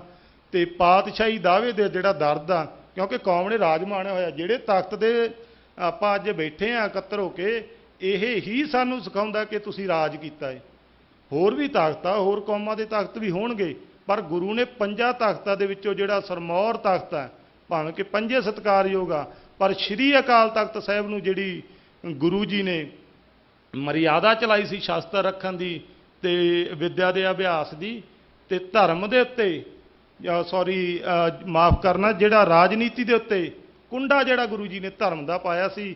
ਪੁਰਾਤਨ ਰਵਾਇਤਾਂ ਅਨੁਸਾਰ ਆਪਾਂ ਫੇਰ ਚੱਲੀਏ, ਜਿਵੇਂ ਜਥੇਦਾਰ ਅਕਾਲੀ ਫੂਲਾ ਸਿੰਘ ਜੀ ਰਹਿਨੁਮਾਈ ਕਰਦੇ ਰਹੇ ਆ, ਅਸੀਂ ਆਸ ਕਰਦੇ ਹਾਂ ਕਿ ਉਹਨਾਂ ਦੇ ਪਾਏ ਹੋਏ ਪੂਰਨਿਆਂ ਤੇ ਚੱਲਦੇ ਹੋਏ ਵੀ ਸ਼੍ਰੀਮਾਨ ਗਿਆਨੀ ਹਰਪ੍ਰੀਤ ਸਿੰਘ ਜੀ ਉੱਤੇ ਜਥੇਦਾਰ ਸਾਹਿਬ ਚੱਲਣ, ਤਾਂ ਕਿ ਕੌਮ ਨੂੰ ਅਗਲੇਰੀ ਅਗਵਾਈ ਮਿਲ ਸਕੇ। ਵਾਰਸ ਪੰਜਾਬ ਦੀ ਜਥੇਬੰਦੀ ਵੱਲੋਂ ਤੇ ਭਾਈ ਅਮਰਤਪਾਲ ਸਿੰਘ ਜੀ ਦੁਬਈ ਜੋ ਮੁੱਖ ਸੇਵਾਦਾਰ ਨੇ, ਉਹਨਾਂ ਵੱਲੋਂ ਇਹੀ ਹੈ ਕਿ ਜਦੋਂ ਵੀ ਕੌਮ ਦੀ ਇਕੱਤਰਤਾ ਦੀ ਗੱਲ ਹੋਊਗੀ, ਕਿਉਂਕਿ ਭਾਈ ਸੰਦੀਪ ਸਿੰਘ ਜੀ ਸਿੱਧੂ, ਬਾਈ ਦੀਪ ਸਿੱਧੂ, ਉਹ ਵੀ ਅਕਾਲ ਤਖਤ ਸਾਹਿਬ ਨੂੰ ਸਮਰਪਿਤ ਸੀ, ਪੂਰੀ ਵਾਰਸ ਪੰਜਾਬ ਦੀ ਜਥੇਬੰਦੀ ਅਕਾਲ ਤਖਤ ਨੂੰ ਸਮਰਪਿਤ ਆ। ਸੋ ਜਦੋਂ ਵੀ ਕਦੇ ਕੌਮ ਦੇ ਵਿੱਚ ਇਕੱਤਰਤਾ ਦੀ ਗੱਲ ਚੱਲੂਗੀ ਤੇ ਅਸੀਂ ਤੁਹਾਡੇ ਨਾਲ ਖੜੇ ਹਾਂ। ਵਾਹਿਗੁਰੂ ਜੀ ਕਾ ਖਾਲਸਾ, ਵਾਹਿਗੁਰੂ ਜੀ ਕੀ ਫਤਿਹ। ਬਹੁਤ ਬਹੁਤ ਧੰਨਵਾਦ ਜੀ। ਬੇਨਤੀ ਕਰਾਂਗਾ ਭਾਈ ਗੁਰਨਾਮ ਸਿੰਘ ਜੀ ਮੂਨਕਾ, ਸਿੱਖ ਯੂਥ ਆਫ ਪੰਜਾਬ, ਉਹਨਾਂ ਨੂੰ ਬੇਨਤੀ ਕਰਾਂਗਾ। 2-3 ਬੁਲਾਰੇ ਹੀ ਸਿਰਫ ਰਹਿ ਗਏ ਨੇ। ਮੇਰੀ ਸਾਰਿਆਂ ਨੂੰ ਬੇਨਤੀ ਹੈ ਜੀ, ਜਿਹੜੇ ਬਾਹਰ ਵੀ ਸਿੰਘ ਬੈਠੇ ਨੇ ਉਹ ਕਿਰਪਾ ਕਰਕੇ ਅੰਦਰ ਆ ਜਾਣ, ਤਾਂ ਕਿ ਆਪਾਂ ਜਿਹੜਾ ਉਹ ਕਨਕਲੂਜਨ ਤੱਕ ਪਹੁੰਚ ਸਕੀਏ ਜੀ। ਧੰਨਵਾਦ। ਛੇਵੇਂ ਪਾਤਸ਼ਾਹ ਜੀ ਦੇ ਚਰਨਾਂ ਵਿੱਚ ਸਿੱਖਾਂ ਤੇ ਪੰਜਾਬ ਤੇ ਹੋ ਰਹੇ ਹਮਲਿਆਂ ਦੇ ਲਈ ਇਕੱਤਰ ਹੋਏ ਨੌਜਵਾਨ ਜਥੇਬੰਦੀਆਂ, ਨਿਹੰਗ ਜਥੇਬੰਦੀਆਂ, ਸਿੰਘ ਸਾਹਿਬ, ਜਥੇਦਾਰ ਸ਼੍ਰੀ ਅਕਾਲ ਤਖਤ ਸਾਹਿਬ, ਆਪ ਜੀ ਦੇ ਚਰਨਾਂ 'ਚ ਫਤਿਹ ਅਰਜ਼ ਕਰਕੇ ਆਪ ਪਾਸਿਓਂ ਸਿਰਫ ਮੁੱਦੇ ਤੇ 2 ਤੋਂ 3 ਮਿੰਟ ਦੇ ਵਿੱਚ ਆਪਣੀ ਗੱਲ ਕਰਨ ਦੇ ਲਈ ਇਜਾਜ਼ਤ ਮੰਗਦਾ ਹਾਂ। ਵਾਹਿਗੁਰੂ ਜੀ ਕਾ ਖਾਲਸਾ, ਵਾਹਿਗੁਰੂ ਜੀ ਕੀ ਫਤਿਹ। ਪਟਿਆਲੇ ਦੀ ਘਟਨਾ ਦੇ ਉੱਪਰ ਖਾਸ ਜਿਸ ਦਾ ਚਿੰਤਤ ਕਰਨ ਲਈ ਅੱਜ ਦੀ ਇਕੱਤਰਤਾ ਬੁਲਾਈ ਗਈ, ਸਾਡਾ ਸਿੱਖ ਯੂਥ ਆ ਪੰਜਾਬ ਵੱਲੋਂ ਮੰਨਣਾ ਆ ਕਿ ਅਗਰ ਹਿੰਦੂ ਰਾਸ਼ਟਰ ਦੀ ਗੱਲ ਇਹ ਸਟੇਟ ਕਰਦੀ ਏ, ਸਾਨੂੰ ਉਹਦੇ ਤੇ ਕੋਈ ਇਤਰਾਜ਼ ਨਹੀਂ ਹੋਣਾ ਚਾਹੀਦਾ। ਉਹਨਾਂ ਦਾ ਹਿੰਦੂ ਰਾਸ਼ਟਰ ਉਹਨਾਂ ਨੂੰ ਮੁਬਾਰਕ, ਪਰ ਪੰਜਾਬ ਉਹਦਾ ਹਿੱਸਾ ਨਾ ਸੀ, ਨਾ ਹੈ ਤੇ ਨਾ ਆਉਣ ਵਾਲੇ ਭਵਿੱਖ ਵਿੱਚ ਬਣੇਗਾ। ਦੂਸਰੀ ਗੱਲ, ਜਿਸ ਕਾਰਜ ਦੇ ਲਈ, ਜਿਸ ਪਵਿੱਤਰ ਉਸ ਕਾਰਜ ਦੇ ਲਈ ਹਜ਼ਾਰਾਂ ਸ਼ਹਾਦਤਾਂ ਹੋਈਆਂ ਹੋਣ, ਸਾਡੇ ਜਾਨ ਤੋਂ ਪਿਆਰੇ ਅਕਾਲ ਤਖਤ ਸਾਹਿਬ ਨੂੰ ਢਹਿ ਢੇਰੀ ਕੀਤਾ ਗਿਆ ਹੋਵੇ, ਸਾਡੇ ਦੁੱਧ ਚੁੰਗਦੇ ਬੱਚਿਆਂ ਦੀਆਂ ਛਾਤੀਆਂ 'ਚ ਗੋਲੀਆਂ ਮਾਰੀਆਂ ਗਈਆਂ ਹੋਣ, ਉਸ ਪਵਿੱਤਰ ਕਾਰਜ ਨੂੰ ਲੈ ਕੇ ਅਗਰ ਇੱਥੇ ਮੁਰਦਾਬਾਦ ਦੀ ਗੱਲ ਹੋਏਗੀ ਤੇ ਫਿਰ ਸਿੱਖ, ਗੁਰੂ ਦਾ ਸਿੱਖ ਨਹੀਂ ਬਰਦਾਸ਼ਤ ਕਰ ਸਕਦਾ। ਮਤਲਬ ਇਹ ਰੌਂਗਟੇ ਸਾਡੇ ਖੜੇ ਹੋ ਜਾਂਦੇ ਨੇ ਜਦੋਂ ਉਸ ਪਵਿੱਤਰ ਕਾਰਜ ਨੂੰ ਲੈ ਕੇ ਜਦੋਂ ਕੋਈ ਉਹਦੇ ਖਿਲਾਫ ਬੋਲੇਗਾ। ਇਹ ਗੁਰੂ ਦਾ ਸਿੱਖ ਨਹੀਂ ਬਰਦਾਸ਼ਤ ਕਰ ਸਕਦਾ। ਕਿਸੇ ਇੱਕ ਆਕਾ ਦਾ ਬਣਿਆ ਹੋਇਆ ਸਿੱਖ ਤੇ ਬਰਦਾਸ਼ਤ ਕਰ ਲੂਗਾ, ਪਰ ਗੁਰੂ ਦਾ ਸਿੱਖ, ਅਕਾਲ ਤਖਤ ਸਾਹਿਬ ਨੂੰ ਸਮਰਪਿਤ ਸਿੱਖ, ਇਹ ਬਰਦਾਸ਼ਤ ਨਹੀਂ ਕਰ ਸਕਦਾ। ਜਿਸ ਦੀਆਂ ਉਦਾਹਰਨਾਂ ਸਾਡੇ ਕਰੰਟ ਇਤਿਹਾਸ ਵਿੱਚ ਬਹੁਤ ਪਈਆਂ ਨੇ, ਜੋ ਤਾਜੀ ਘਟਨਾ ਪਟਿਆਲੇ ਦੀ ਸਾਹਮਣੇ ਆ। ਜਿਹੜੀ ਪਟਿਆਲੇ ਦੀ ਘਟਨਾ ਵਾਪਰੀ, ਉਸ ਵਿੱਚ ਜਦੋਂ ਜਿਹੜੀ ਗੱਲ ਮੇਰੇ ਤੋਂ ਪਹਿਲਾਂ ਸੂਝਬਨ ਬੁਲਾਰੇ ਨੇ ਕਹੀ ਹੈ ਕਿ ਉਹਨੂੰ ਸਿੰਗਲੇ ਨੂੰ ਕੋਈ ਨਹੀਂ ਜਾਣਦਾ, ਇੱਕ ਭੀੜ ਦੇ ਵਿੱਚੋਂ ਅਣਪਛਾਤਾ ਬੰਦਾ ਨਿਕਲ ਕੇ ਆਂਦਾ ਏ जो स्टेट के टूल वजों जो 80 दहाकियां च भी करते रहे ने, आके उस एक नब्ज नूं फड़दा है, जिस नब्ज दे फड़न दे नाल पता है कि सिखां ने इस नूं दबाउण दे लई हर एक यतन लई तैयार हो जाना है। पर सिख कानून के दायरे विच रह के भाई बलजिंदर सिंह परवाना हुणी होर सिख जथेबंदियां SSP नूं मंग पत्र दिंदियां ने कि भाई ये बंदा पंजाब नूं अग लाउण जा रहा ते इहनूं नत्थ पाओ। ते SSP नानक सिंह वालों पूरा भरोसा दिता जाता, जो परवाने दियां सी ऑडियो वीडियो वायरल होईयां सुनियां ने, कि पूरा भरोसा दिंने आ असीं उन्हां नूं मार्च नहीं करन देंगे। होर सिख जथेबंदियां भी पहुंच की जाती प्रशासन कोल। हुण इत्थे एक सवाल खड़ा हुंदा, जां तां इस भारत दियां एजेंसियां फेल होईयां ने, जां प्रशासन ते सरकार इन्हां ने 29 अप्रैल की वेट की है। इन्हां वल्लों जां फिर इस साजिश इस समय की उड़ीक की जा रही सी, वो समा आवे एक बहुत वड्डी घटना वापरे तो फिर वोट राजनीति शुरू होवे। जिस तरीके नाल अक्सर असीं पिछे ये चीज़ां देखते आए हैं। तो 29 अप्रैल आंदी आ, जदों सिख कोई प्रोग्राम दिंदे ने सरकार नहीं कर देना चाहती, तो सानू एक दिन पहला सिखां दे नुमाइंदियां नूं इस प्रशासन वालों हाउस अरेस्ट कर लिया जाता है, इस मसले ते भी किया जाता है, जां रस्ते चों फड़ के डिटेन कर लिया जाता है। पर इस शिव सेना के आगुआं नूं स्टेज लाउण दा मौका दिता जाता है। सिखां वालों बहुत वड्डे पद्धर ते पटियाले की धरती विच पहुंचण दे बावजूद भी उन्हां नूं मुर्दाबाद मार्च करन दा मौका दिता गया, तो उन्होंने किया भी है। फिर इस सारी समस्या का मास्टर माइंड परवाना किवें हो गया? जेड़ा साजिश घड़न वाला है कि वह भी जाके सरकार नूं बेनतियां करदा है कि इस चीज़ नूं रोकिया जाए। हुण इस घटना का मास्टर माइंड जां जिन्हें अग लाउण की कोशिश की, वो शिव सेना का सिंगला, पर वह मास्टर माइंड नहीं हैगा, उहदी औकात नहीं हैगी, उहदे कोल इन्नी समझ नहीं हैगी। हुण असल मास्टर माइंड लुक के बैठा होया है। अज असीं नाम लैणे शुरू कर दिते, ये इंदिरा ने करवाया सी जां मोदी नूं कह लईए जां बादला नूं कह लईए, पर सानूं पता है कि असल इस स्टेट दे विच जो कुछ वापर रहा है वो दिल्ली स्टेट वापर रही है। दिल्ली स्टेट दे नक्के दे थल्लों निकल के सारा कुछ आंदा आ। अज तंद असीं केजरीवाल ते कसदे हैं, क्योंकि अज भी हुक्म एक पंजाब च बनया होया मुख्यमंत्री अज भी एक रबड़ की मोहर है। अज भी हुक्म दिल्ली तो आंदा है, ते उस दिल्ली दे उपर भी एक पावर जिहड़ी देश नूं चलांदी आ। असल जिहड़ी सिट बनाई गई है कि इस घटना के उपर असल च सिट बननी चाहिए है, जिहड़े सिंगलां नूं गिरफ्त कर करके रिमांड लिया जा रहा है, जिस तरीके नाल सिखां दे रिमांड लए जांदे सी, उस बेस दे उपर उहदे कोलों असल वो जुम्मेवार जिहड़ा इस पंजाब नूं अग लाउणा चाहुंदा सी उस तक पहुंच होनी चाहिए, उसका नाम नशर होना चाहिए। वो किहड़ी शख्सियत है? एक मैं सिंह साहब उन्होंने बेनती करना चाहांगा कि साढ़े 25 तो वध नौजवानों ते जिहड़े परचे पए ने, उहदे विचों जिहड़े स्टेट पुलिस प्रशासन सरकारां उन्होंने मौके नूं संभालना हुंदा है। बहुत शातिर माइंड ने, उन्होंने कोल बहुत दिमाग ने, उन्होंने माहौल नूं अपने वालों ठंडा करने लए 2-3 शिव सेना वाले अरेस्ट कर ले ते 2-3 साडे सिख अरेस्ट कर ले। सिखां नूं अरेस्ट किया कि हिंदू जथेबंदियां ठंडियां पै जाणगियां, ते हिंदुआं नूं अरेस्ट किया कि सिख जथेबंदियां ठंडियां पै जाणगियां। पर अज साडियां भैणां नूं थाणे 'च पूरा पूरा दिन बिठा के बच्चियां समेत जो जलील किया गया, तुरंत अज इस स्टेज तो अकाल तख्त साहिब तो ये तिखे शब्दों में स्टेट नूं मैसेज जाना चाहिए है कि तुरंत ਸਿੱਖਾਂ ਦੇ ਘਰਾਂ 'ਚ ਛਾਪੇਮਾਰੀ ਬੰਦ ਹੋਣੀ ਚਾਹੀਦੀ ਆ। ਅੱਜ ਤੋਂ ਬਾਅਦ ਕਿਸੇ ਸਿੱਖ ਦੇ ਘਰ ਛਾਪੇਮਾਰੀ ਨਾ ਹੋਵੇ।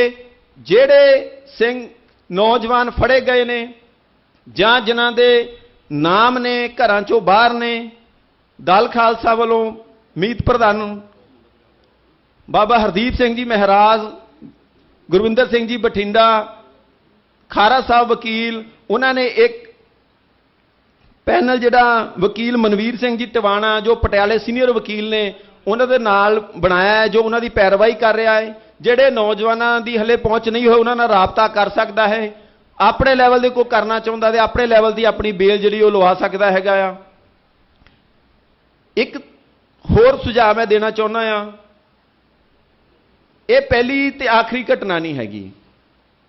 ਪਹਿਲਾਂ ਵੀ ਬਹੁਤ ਸਾਰੀਆਂ ਇਹੋ ਜਿਹੇ ਇਹ ਨਾਮ ਵੀ ਨਹੀਂ ਉਹਨਾਂ ਦਾ ਲੈ ਕੇ ਅਸੀਂ ਉਹਨਾਂ ਨੂੰ ਹੋਰ ਵੱਡੇ ਕਰਦੇ ਹਾਂ। ਇਹ ਜਿਹੜੇ ਗਨਮੈਨ ਲਈ ਫਿਰਦੇ ਨੇ, ਇਹ ਅਕਸਰ ਸਮੇਂ-ਸਮੇਂ ਤੇ ਇਹੋ ਜਿਹੇ ਵੀਡੀਓ 2 ਤੋਂ 3 ਮਿੰਟ ਦੀ ਪਾ ਕੇ ਸਿੱਖਾਂ ਦੇ ਖੂਨ ਨੂੰ ਉਬਾਲਾ ਮਰਾਉਂਦੇ ਨੇ ਤੇ ਸਿੱਖ ਆਪ ਮੁਹਾਰੇ ਜਥੇਬੰਦੀਆਂ ਤੋਂ ਉੱਪਰ ਉੱਠ ਕੇ ਮਰਨ ਤੇ ਮਾਰਨ ਲਈ ਤਿਆਰ ਹੋ ਕੇ ਰੋਡਾਂ ਦੇ ਉੱਪਰ ਉਤਰ ਆਉਂਦਾ ਆ। ਇੱਕ ਸ਼੍ਰੀ ਅਕਾਲ ਤਖਤ ਸਾਹਿਬ ਜਥੇਦਾਰ ਸਿੰਘ ਸਾਹਿਬ ਨੂੰ ਮੈਂ ਬੇਨਤੀ ਕਰਨਾ ਚਾਹਾਂਗਾ ਕਿ ਇੱਕ ਸਾਂਝੀ ਕਮੇਟੀ ਅਕਾਲ ਤਖਤ ਸਾਹਿਬ ਤੋਂ ਬਣਾਈ ਜਾਵੇ, ਜਿਹੜੀ ਐਦਾਂ ਦੇ ਮਸਲਿਆਂ ਦੇ ਉੱਪਰ ਜਦੋਂ ਕਿਤੇ ਕੋਈ ਬਿਆਨਬਾਜ਼ੀ ਹੋਵੇ ਤੇ ਉਸ ਕਮੇਟੀ ਦੇ ਅਧੀਨ ਹੀ ਸੰਘਰਸ਼ ਲਿਖਿਆ ਜਾਵੇ। ਕਿਉਂਕਿ ਜਦੋਂ ਖੁੱਲੇ ਅਸੀਂ ਕਿਸੇ ਸੰਘਰਸ਼ 'ਚ ਖੁੱਲੇ ਜਾਂਦੇ ਆ, ਬਿਨਾਂ ਜਥੇਬੰਦੀ ਤੋਂ ਜਾਂਦੇ ਆ, ਉੱਥੇ ਨੁਕਸਾਨ ਸਾਡਾ ਹੋਰ ਜ਼ਿਆਦਾ ਹੁੰਦਾ ਆ।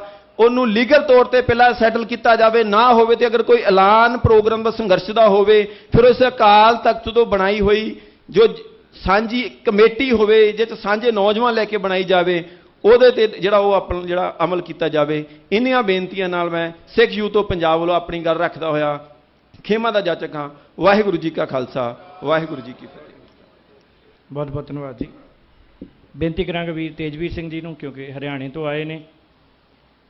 ਨਾਲ ਹੀ ਜਿਹੜੀ ਸਭ ਤੋਂ ਅੱਜ ਚਿੰਤਾ ਦਾ ਵਿਸ਼ਾ ਹੈ ਇੱਥੇ ਜ਼ਿਕਰ ਕਰਨਾ ਬਣਦਾ ਹੈ ਕਿ ਸਰਕਾਰ ਦੀ ਸਾਜ਼ਿਸ਼ ਦੇਖੋ ਤੁਸੀਂ ਕਿ ਕਪੂਰਥਲੇ ਦੇ ਵਿੱਚ ਜਿਹੜਾ ਇੱਕ ਗੁਰਦੁਆਰਾ ਸਾਹਿਬ ਦੇ ਵਿੱਚ ਬੇਅਦਬੀ ਕਰਦਾ ਮੁੰਡਾ ਮਾਰਿਆ ਗਿਆ ਸੀ, ਉਹਦਾ ਕੇਸ ਵੀ ਬਰਜਿੰਦਰ ਸਿੰਘ ਪਰਵਾਨਾ ਦੇ ਉੱਤੇ 302 ਦੇ ਵਿੱਚ ਜਿਹੜਾ ਉਹਨਾਂ ਨੂੰ ਉਹਦੇ ਵਿੱਚ ਲਪੇਟਿਆ ਜਾ ਰਿਹਾ।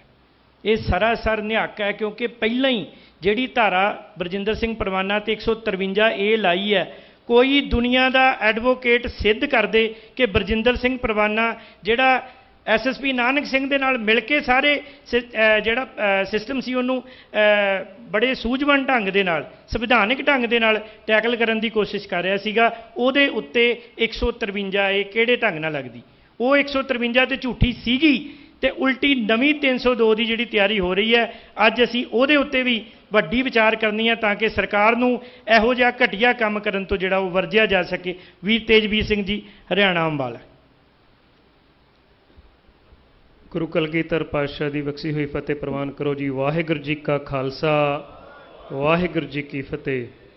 ਸਭ ਤੋਂ ਪਹਿਲਾਂ ਧੰਨਵਾਦ ਕਰਦੇ ਹਾਂ ਜਥੇਦਾਰ ਹਰਪ੍ਰੀਤ ਸਿੰਘ ਜੀ ਦਾ ਕਿ ਜਿਨ੍ਹਾਂ ਨੇ ਇਹ ਉਪਰਾਲਾ ਕੀਤਾ ਹੈ ਕਿ ਸਾਰੇ ਹੀ ਚਿੰਤਕ ਜਥੇਬੰਦੀਆਂ ਨੂੰ ਇਕੱਠਾ ਕਰਕੇ ਹਰ ਇੱਕ ਮਸਲੇ ਤੇ ਗੱਲ ਕਰਨ ਦਾ ਜਿਹੜਾ ਉਪਰਾਲਾ ਕੀਤਾ, ਉਹਦਾ ਧੰਨਵਾਦ। ਪਰ ਅਸੀਂ ਇੱਕ ਗੱਲ ਕਹਿਣਾ ਚਾਹਾਂਗੇ, ਸਾਰੇ ਹੀ ਗੱਲ ਕਰ ਰਹੇ ਸੀਗੇ ਕਿ ਨੈਰੇਟਿਵ ਸੈੱਟ ਕੀਤਾ ਜਾਂਦਾ ਹੈ, ਪਰ ਆਪਾਂ ਗੱਲ ਨਹੀਂ ਕਰਦੇ ਹਾਂ ਪਰਸੈਪਸ਼ਨ ਦੀ, ਜਿਹੜੀ ਧਾਰਨਾ ਬਣਾਈ ਜਾਂਦੀ ਹੈ। ਮੈਂ ਮਾਫੀ ਚਾਹਾਂਗਾ ਇਸ ਗੱਲ ਤੇ। ਕੋਈ ਵੀ ਗੱਲ ਕਰਨ ਤੋਂ ਪਹਿਲਾਂ, ਕੋਈ ਵੀ ਵਿਸ਼ਾ ਛੇੜਨ ਤੋਂ ਪਹਿਲਾਂ, ਕਿਸੇ ਵੀ ਜੰਗ ਤੋਂ ਛੇੜਨ ਤੋਂ ਪਹਿਲਾਂ, ਕੋਈ ਵੀ ਅੰਦੋਲਨ ਜਾਂ ਮੋਰਚਾ ਲਾਉਣ ਤੋਂ ਪਹਿਲਾਂ ਇਕੱਲੇ ਪੰਜਾਬ ਦਾ ਨਹੀਂ, ਸਮੁੱਚੇ ਦੇਸ਼ ਦੇ ਵਿੱਚ ਵਸਦੇ ਹੋਏ ਸਿੱਖ ਭਾਈਚਾਰੇ ਬਾਰੇ ਸੋਚਿਆ ਕਰੋ ਕਿ ਉਹ ਕਿਹੜੇ ਹਾਲਾਤਾਂ 'ਚ ਨੇ, ਕਿਹੜਾ ਵਰਤਾਂਤ ਉੱਥੇ ਵਰਤਦਾ ਹੈ। ਯੂਪੀ ਦੇ ਵਿੱਚ ਜਿਹੜਾ ਸਿੱਖ ਬੈਠਾ ਹੈ, ਜਿਹੜਾ ਮੱਧ ਪ੍ਰਦੇਸ਼ ਦੇ ਵਿੱਚ ਸਿੱਖ ਬੈਠਾ ਹੈ, ਉਹਦਾ ਅਕੀਦਾ ਹੈ ਅਕਾਲ ਤਖਤ ਸਾਹਿਬ ਦੇ ਵਿੱਚ। ਉਹਨੂੰ ਕੋਈ ਵੀ ਸਮੱਸਿਆ ਹੁੰਦੀ ਹੈ, ਅਕਾਲ ਤਖਤ ਸਾਹਿਬ ਵੱਲ ਲੋਚਦਾ ਹੈ ਤੇ ਸਭ ਤੋਂ ਪਹਿਲਾਂ ਉਹ ਅਪੀਲ ਆਪਣੀ ਸ਼੍ਰੋਮਣੀ ਗੁਰਦੁਆਰਾ ਪ੍ਰਬੰਧਕ ਕਮੇਟੀ ਦੇ ਅੱਗੇ ਕਰਦਾ ਹੈ, ਕਿਉਂਕਿ ਉਹ ਸਵਰਚ ਸੰਸਥਾ ਹੈ। ਮੈਨੂੰ ਬੜਾ ਹੀ ਦੁੱਖ ਹੋਇਆ ਜਦੋਂ 2-3 ਗੱਲਾਂ ਇੱਥੇ ਜਿਹੜੀਆਂ ਚੱਲੀਆਂ, ਉਹ ਮੇਰੇ ਮਨ ਨੂੰ ਆਘਾਤ ਕਰਨ ਵਾਲੀਆਂ ਸੀਗੀਆਂ। ਕਿਉਂਕਿ ਤੁਸੀਂ ਨੈਰੇਟਿਵ ਦੀ ਗੱਲ ਕਰਤੀ ਸੀ, ਪਰ ਮਾਹੌਲ ਬਣਾਉਣ ਦੇ ਵਿੱਚ ਜਿਹੜੀ ਸਰਕਾਰ, ਜਿਹੜੀਆਂ ਏਜੰਸੀਆਂ, ਆਪਾਂ ਦਿੱਲੀ ਦੀ ਗੱਲ ਕਰਦੇ ਹਾਂ, ਉਹ ਦਿੱਲੀ ਤੋਂ ਨਹੀਂ WTO ਤੋਂ ਪੂਰੇ ਵਰਲਡ ਤੋਂ ਚੱਲਦੀਆਂ ਨੇ, ਜਿਹੜੇ ਵਰਲਡ ਨੂੰ ਰਨ ਕਰਦੇ ਨੇ। ਕਿਉਂਕਿ ਪਿਛਲੇ 3 ਵਰਤਾਰਾਂ ਦੇ ਵਿੱਚ ਜਿਹੜੇ 3 ਘਟਨਾਕ੍ਰਮ ਹੋਏ ਨੇ, ਚਾਹੇ ਉਹ ਦਿੱਲੀ NCR ਦਾ ਅੰਦੋਲਨ ਹੋਇਆ ਹੋਵੇ, ਚਾਹੇ ਉਹ ਕਰੋਨਾ ਕਾਲ ਦੇ ਵਿੱਚ ਸੇਵਾਵਾਂ ਦੇਣ ਦਾ ਮੌਕਾ ਹੋਵੇ, ਚਾਹੇ ਦਿੱਲੀ ਦੇ ਵਿੱਚ ਦੁਨੀਆ ਦੇ ਸਭ ਤੋਂ ਵੱਡੇ ਅੰਦੋਲਨ ਨੂੰ ਚਲਾਉਣ ਵਾਸਤੇ ਜਿਹੜੀ ਰਣਨੀਤੀ ਸੀਗੀ, ਜਿਹੜੀ ਸੇਵਾ ਸੀ, ਉਹ ਸਿੱਖ ਕੌਮ ਨੇ ਵੱਧ ਚੜ੍ਹ ਕੇ ਕੀਤੀ। ਮੈਂ ਤੁਹਾਨੂੰ ਇੱਕ ਗੱਲ ਦੱਸਣਾ ਚਾਹੁੰਦਾ, ਜਦੋਂ ਦਿੱਲੀ NCR ਦੇ ਵਿੱਚ ਆਪਣਾ ਕੋਈ ਲੈਣਾ ਦੇਣਾ ਨਹੀਂ ਸੀ ਉਸ ਦੇ ਨਾਲ, ਸਿੱਖ ਕੌਮ ਦਾ ਲੈਣਾ ਦੇਣਾ ਸੀ, ਪਰ ਲੰਗਰ ਸੇਵਾ ਕਰਨੀ ਆਪਣਾ ਫਰਜ਼ ਸੀ। 72 ਮੁੰਡਿਆਂ ਦੇ ਪਰਚਾ ਹੋਇਆ ਦਿੱਲੀ NCR ਦੇ ਵਿੱਚ, ਦੇਸ਼ ਧਰੋਹ ਦਾ, ਮੋਹਾਲੀ ਤੇ ਪਟਿਆਲਾ ਡਿਸਟ੍ਰਿਕਟ ਦੇ ਵਿੱਚ। ਨੌਜਦੂਨ ਜੀ ਬੈਠੇ ਨੇ ਇੱਥੇ, ਅਸੀਂ ਅੰਬਾਲੇ ਤੋਂ ਆ। ਜਦੋਂ ਜਾਟ ਅੰਦੋਲਨ ਚੱਲ ਰਿਹਾ ਸੀਗਾ, ਅਸੀਂ ਉੱਥੇ ਲੰਗਰ ਲੈ ਕੇ ਗਏ, 307 ਦੇ ਪਰਚੇ ਸਾਡੇ 13 ਬੰਦਿਆਂ ਤੇ ਹੋਏ, ਤੇ ਅੱਜ ਵੀ ਉਹ ਰੈੱਡ ਕੋਰ 'ਚ ਨੇ। ਬੜਾ ਆਸਾਨ ਹੁੰਦਾ ਹੈ ਪੰਜਾਬ ਦੇ ਵਿੱਚ ਗੱਲ ਕਹਿਣਾ, ਕੋਈ ਵੀ ਜਜ਼ਬਾਤੀ ਭਾਸ਼ਣ ਦੇਣਾ। ਮੈਂ ਮਾਫੀ ਚਾਹਾਂਗਾ, 2 ਤਰ੍ਹਾਂ ਦੀ ਲੜਾਈ ਚੱਲ ਰਹੀ ਹੈ ਪੰਜਾਬ ਦੇ ਵਿੱਚ। ਇੱਕ ਤਾਂ ਫੇਸਬੁੱਕ ਤੇ ਉੱਪਰ ਲੜੀ ਜਾਂਦੀ ਹੈ, ਜਿਹੜਾ ਫੇਸਬੁੱਕ ਤੇ ਨੈਰੇਟਿਵ ਸੈੱਟ ਕਰਕੇ ਉਹ ਭੇਜ ਦਿੱਤਾ ਜਾਂਦਾ ਹੈ, ਤੇ ਉਹਦੇ ਥੱਲੇ ਦੇਖੋ ਉਹ ਸਭ ਤੋਂ ਜ਼ਿਆਦਾ ਭੰਡਣ ਦਾ ਕੰਮ ਕਰਦੇ ਨੇ ਅਕਾਲ ਤਖਤ ਨੂੰ ਤੇ ਸ਼੍ਰੋਮਣੀ ਗੁਰਦੁਆਰਾ ਪ੍ਰਬੰਧਕ ਕਮੇਟੀ ਨੂੰ। ਤੇ ਬਾਹਰਲਾ ਬੈਠਾ ਸਿੱਖ ਕੀ ਸੋਚਦਾ, ਯਾਰ ਸ਼੍ਰੋਮਣੀ ਕਮੇਟੀ ਸੱਚੀ ਐਕਸ਼ਨ ਨਹੀਂ ਲੈਂਦੀ। ਉਹ ਕਦੇ ਪੋਸਟ ਨਹੀਂ ਪਾਉਣਗੇ ਕਿ ਸ਼੍ਰੋਮਣੀ ਗੁਰਦੁਆਰਾ ਪ੍ਰਬੰਧਕ ਕਮੇਟੀ ਨੇ 13 ਲੰਗਰ ਚਲਾ ਕੇ ਰੱਖੇ ਨੇ ਪੂਰੇ ਅੰਦੋਲਨ ਦੇ ਵਿੱਚ, ਵੱਖ-ਵੱਖ ਬਾਰਡਰਾਂ ਤੇ 2 ਹਸਪੀਟਲ ਰਨ ਕੀਤੇ ਨੇ। ਗੱਲ ਪਟਿਆਲੇ ਦੀ ਘਟਨਾ ਦੀ ਨਹੀਂ, ਗੱਲ ਉੱਥੋਂ ਸ਼ੁਰੂ ਹੁੰਦੀ ਹੈ। ਜਿਹੜੀ ਮੌਜੂਦਾ ਸਰਕਾਰ ਹੈ, ਉਹ ਸੂਬੇ ਦੀ ਸਰਕਾਰ, ਅੱਜ ਦਿੱਲੀ ਦੇ ਵਿੱਚ ਵੀ ਉਹੀ ਸਰਕਾਰ ਹੈ, ਸੂਬੇ ਦੇ ਵਿੱਚ ਪੰਜਾਬ ਦੇ ਵਿੱਚ ਵੀ ਉਹੀ ਸਰਕਾਰ ਹੈ, ਤੇ ਅੱਗੇ ਉਹ ਪੈਰ ਪਸਾਰ ਕੇ ਹਰਿਆਣੇ ਦੇ ਵਿੱਚ ਜਾ ਰਹੀ ਹੈ। ਉਹ ਇੱਕ ਸ਼ਬਦ ਨਹੀਂ ਬੋਲਦੀ ਜਦੋਂ 50 ਕਿਲੋਮੀਟਰ ਦਾ ਏਰੀਆ, ਅੱਧਾ ਪੰਜਾਬ ਸੈਂਟਰ ਨੂੰ ਦੇ ਦਿੱਤਾ ਜਾਂਦਾ ਹੈ, ਤੇ ਦਿੱਲੀ ਦੇ ਵਿੱਚ ਉਹ ਬਹਿ ਕੇ ਆਪ ਦੇ ਸੈਂਟਰ ਤੋਂ ਵਾਧੂ ਹੱਕਾਂ ਦੀ ਗੱਲ ਕਰਦੀ ਹੈ। ਉਹ ਕਦੇ ਗੱਲ ਨਹੀਂ ਕਰਦੀ ਜਿਹੜੇ ਸਾਡੇ ਸਿੱਖ ਨੌਜਵਾਨ ਅੰਦਰ ਹੁੰਦੇ ਨੇ ਜਾਂ ਸਾਡੇ ਰਾਜਸੀ ਕੈਦੀ ਨੇ, ਉਹਨਾਂ ਦੇ ਅੰਦਰ ਹੋਣ ਵਾਸਤੇ ਉਹਨਾਂ ਦੀ ਕਦੇ ਉਹ ਗੱਲ ਨਹੀਂ ਕਰਦੀ। ਉਹ ਕਦੇ ਗੱਲ ਨਹੀਂ ਕਰਦੀ ਕਿ ਦਿੱਲੀ ਦੇ ਵਿੱਚ ਇੱਕ ਵੀ ਕੇਸ ਨਹੀਂ ਹੈਗਾ ਸਿੱਖਾਂ ਦੇ, ਫਿਰ ਵੀ ਉਹ ਉੱਥੇ ਦੀ ਤਿਹਾੜ ਜੇਲ੍ਹ 'ਚ ਬੰਦ, ਉਹਨਾਂ ਦੀ ਜੇਲ੍ਹ ਬਦਲੀ ਬਾਰੇ ਗੱਲ ਨਹੀਂ ਕਰਦੀ। ਉਹ ਗੱਲ ਕਰਦੀ ਏ, ਕਹਿੰਦੀ ਜੰਮੂ ਕਸ਼ਮੀਰ ਦੇ ਵਿੱਚ ਜਦੋਂ 370 ਧਾਰਾ ਤੋੜੀ ਜਾਂਦੀ ਹੈ, ਕਹਿੰਦੇ ਵੀ ਵਾਧੂ ਹੱਕ ਲੋੜ ਹੈ ਸੈਂਟਰ ਨੂੰ। ਉਹ ਗੱਲ ਕਰਦੀ ਹੈ, ਫਿਰ ਜਦੋਂ ਉਹੀ ਗੱਲ ਦਿੱਲੀ ਦੇ ਵਿੱਚ ਆਉਂਦੀ ਹੈ, ਫਿਰ ਉਹ ਬਦਲ ਜਾਂਦੀ ਹੈ। ਇਹ ਨੈਰੇਟਿਵ ਜਿਹੜਾ ਸੈੱਟ ਕੀਤਾ ਜਾਂਦਾ ਹੈ।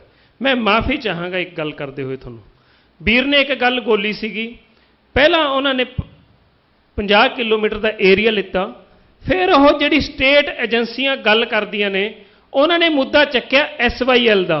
ਅਸੀਂ ਜਾਣਦੇ ਹਾਂ ਕਿ ਪੂਰੇ ਹਰਿਆਣੇ ਦੇ ਵਿੱਚ ਤੁਸੀਂ ਵੱਡੇ ਵੱਡੇ ਪਿੰਡ, ਮੈਂ 17 ਪਿੰਡ ਇਹੋ ਜਿਹੇ ਗਣਵਾ ਸਕਦਾ ਜਿਨ੍ਹਾਂ ਦੇ ਵਿੱਚੋਂ ਅੰਦੋਲਨ ਤੋਂ ਬਾਅਦ ਗੁਰਦੁਆਰੇ ਦੀ ਉਸਾਰੀ ਸ਼ੁਰੂ ਹੋਈ ਹੈ, ਤੇ ਜਿਨ੍ਹਾਂ ਦਾ ਵੋਟ ਬੈਂਕ 10,000 ਤੋਂ ਉੱਪਰ ਆ। ਅਸੀਂ ਹਰਿਆਣਾ ਪੰਜਾਬ ਭਾਈਚਾਰੇ ਦੀ ਸਾਂਝੇ ਦੀ ਗੱਲ ਕਰਦੇ ਹਾਂ, ਤੁਸੀਂ SYL ਦੇ ਪਾਣੀ ਦੀ ਗੱਲ ਕਰਦੇ ਹੋ, ਪਰ ਦਿੱਲੀ ਨੂੰ ਜਿਹੜਾ ਪਾਣੀ ਜਾਂਦਾ ਉਹ ਦੇਖੋ ਤੁਸੀਂ ਕਿੰਨਾ। ਜਦੋਂ ਉਹ ਚੰਡੀਗੜ੍ਹ ਦੀ ਗੱਲ ਕਰਦੇ ਹਾਂ ਤਾਂ ਆਪਾਂ ਚੰਡੀਗੜ੍ਹ ਤੇ ਨੈਰੇਟਿਵ ਸੈੱਟ ਕਰਦੇ ਹਾਂ, ਕਹਿੰਦੇ ਹਰਿਆਣੇ ਤੋਂ ਲੈ ਲੈਣਾ। ਤੁਸੀਂ ਸਾਂਝੇ ਪੰਜਾਬ ਦੀ ਗੱਲ ਕਿਉਂ ਨਹੀਂ ਕਰਦੇ ਕਿ ਅਸੀਂ ਜਿਹੜਾ ਫੈਡਰਲ ਸਟਰਕਚਰ ਹੈ ਉਹਦੀ ਗੱਲ ਕਿਉਂ ਨਹੀਂ ਕਰਦੇ? ਗੱਲ ਤੁਸੀਂ ਕਰਤੀ। ਗੱਲ ਇੱਕ ਗੱਲ ਦਾ ਧਿਆਨ ਰੱਖਣਾ ਹੈ ਸਪੈਸ਼ਲ ਕਰਕੇ, ਅੰਦੋਲਨ ਆਪਾਂ ਪੂਰੇ ਭਾਰਤ ਦਾ ਲੜਿਆ, ਪੂਰੇ ਭਾਰਤ ਦਾ ਅੰਦੋਲਨ ਅਸੀਂ ਲੜਿਆ, ਸਾਰਿਆਂ ਨੂੰ ਹੱਕ ਦਿਵਾਏ। 733 ਉੱਥੇ ਸ਼ਹੀਦਾਂ ਹੋਈਆਂ ਨੇ, ਇੱਕ ਦਾ ਇਕੱਲੇ ਦਾ ਐਡਰੈਸ ਦੇ ਸਮੇਤ ਮੇਰੇ ਕੋਲ ਡਾਟਾ ਹੈ। 600 ਤੋਂ ਵੱਧ ਸ਼ਹਾਦਤਾਂ ਆਪਣੀ ਕੌਮ ਨੇ ਦਿੱਤੀਆਂ ਨੇ। ਆਪਣਾ ਨੁਕਸਾਨ ਕਿੰਨਾ ਹੈ ਤੇ ਫਾਇਦਾ ਕਿੰਨਾ ਹੈ? ਤੇ ਦੁਸ਼ਮਣ ਸਿਰਫ ਇੱਕ ਬੰਦਾ ਇੱਥੋਂ ਹੀ ਬੋਲ ਕੇ ਗਿਆ, ਉਹਦੇ ਪਿੱਛੇ ਕੋਈ ਕੈਡਰ ਨਹੀਂ, ਕੋਈ ਉਹ ਬੰਦਾ ਨਹੀਂ। ਉਹ ਬੰਦਾ ਆ ਕੇ ਕੈਡਰ ਕਰਵਾ ਕੇ ਅੱਜ ਸਾਡੇ 24 ਮੁੰਡਿਆਂ ਨੂੰ ਅੰਦਰ ਕਰਵਾ ਦਿੰਦਾ ਹੈ, ਤੇ ਪੂਰੇ ਦੇਸ਼ ਦੀ ਲੜਾਈ ਲੜੀ 600 ਤੋਂ ਵੱਧ ਕੁਰਬਾਨੀਆਂ ਅਸੀਂ ਦਿੱਤੀਆਂ। ਗੱਲ ਆਪਾਂ ਕਰਦੇ ਹਾਂ ਲਖੀਮਪੁਰ ਦੇ ਸ਼ਹੀਦ ਹੋਏ ਕਿਸਾਨ, ਉਹਨਾਂ ਦੇ ਜਦੋਂ ਅੱਜ ਵੀ ਵਿਫਤ ਆਈ ਹੈ, 7 ਮੁੰਡੇ ਅੰਦਰ ਨੇ, 3 ਮੁੰਡੇ ਅਸੀਂ ਛਡਾਣ 'ਚ ਕਾਮਯਾਬ ਹੋ ਗਏ, 4 ਮੁੰਡੇ ਅੱਜ ਵੀ ਅੰਦਰ ਨੇ। 280 ਮੁੰਡਿਆਂ ਦੇ ਉੱਪਰ ਉੱਥੇ FIR ਦਰਜ ਹੈ, ਪਰ ਸਿਰਫ ਗ੍ਰਿਫਤਾਰੀ ਉਹਨਾਂ ਦੇ ਹੁੰਦੀ ਹੈ ਜਿਨ੍ਹਾਂ ਦੇ ਪਿੱਛੇ ਸਿੰਘ ਲੱਗਿਆ ਹੋਇਆ, ਜਿਹਨੇ ਟੀ-ਸ਼ਰਟ ਭਿੰਡਰਾਂ ਵਾਲੇ ਸੰਤਾਂ ਦੀ ਪਾਈ ਹੋਈ ਆ, ਜਿਹੜੇ 4 ਮੁੰਡੇ ਅੰਦਰ ਨੇ ਬਹੁਤ ਹੀ ਗਰੀਬ ਘਰਾਂ ਤੋਂ ਨੇ। ਪਰ ਮੈਂ ਸੱਚ ਜਾਣਿਆ ਜਿਹੜੇ ਬੋਲ ਕੇ ਗਏ ਨਾ ਉਹ ਇੱਕ ਵਾਰੀ ਵੀ ਉਹਨਾਂ ਦੇ ਘਰ ਨਹੀਂ ਜਾ ਕੇ ਆਏ। ਤੇ ਰਹੀ ਗੱਲ ਅਕਾਲ ਤਖਤ ਸਾਹਿਬ ਦੀ, ਅਕਾਲ ਤਖਤ ਸਾਹਿਬ ਸਾਰੀਆਂ ਕੌਮਾਂ ਦਾ ਸਾਂਝਾ ਹੈ। ਇੱਥੇ ਆਪਣਾ ਹਿੰਦੂ ਭਾਈਚਾਰਾ ਵੀ ਆਪਣੀ ਅਰਜ਼ੀ ਲੈ ਕੇ ਆ ਸਕਦਾ ਹੈ, ਇੱਥੇ ਆਪਣਾ ਈਸਾਈ ਭਾਈਚਾਰਾ ਵੀ ਅਰਜ਼ੀ ਲੈ ਕੇ ਆ ਸਕਦਾ ਹੈ। ਸਾਰੀਆਂ ਕੌਮਾਂ, ਕਿਉਂਕਿ ਗੁਰੂ ਗ੍ਰੰਥ ਸਾਹਿਬ ਦੇ ਵਿੱਚ ਸਾਰੀਆਂ ਹੀ ਕੌਮਾਂ ਦਾ ਅਕੀਦਾ ਹੈ, ਉਹ ਵਿਸ਼ਵਾਸ ਕਰਦੀਆਂ ਨੇ। ਆਪਾਂ ਜਦੋਂ ਵੀ ਕੋਈ ਵੀ ਪ੍ਰੋਗਰਾਮ ਉਲੀਕਦੇ ਹਾਂ, ਅਸੀਂ ਬੇਨਤੀ ਕਰਦੇ ਹਾਂ ਜਥੇਦਾਰ ਸਾਹਿਬ ਨੂੰ ਕਿ ਜਦੋਂ ਇੱਦਾਂ ਦੇ ਚਿੰਤਨ ਸ਼ਿਵਰ ਹੁੰਦੇ ਨੇ ਜਾਂ ਜੋ ਵੀ ਤੁਸੀਂ ਕਮੇਟੀ ਗਠਿਤ ਕਰਦੇ ਹੋ, ਉਹ ਵੱਖ-ਵੱਖ ਸਟੇਟਾਂ ਦੇ ਨੁਮਾਇੰਦੇ ਉਹਨਾਂ ਦੇ ਵਿੱਚ ਹੋਣੇ ਚਾਹੀਦੇ ਨੇ, ਚਾਹੇ ਉਹ ਹਿਮਾਚਲ ਤੋਂ ਹੋ ਜਿੱਥੇ ਆਪਣੇ ਵਾਧੂ ਸਿੱਖ ਰਹਿੰਦੇ ਨੇ। ਦੂਜੀ ਗੱਲ, ਆਪਾਂ ਜਦੋਂ ਵੀ ਕੋਈ ਵੀ ਐਕਸ਼ਨ ਪਲਾਨ ਇੱਥੋਂ ਦੇਣਾ ਹੈ, ਆਪਾਂ ਸੱਚੀ ਗੱਲ ਮੰਨਿਓ ਇਸ ਗੱਲ ਨੂੰ ਕਿ ਜਦੋਂ ਆਪਾਂ ਫੇਸਬੁੱਕ ਦੇ ਉੱਪਰ ਭੰਡੀ ਪ੍ਰਚਾਰ ਆਪਾਂ ਆਪਣੇ ਕਰਨਾ ਸ਼ੁਰੂ ਕਰਦੇ ਹਾਂ ਨਾ, ਤਾਂ ਆਪਾਂ ਉਹਨਾਂ ਲੋਕਾਂ ਨੂੰ ਵੀ ਤੋੜਦੇ ਨੇ ਜਿਹੜੇ ਸਿੱਖੀ ਵੱਲ ਨੂੰ ਤੁਰ ਪਏ ਨੇ ਕਿ ਨਹੀਂ ਯਾਰ ਹਜੇ ਤਾਂ ਇਹਨਾਂ ਦਾ ਆਪਣਾ ਕਿੱਦਾਂ ਨਹੀਂ ਹੈਗਾ। ਉਦੋਂ ਤੱਕ ਆਪਣਾ ਐਕਸ਼ਨ ਪਲਾਨ ਨਹੀਂ ਆਉਣਾ ਚਾਹੀਦਾ ਜਦੋਂ ਅਕਾਲ ਤਖਤ ਸਾਹਿਬ ਤੋਂ ਹੁਕਮ ਨਹੀਂ ਹੁੰਦਾ। ਜਦੋਂ ਅਕਾਲ ਤਖਤ ਸਾਹਿਬ ਦਾ ਹੁਕਮ ਹੋ ਗਿਆ ਫਿਰ ਆਪਣੇ ਪਿੱਛੇ ਪੈਰ ਵੱਟਣ ਦਾ ਸਾਹ ਨਹੀਂ ਬਣਦਾ ਕਿ ਵੀ ਸਾਨੂੰ ਅਕਾਲ ਤਖਤ ਸਾਹਿਬ ਦਾ ਹੁਕਮ ਹੈ। ਇਸ ਮਰਿਆਦਾ ਨੂੰ ਤੁਸੀਂ ਬਣਾ ਕੇ ਰੱਖੋ। ਸਾਨੂੰ ਤੁਸੀਂ ਸਮਾਂ ਦਿੱਤਾ ਉਸ ਦੇ ਲਈ ਧੰਨਵਾਦ। ਜੋ ਵੀ ਤੁਸੀਂ ਹੁਕਮ ਲਗਾਓਗੇ ਕਿ ਹਰਿਆਣਾ ਤੁਹਾਡਾ ਛੋਟਾ ਭਰਾ ਹੈ, ਤੁਹਾਡੇ ਵਾਂਗੂ ਖੜਿਆ ਰਹੂਗਾ, ਪਰ ਗੱਲ ਇੰਨੀ ਕੁ ਧਿਆਨ 'ਚ ਰੱਖਿਓ ਕਿ ਤੁਹਾਡੇ ਅਕਸ ਨੂੰ ਖਰਾਬ ਕਰਨ ਵਾਸਤੇ ਇਕੱਲੀ ਦਿੱਲੀ ਨਹੀਂ, ਪੂਰਾ ਵਰਲਡ ਦਾ ਕੋਆਪਰੇਟ ਜਿਹੜਾ ਢਾਂਚਾ ਹੈ ਉਹ ਨਹੀਂ ਚਾਹੁੰਦਾ ਕਿ ਇੱਥੇ ਪੰਜਾਬ ਦੇ ਵਿੱਚ ਜਾਂ ਸਿੱਖ ਕੌਮ ਦੇ ਵਿੱਚ ਸ਼ਾਂਤੀ ਰਹੇ, ਕਿਉਂਕਿ ਉਹਨਾਂ ਦਾ ਜਿਹੜਾ ਅਗਲੇ 5 ਸਾਲਾਂ ਦਾ ਜਿਹੜਾ ਟੈਟੋਨਿਕ ਇੱਕ ਵਰਤਾਂਤ ਹੋਣਾ ਹੈ, ਸ਼ਿਫਟ ਹੋਣਾ ਹੈ। ਇੱਥੇ ਰਾਜਨੀਤਿਕ ਭੂਗੋਲਿਕ ਤੇ ਜਿਹੜੀ ਢਾਂਚੇ ਨੂੰ ਬਦਲਣ ਦੀ ਜਿਹੜੀ ਕੋਸ਼ਿਸ਼ ਹੈ, ਜਿਹੜਾ ਉਹਨਾਂ ਨੇ ਯੂਰਪ ਨੂੰ ਰਾਹ ਖੋਲ੍ਹਣਾ ਹੈ, ਇਹ ਕਰਦੇ ਕੁਝ ਹੋਰ ਨੇ, ਦਿਖਾਉਂਦੇ ਕੁਝ ਹੋਰ ਨੇ। ਪੜ੍ਹਨਾ ਸ਼ੁਰੂ ਕਰੋ, ਇਹਨਾਂ ਚੀਜ਼ਾਂ ਨੂੰ ਤੁਸੀਂ ਪੜ੍ਹੋਗੇ ਤੇ ਸੁਚੇਤ ਰਹੋਗੇ। ਆਪਣੀ ਕੌਮ ਨੂੰ, ਆਪਣੇ ਭਾਈਚਾਰੇ ਨੂੰ ਏਕਤਾ ਦੇ ਵਿੱਚ ਪਰੋਣ ਦੀ ਇਹ ਤੁਸੀਂ ਅਰਦਾਸ ਕਰੋ। ਬਹੁਤ ਬਹੁਤ ਧੰਨਵਾਦ। ਵਾਹਿਗੁਰੂ ਜੀ ਕਾ ਖਾਲਸਾ, ਵਾਹਿਗੁਰੂ ਜੀ ਕੀ ਫਤਿਹ। ਸਤਿ ਸ੍ਰੀ ਅਕਾਲ। 2 ਬੁਲਾਰੇ ਉਹਨਾਂ ਤੋਂ ਬਾਅਦ ਸਿੰਘ ਸਾਹਿਬ ਨੇ ਜਿਹੜਾ ਉਹ ਕੰਕਲੂਡ ਕਰਨਾ ਹੈ।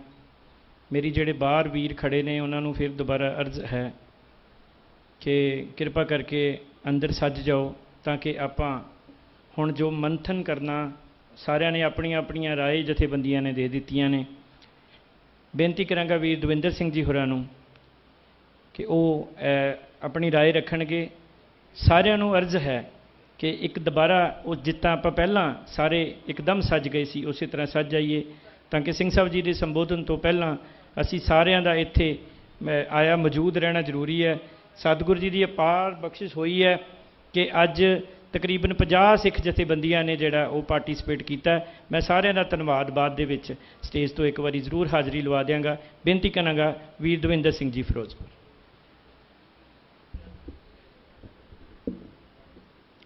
ਸੱਚੇ ਪਾਤਸ਼ਾਹ ਦੇ ਸੱਚੇ ਤਖਤ ਤੇ ਇਕੱਤਰ ਹੋਏ ਖਾਲਸਾ ਪੰਥ, ਆਓ ਫਤਿਹ ਦੀ ਸਾਂਝ ਪਾਈਏ। ਵਾਹਿਗੁਰੂ ਜੀ ਕਾ ਖਾਲਸਾ, ਵਾਹਿਗੁਰੂ ਜੀ ਕੀ ਫਤਿਹ। ਮੈਂ 2 ਨੁਕਤਿਆਂ ਤੇ ਗੱਲ ਕਰਾਂਗਾ। ਸਭ ਤੋਂ ਪਹਿਲਾਂ ਤਾਂ ਇਹ ਹੈ ਜੋ ਨੈਰੇਟਿਵ ਦਾ ਨੁਕਤਾ ਆਇਆ ਵੀ ਨੈਰੇਟਿਵ ਜਿਹੜਾ ਬਣਦਾ ਉਹ ਨੈਰੇਟਿਵ ਸਾਡੇ ਉਲਟ ਬਣਦਾ ਤੇ ਉਹਨੂੰ ਅਸੀਂ ਕਿਵੇਂ ਤੋੜਦਾ। ਨੈਰੇਟਿਵ ਤੋੜਨ ਲਈ ਸਭ ਤੋਂ ਜ਼ਰੂਰੀ ਚੀਜ਼ ਹੁੰਦੀ ਆ ਤੁਹਾਡੀ ਕੌਮ ਦੇ ਵਿੱਚ, ਤੁਹਾਡੇ ਪੰਥ ਦੇ ਵਿੱਚ, ਤੁਹਾਡੀ ਸੰਘਰਸ਼ੀ ਧਿਰਾਂ ਦੇ ਵਿੱਚ ਜਾਬਤਾ ਹੋਣਾ ਚਾਹੀਦਾ। ਇਤਿਹਾਸ ਦੀ ਉਦਾਹਰਨ ਦਿੰਨਾ, ਇੱਥੋਂ ਦਾ ਹੀ ਅੰਮ੍ਰਿਤਸਰ ਸਾਹਿਬ ਦਾ ਵਾਕਿਆ। ਕੁੰਜੀਆਂ ਦਾ ਮੋਰਚਾ ਜਦੋਂ ਲੱਗਾ, ਗੁਰੂ ਕੇ ਬਾਗ ਦਾ ਮੋਰਚਾ ਲੱਗਾ, ਉਹ ਮੋਰਚੇ ਦੇ ਵਿੱਚ ਦੂਰੋਂ ਦੂਰੋਂ ਅਕਾਲੀ ਆਉਂਦੇ, ਆ ਕੇ ਗ੍ਰਿਫਤਾਰੀਆਂ ਦਿੰਦੇ ਤੇ ਇੱਕ ਸਮਾਂ ਇਹ ਸੀ ਅੰਗਰੇਜ਼ ਨੇ ਅੱਗੇ ਰੋਕ ਲਾਤੀ ਵੀ ਇਦੋਂ ਗਾਂਹ ਨਹੀਂ ਵਧਣ ਦੇਣਾ।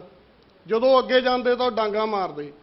ਤੁਸੀਂ ਸ਼ਾਇਦ ਫੁਟੇਜ ਦੇਖੀਆਂ ਹੋਣ, ਪੁਰਾਣੀ ਫੁਟੇਜ ਕਿਸੇ ਨੇ ਦੇਖੀ ਹੋਵੇ ਤਾਂ ਉਹ 'ਚ ਡੰਡਾ ਫੜੀ ਖੜੇ ਅੰਗਰੇਜ਼, ਆਪਣਾ ਜਿਹੜੇ ਸਿੰਘ ਆ ਆਉਂਦੇ ਆ, ਉਹ ਡੰਡੇ ਦੇ ਉੱਤੋਂ ਹੀ ਛਾਲ ਮਾਰਦੇ ਆ ਤੇ ਉਹ ਅੱਗੋਂ ਡਾਂਗਾ ਵਾਹੁੰਦੇ ਆ ਤੇ ਚੱਕ ਕੇ ਫਿਰ ਜੋ ਜ਼ਖਮੀ ਹੋ ਜਾਂਦਾ ਲੈ ਜਾਂਦਾ। ਉਸ ਵਾਕਿਏ ਨੂੰ ਵੇਖਣ ਵਾਸਤੇ ਉਸ ਟਾਈਮ ਇੱਕ ਅੰਗਰੇਜ਼ ਪਾਦਰੀ ਵੀ ਆਇਆ ਵੀ ਮੈਂ ਵੇਖਾਂ ਇਹ ਸਿੰਘ ਕਿਵੇਂ ਲੜਦੇ ਆ। ਉਹ ਲਿਖਦਾ ਕਿ ਇਹਨਾਂ ਦੇ ਵਿੱਚ ਇੰਨਾ ਕੁ ਜਾਬਤਾ ਹੈ ਵੀ ਜਦੋਂ ਅੱਗੋਂ ਡਾਂਗ ਪੈਂਦੀ ਆ ਤਾਂ ਡਾਂਗ ਤੇ ਇੱਕ ਨੈਚੁਰਲ ਰਿਐਕਸ਼ਨ ਹੁੰਦਾ ਵੀ ਆਪਾਂ ਅੱਗੋਂ ਐ ਹੱਥ ਖੜੇ ਕਰਦੇ ਆ ਵੀ ਅੱਗੋਂ ਡਾਂਗ ਪੈਂਦੀ ਆ, ਤੇ ਇਹਨਾਂ ਦਾ ਇੰਨਾ ਕੁ ਕਮਾਲ ਦਾ ਜਾਬਤਾ, ਇਹ ਡਾਂਗ ਮੂਹਰੇ ਹੱਥ ਵੀ ਖੜਾ ਨਹੀਂ ਕਰਦੇ। ਤੇ ਉਹ ਸਾਰੀ ਦੁਨੀਆ ਨੂੰ ਇਹ ਚਿੱਠੀਆਂ, ਉਹ ਵਾਇਸਰੇ ਤੱਕ ਨੂੰ ਚਿੱਠੀ ਲਿਖਦਾ ਵੀ ਇਹ ਭਾਈ ਇਹ ਬੰਦੇ ਸਹੀ ਆ, ਇਹਨਾਂ ਨਾਲ ਨੱਕਾ ਨਜਾਇਜ਼ ਇਹਨਾਂ ਨਾਲ ਕੁੱਟਮਾਰ ਹੋ ਰਹੀ ਆ ਤੇ ਉਹ ਮੋਰਚੇ ਅਸੀਂ ਜਿੱਤਦੇ ਆ। ਇਹ ਹੁੰਦੀ ਹੈ ਨੈਰੇਟਿਵ ਦੀ ਲੜਾਈ, ਤੁਹਾਨੂੰ ਜਾਬਤੇ ਦੀ ਲੜਾਈ ਤੇ ਅਸੀਂ ਜਾਬਤਾ ਭੁੱਲ ਜਾਂਦੇ ਆ।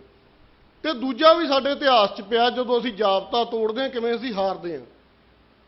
ਚੇਲਿਆਂ ਵਾਲੀ ਦੀ ਜੰਗ ਦਾ ਜ਼ਿਕਰ ਆਉਂਦਾ, ਜੇ ਉਹਨੂੰ ਤੁਸੀਂ ਪੜ੍ਹੋ ਧਿਆਨ ਨਾਲ, ਤਾਂ ਇੱਕੋ ਇੱਕ ਲੜਾਈ ਸੀ ਜਿੱਥੇ ਅੰਗਰੇਜ਼ਾਂ ਦੀ ਫੌਜ ਬੋਲਟ ਕਰ ਗਈ। ਬੋਲਟ ਸ਼ਬਦ ਹੁੰਦਾ ਵੀ ਇੱਕ ਤਾਂ ਅੰਗਰੇਜ਼ ਕੋਈ ਵੀ ਫੌਜ ਰਿਟਰੀਟ ਕਰਦੀ ਹੈ ਵੀ ਪਿੱਛੇ ਨੂੰ ਮੁੜਿਆ ਹੀ ਲੜਦੇ ਲੜਦੇ, ਬੋਲਟ ਹੁੰਦਾ ਵੀ ਹਫੜਾ ਦੇਫੜੀ ਮੱਚ ਕੇ ਛੱਡ ਕੇ ਭੱਜ ਗਏ। ਅੰਗਰੇਜ਼ ਦੁਨੀਆ ਦੇ ਵਿੱਚ ਰਾਜ ਕਰ ਗਏ, ਉਹਨਾਂ ਨੂੰ ਬਹਾਦਰ ਕੌਮ ਮੰਨਿਆ ਜਾਂਦਾ ਸੀ। ਉਹ ਪਹਿਲੀ ਵਾਰੀ ਅੰਗਰੇਜ਼ਾਂ ਨੇ ਬੋਲਟ ਕੀਤਾ ਸੀ ਸਾਡੇ ਘੋੜ ਚੜਿਆਂ ਦੇ ਮੂਹਰੇ। ਪਰ ਹੋਇਆ ਕੀ, ਸਰਦਾਰ ਸ਼ੇਰ ਸਿੰਘ ਨੇ ਉੱਥੇ, ਸਾਡਾ ਤੋਪਖਾਨਾ ਲੱਗਾ ਸੀ ਸ਼ੰਭ ਦੇ ਵਿੱਚ ਲੱਗਾ ਸੀ, ਕਿਤੇ ਜਨਰਲ ਗਾਫੋ ਤੋਪਖਾਨੇ ਦੀ ਰੇਂਜ 'ਚ ਆ ਗਿਆ। ਸਰਦਾਰ ਸ਼ੇਰ ਸਿੰਘ ਦਾ ਸੀ ਵੀ ਤੋਪਖਾਨਾ ਨਹੀਂ ਵਰਤਣਾ, ਅਸੀਂ ਜਦੋਂ ਜਮਾਂ ਅੰਗਰੇਜ਼ ਰੇਂਜ 'ਚ ਆਉਣਗੇ ਉਦੋਂ ਵਰਤਣਾ। ਤੇ ਉਹਨਾਂ ਦੇ ਬੇਟੇ ਨੂੰ, ਸਪੁੱਤਰ ਨੂੰ ਲੱਗਾ ਵੀ ਗਫ ਤਾਂ ਜਮਾਂ ਤੋਪ ਦੀ ਰੇਂਜ 'ਚ ਆ ਗਿਆ, ਇਹਨੂੰ ਸੁੱਟ ਲਈਏ। ਉਹਨੇ ਤੋਪ ਚਲਾਤੀ। ਤੋਪ ਫਾਇਰ ਹੁੰਦੇ ਸਾਰ ਦੁਸ਼ਮਣ ਨੂੰ ਪਤਾ ਲੱਗ ਗਿਆ ਵੀ ਤੋਪਾਂ ਕਿੱਥੇ ਲੱਗੀਆਂ ਤੇ ਇਹਦੀ ਤਾਕਤ ਕੀ ਹੈ, ਵੀ ਛੋਟੀ ਤੋਪ ਆ, ਵੱਡੀ ਤੋਪ ਆ, ਮੀਡੀਅਮ ਤੋਪ ਆ, ਤੇ ਉਹ ਖੜ ਗਏ ਤੇ ਅੱਗੇ ਆਪਣਾ ਜਿਹੜਾ ਇਤਿਹਾਸ ਆ ਆਪਾਂ ਨੂੰ ਪਤਾ ਆਪਾਂ ਕਿਵੇਂ ਭੁਗਤਿਆ। ਸੋ ਜਿੰਨਾ ਚਿਰ ਅਸੀਂ ਜਾਬਤਾ ਨਹੀਂ ਰੱਖਣਾ, ਜਾਬਤੇ ਵੱਲ ਨਹੀਂ ਜਾਂਦੇ, ਪਹਿਲਾਂ ਮੇਰੇ ਨਾਲ ਪਹਿਲਾਂ ਇੱਕ ਵੀਰ ਨੇ ਗੱਲ ਕੀਤੀ ਆ ਤੇ ਮੈਂ ਮੰਨਦਾ ਵੀ ਇਹ ਗੱਲਾਂ ਸਾਡੇ ਅੰਦਰ ਹੋਣੀਆਂ ਚਾਹੀਦੀਆਂ। ਉਹਨੇ ਕਿਹਾ ਵੀ ਮੰਦਰ ਕੋਲੇ ਨਹੀਂ ਜਾਣਾ ਚਾਹੀਦਾ ਸੀ। ਅੱਜ ਜੇ ਕੋਈ ਇਹ ਗੱਲ ਕਹਿ ਦੇਵੇ ਤਾਂ ਉਹਨੂੰ ਆਪਾਂ ਗਦਾਰ ਤੇ ਹੋਰ ਐਲਾਨਣ ਲੱਗ ਜਾਂਦੇ ਆ ਸੋਸ਼ਲ ਮੀਡੀਆ ਤੇ, ਜਿਹੜਾ ਉੱਥੇ ਪਹੁੰਚਿਆ ਵੀ ਨਹੀਂ ਹੁੰਦਾ, ਵੇਂਦਾ ਨਹੀਂ ਉਹ ਗਦਾਰ ਐਲਾਨ ਦਿੰਦਾ। ਨੈਰੇਟਿਵ ਦੀ ਲੜਾਈ ਉੱਥੇ ਅਸੀਂ ਕਿਉਂ ਹਾਰੇ? ਕਿਉਂਕਿ ਅਸੀਂ ਜਾਬਤਾ ਰੱਖਣ ਦੀ ਬਜਾਏ ਮੰਦਰ ਦੇ ਕੋਲੇ ਜਾ ਵੜੇ। ਅੱਜ ਵੀਡੀਓ ਚੱਲ ਰਹੀਆਂ, ਵੀਡੀਓ ਸਾਰੇ ਮੁਲਕ 'ਚ ਚੱਲ ਰਹੀਆਂ। ਮੇਰੇ ਤੋਂ ਪਹਿਲਾਂ ਹਰਿਆਣੇ ਵਾਲੇ ਵੀਰ ਕਹਿ ਕੇ ਗਏ ਆ, ਉਹ ਆਂਦੇ ਜੀ ਖਾਲਿਸਤਾਨੀਆਂ ਨੇ ਮੰਦਰ ਤੇ ਹਮਲਾ ਕੀਤਾ। ਸਾਡੇ ਸਿੰਘ ਦੀ ਉਹ ਫੁਟੇਜ ਆ, ਅੱਗੋਂ ਕਿਰਪਾਨ ਲੈ ਕੇ ਆਉਂਦਾ ਤੇ ਉਹ ਕਹਿੰਦੇ ਵੇਖੋ ਜੀ ਸਾਡੇ ਜਿਹੜੇ ਹੈਗੇ ਆ ਸੰਘ ਵਾਲਿਆਂ ਨੇ ਉਹ ਖਾਲਿਸਤਾਨੀਆਂ ਦਵਲ ਦਿੱਤੇ। ਬਾਕੀ ਮੁਲਕ 'ਚ ਇਹ ਨੈਰੇਟਿਵ ਚੱਲ ਰਿਹਾ। ਤੇ ਨੈਰੇਟਿਵ ਦੀ ਜੇ ਲੜਾਈ ਲੜਨੀ ਆ ਭਰਾਵੋ ਤਾਂ ਜਾਬਤੇ ਵਿੱਚ ਰਹਿ ਕੇ ਲੜੀ ਜਾਣੀ ਆ। ਤੇ ਛੋਟੀ ਕੌਮ ਆ, ਆਪਾਂ ਇੱਥੇ ਕੁਝ ਵੀ ਆ, ਪਰ ਸਾਨੂੰ ਅਫੋਰਡ ਨਹੀਂ ਕਰ ਸਕਦੇ। ਬਹਾਨਾ ਕੋਈ ਦੇ ਦੇਣ ਵੀ ਪੁਲਿਸ ਵਾਲੇ ਲੈ ਗਏ, ਫਲਾਨਾ ਲੈ ਗਏ, ਧੌਂਕਾ ਲੈ ਗਏ, ਉਹ ਤਾਂ ਲਿਜਾਣਗੇ। ਇਹ ਅਸੀਂ ਨਹੀਂ ਅਫੋਰਡ ਕਰ ਸਕਦੇ ਵੀ ਅਸੀਂ ਕੱਲ ਨੂੰ ਕਹਿ ਦਈਏ ਫਲਾਨਾ ਲੈ ਗਿਆ ਤੇ ਸਾਡੇ ਤੋਂ ਆਹ ਕੰਮ ਹੋ ਗਿਆ। ਦੂਜੀ ਗੱਲ ਇਹ ਆ ਵੀ ਜਿਹੜੀਆਂ ਚੁਣੌਤੀਆਂ ਉਹਨਾਂ ਨੂੰ ਸੰਬੋਧਿਤ ਕਿਵੇਂ ਹੋਇਆ ਜਾਵੇ, ਉਹ ਲੜਾਈ ਕਿਵੇਂ ਲੜੀ ਜਾਵੇ, ਮੋਰਚੇ ਕਿਵੇਂ ਲਾਏ ਜਾਣ। ਵਾਰ-ਵਾਰ ਇੱਥੋਂ ਆਉਂਦਾ ਅਕਾਲ ਤਖਤ ਸਾਹਿਬ ਦੇ ਜਥੇਦਾਰ ਨੂੰ ਵੀ ਅਗਵਾਈ ਕਰੋ। ਤੇ ਜੋ ਹੋ ਰਿਹਾ ਮੈਂ ਤੁਹਾਨੂੰ ਦੱਸਾਂ, ਥੋੜੇ ਦਿਨ ਪਹਿਲਾਂ ਇੱਕ ਸਿੰਘ ਟੈਂਕੀ ਤੇ ਚੜ੍ਹ ਗਿਆ, ਉੱਥੇ ਟੈਂਕੀ ਤੇ ਚੜ੍ਹ ਗਿਆ ਤੇ ਸੌਰੀ ਟਾਵਰ ਤੇ ਚੜ੍ਹ ਗਿਆ, ਜਥੇਦਾਰ ਸਾਹਿਬ ਤੁਹਾਡੇ ਕੋਲੇ ਆਏ ਵੀ ਸੀ। ਉੱਥੇ ਜਿੰਨੇ ਕੁ ਸਿੰਘ ਅਸੀਂ ਇਕੱਠੇ ਹੋਏ, ਬਹੁਤ ਸਹਿਰਦ ਸਿੰਘ ਹੈਗੇ ਆਪਣੇ, ਪਰ ਉਹ ਆਂਦੇ ਜੀ ਮੈਂ ਹੱਥ ਜੋੜੇ, ਮੈਂ ਗਵਾਹੀ ਨਹੀਂ ਦੇਣੀ। ਕੱਲ ਨੂੰ ਮੋਰਚੇ 'ਚ ਮਾੜੀ ਮੋਟੀ ਕੋਈ ਗੱਲਬਾਤ ਹੋ ਗਈ ਤਾਂ ਤੁਸੀਂ ਫੱਟ ਗਦਾਰ ਐਲਾਨ ਦੇਣਾ। ਆਪਾਂ ਪ੍ਰਾਪਤੀ ਨਹੀਂ ਵੇਂਦੇ ਕਿਸੇ ਮੋਰਚੇ ਦੀ। ਬਰਗਾੜੀ ਦਾ ਮੋਰਚਾ ਲੱਗਿਆ, ਧਿਆਨ ਸਿੰਘ ਮੰਡ ਹੋਣ ਵਾਲਾ ਮੋਰਚਾ, ਉਹਦੀ ਬੜੀਆਂ ਵੱਡੀਆਂ ਪ੍ਰਾਪਤੀਆਂ। ਉਹ ਸਿੱਖਾਂ ਸਿਰ ਮੜਨ ਨੂੰ ਫਿਰਦੇ ਸੀ। ਕਾਲਖ ਵੀ ਇਹਨਾਂ ਨੇ, ਦੋ ਭਰਾਵਾਂ ਨੇ ਗੁਰੂ ਗ੍ਰੰਥ ਸਾਹਿਬ ਚੱਕ ਕੇ ਜਿਹੜੇ ਹੈਗੇ ਅੰਗ ਇਹਨਾਂ ਨੇ ਸਿੱਖਾਂ ਨੇ ਖਿਲਾਰੇ ਆ। ਤੁਸੀਂ ਇਤਿਹਾਸ 'ਚ ਸੋਚੋ ਜੇ ਤੁਹਾਡੇ ਸਿਰ ਮੜਿਆ ਜਾਂਦਾ ਕੀ ਲਿਖਿਆ ਜਾਣਾ ਸੀ। ਪੰਜਾਬ ਸਰਕਾਰ ਦੇ ਵਿੱਚ ਜਿੱਦਣ ਇੱਕ ਦਿਨ ਸਦਨ ਸੱਦਿਆ ਗਿਆ ਗੁਰੂ ਗ੍ਰੰਥ ਸਾਹਿਬ ਦੇ ਮਸਲੇ ਤੇ, ਕੀ ਤੁਹਾਨੂੰ ਲੱਗਿਆ ਨਹੀਂ ਵੀ ਉਦੋਂ ਉਹ ਖਾਲਸੇ ਦਾ ਰਾਜ ਆ? ਉਹਨੂੰ ਵੀਡੀਓ ਜਿਹੜੀ ਦੇਖਣ ਵਾਲੀ ਸੀ ਉਦੋਂ ਲੱਗਦਾ ਸੀ ਵੀ ਅੱਜ ਸਾਰੀ ਗੁਰੂ ਗ੍ਰੰਥ ਸਾਹਿਬ ਤੋਂ ਬਗੈਰ ਕੋਈ ਗੱਲ ਹੀ ਨਹੀਂ ਹੋ ਰਹੀ। ਉਹਦੀ ਪ੍ਰਾਪਤੀ ਸੀ। ਕੈਪਟਨ ਅਮਰਿੰਦਰ ਸਿੰਘ, ਜੇ ਤੁਹਾਨੂੰ ਨਾ ਪਤਾ ਹੋਵੇ, ਇਹ ਇੰਨਾ ਕੁ ਸੋਨੀਆ ਗਾਂਧੀ ਦੇ ਨਜ਼ਦੀਕ ਸੀ ਕਿ ਜਦੋਂ ਰਾਜੀਵ ਗਾਂਧੀ ਸੋਨੀਆ ਗਾਂਧੀ ਨੂੰ ਵਿਆਹ ਕੇ ਲਿਆਇਆ ਤਾਂ ਦੱਸਦੇ ਆ ਇੰਦਰਾ ਗਾਂਧੀ ਨੇ ਉਹਨੂੰ ਘਰੇ ਨਹੀਂ ਵੜਨ ਦਿੱਤਾ। ਇਹਨੇ ਆਪਦਾ ਜਿਹੜਾ ਉੱਥੋਂ ਦਾ ਕੋਠੀ ਸੀ, ਮਹਿਲ ਸੀ, ਉਹ ਦਿੱਤਾ, 'ਚ ਪਨਾਹ ਦਿੱਤੀ। ਉਹ ਬੰਦੇ ਨੂੰ ਪਾਰਟੀ 'ਚੋਂ ਕੱਢ ਕੇ ਬਾਹਰ ਮਾਰਤਾ ਕਿਉਂ ਮਾਰਿਆ ਗਿਆ? ਕਿਉਂਕਿ ਉਹ ਮੋਰਚੇ ਦੀ ਪ੍ਰਾਪਤੀ ਸੀ। ਤੇ ਅਸੀਂ ਕੀ ਕਹਿੰਦੇ? ਨਹੀਂ ਜੀ ਉਹ ਵਿਕ ਗਿਆ, ਉਹ ਗਦਾਰ ਹੋ ਗਿਆ। ਮੋਰਚੇ ਕੋਈ ਵੀ ਜਦੋਂ ਲੱਗਦੇ ਆ, ਮੋਰਚੇ ਜਿਵੇਂ ਅਭਿਮਨਿਊ ਦਾ ਚੱਕਰ ਵੀ ਉਹ ਦੱਸਦੇ ਨਾ, ਉਸ ਤਰੀਕੇ ਦੇ ਹੁੰਦੇ ਆ। ਵੜਨਾ ਬਹੁਤ ਸੌਖਾ ਹੁੰਦਾ। ਸਾਡਾ ਸਿੰਘ ਉਦੋਂ ਟਾਵਰ ਤੇ ਚੜ੍ਹ ਗਿਆ, ਸਾਨੂੰ ਪਤਾ ਅਸੀਂ ਕਿਵੇਂ ਡੀਲ ਕੀਤਾ, ਕਿਉਂਕਿ ਇੱਕ ਵਾਰੀ ਤਾਂ ਬੰਦੇ ਨੂੰ ਲੱਗਦਾ ਗੱਲ ਹੀ ਕੋਈ ਨਹੀਂ। ਉਦੋਂ ਬਾਅਦ ਪਤਾ ਲੱਗਦਾ ਜੋ ਸਮਾਂ ਬੀਤਦਾ ਵੀ ਸਰਕਾਰ ਕੀ ਹੱਥ ਕੰਡੇ ਬਣਾਉਂਦੀ ਆ। ਮੋਰਚੇ ਲਾਉਣ ਦੀ ਗੱਲ ਜੇ ਮੈਂ ਤੁਹਾਨੂੰ ਅੱਜ ਮੈਂ ਇੱਥੇ ਨੌਜਵਾਨਾਂ ਨੂੰ ਵੀ ਕਹਿਣਾ ਚਾਹੁੰਦਾ, ਜੇ ਤੁਸੀਂ ਆਹੀ ਕਰਨਾ ਨਾ ਵੀ ਫਲਾਨਾ ਵੀ ਗਦਾਰ ਉਹ ਵੀ ਗਦਾਰ, ਤੇ ਭਰਾਵੋ ਕਿਸੇ ਨੇ ਨਹੀਂ ਅੱਗੇ ਲੱਗਣਾ ਆਪਣੇ।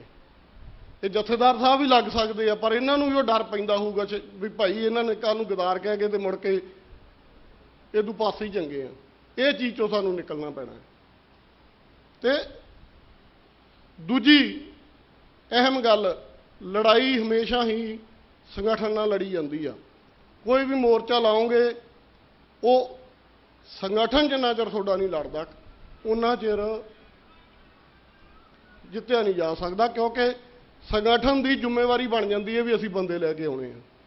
ਸੋ ਅੱਜ ਜੋ ਸਾਡੇ ਹਾਲਾਤ ਆ, ਇਹਨਾਂ ਹਾਲਾਤਾਂ 'ਚ ਸਾਨੂੰ ਜਿਹੜੀਆਂ ਸਾਡੀਆਂ ਸਿਆਸੀ ਧਿਰਾਂ ਉਹਨਾਂ ਕੋਲੇ ਸੰਗਠਨ ਹੁੰਦਾ, ਉਹਨਾਂ ਕੋਲੇ ਸੰਗਠਨ ਦੀ ਤਾਕਤ ਹੁੰਦੀ ਆ, ਉਹਨਾਂ ਨੂੰ ਹੀ ਅੱਗੇ ਲਾਉਣਾ ਪੈਣਾ। ਤੇ ਇਹ ਨਾ ਸਮਝੋ ਵੀ ਅੱਜ ਫਲਾਨੀ ਨਾਲ ਨਹੀਂ ਜਾਂ ਨਹੀਂ। ਤਾਂ ਇੱਕ ਅੰਗਰੇਜ਼ੀ ਦਾ ਸ਼ਬਦ ਆ ਰੀਅਲ ਪੋਲਿਟਿਕ, ਉਹਨਾਂ ਨੇ ਵੀ ਮੌਕੇ ਦੇ ਹਾਲਾਤਾਂ ਦੇ ਹਿਸਾਬ ਨਾਲ ਸਿਆਸੀ ਪੈਂਤੜੇ ਲੈਣੇ। ਤੇ ਸਿੱਖ ਜਦੋਂ ਸ਼ਬਦ ਕੁਆਇਨ ਬਾਅਦ 'ਚ ਹੋਇਆ, ਬਣਿਆ ਬਾਅਦ 'ਚ 18ਵੀਂ ਸਦੀ ਦੇ ਸਿੱਖਾਂ ਨੇ ਫੈਸਲੇ ਲਏ।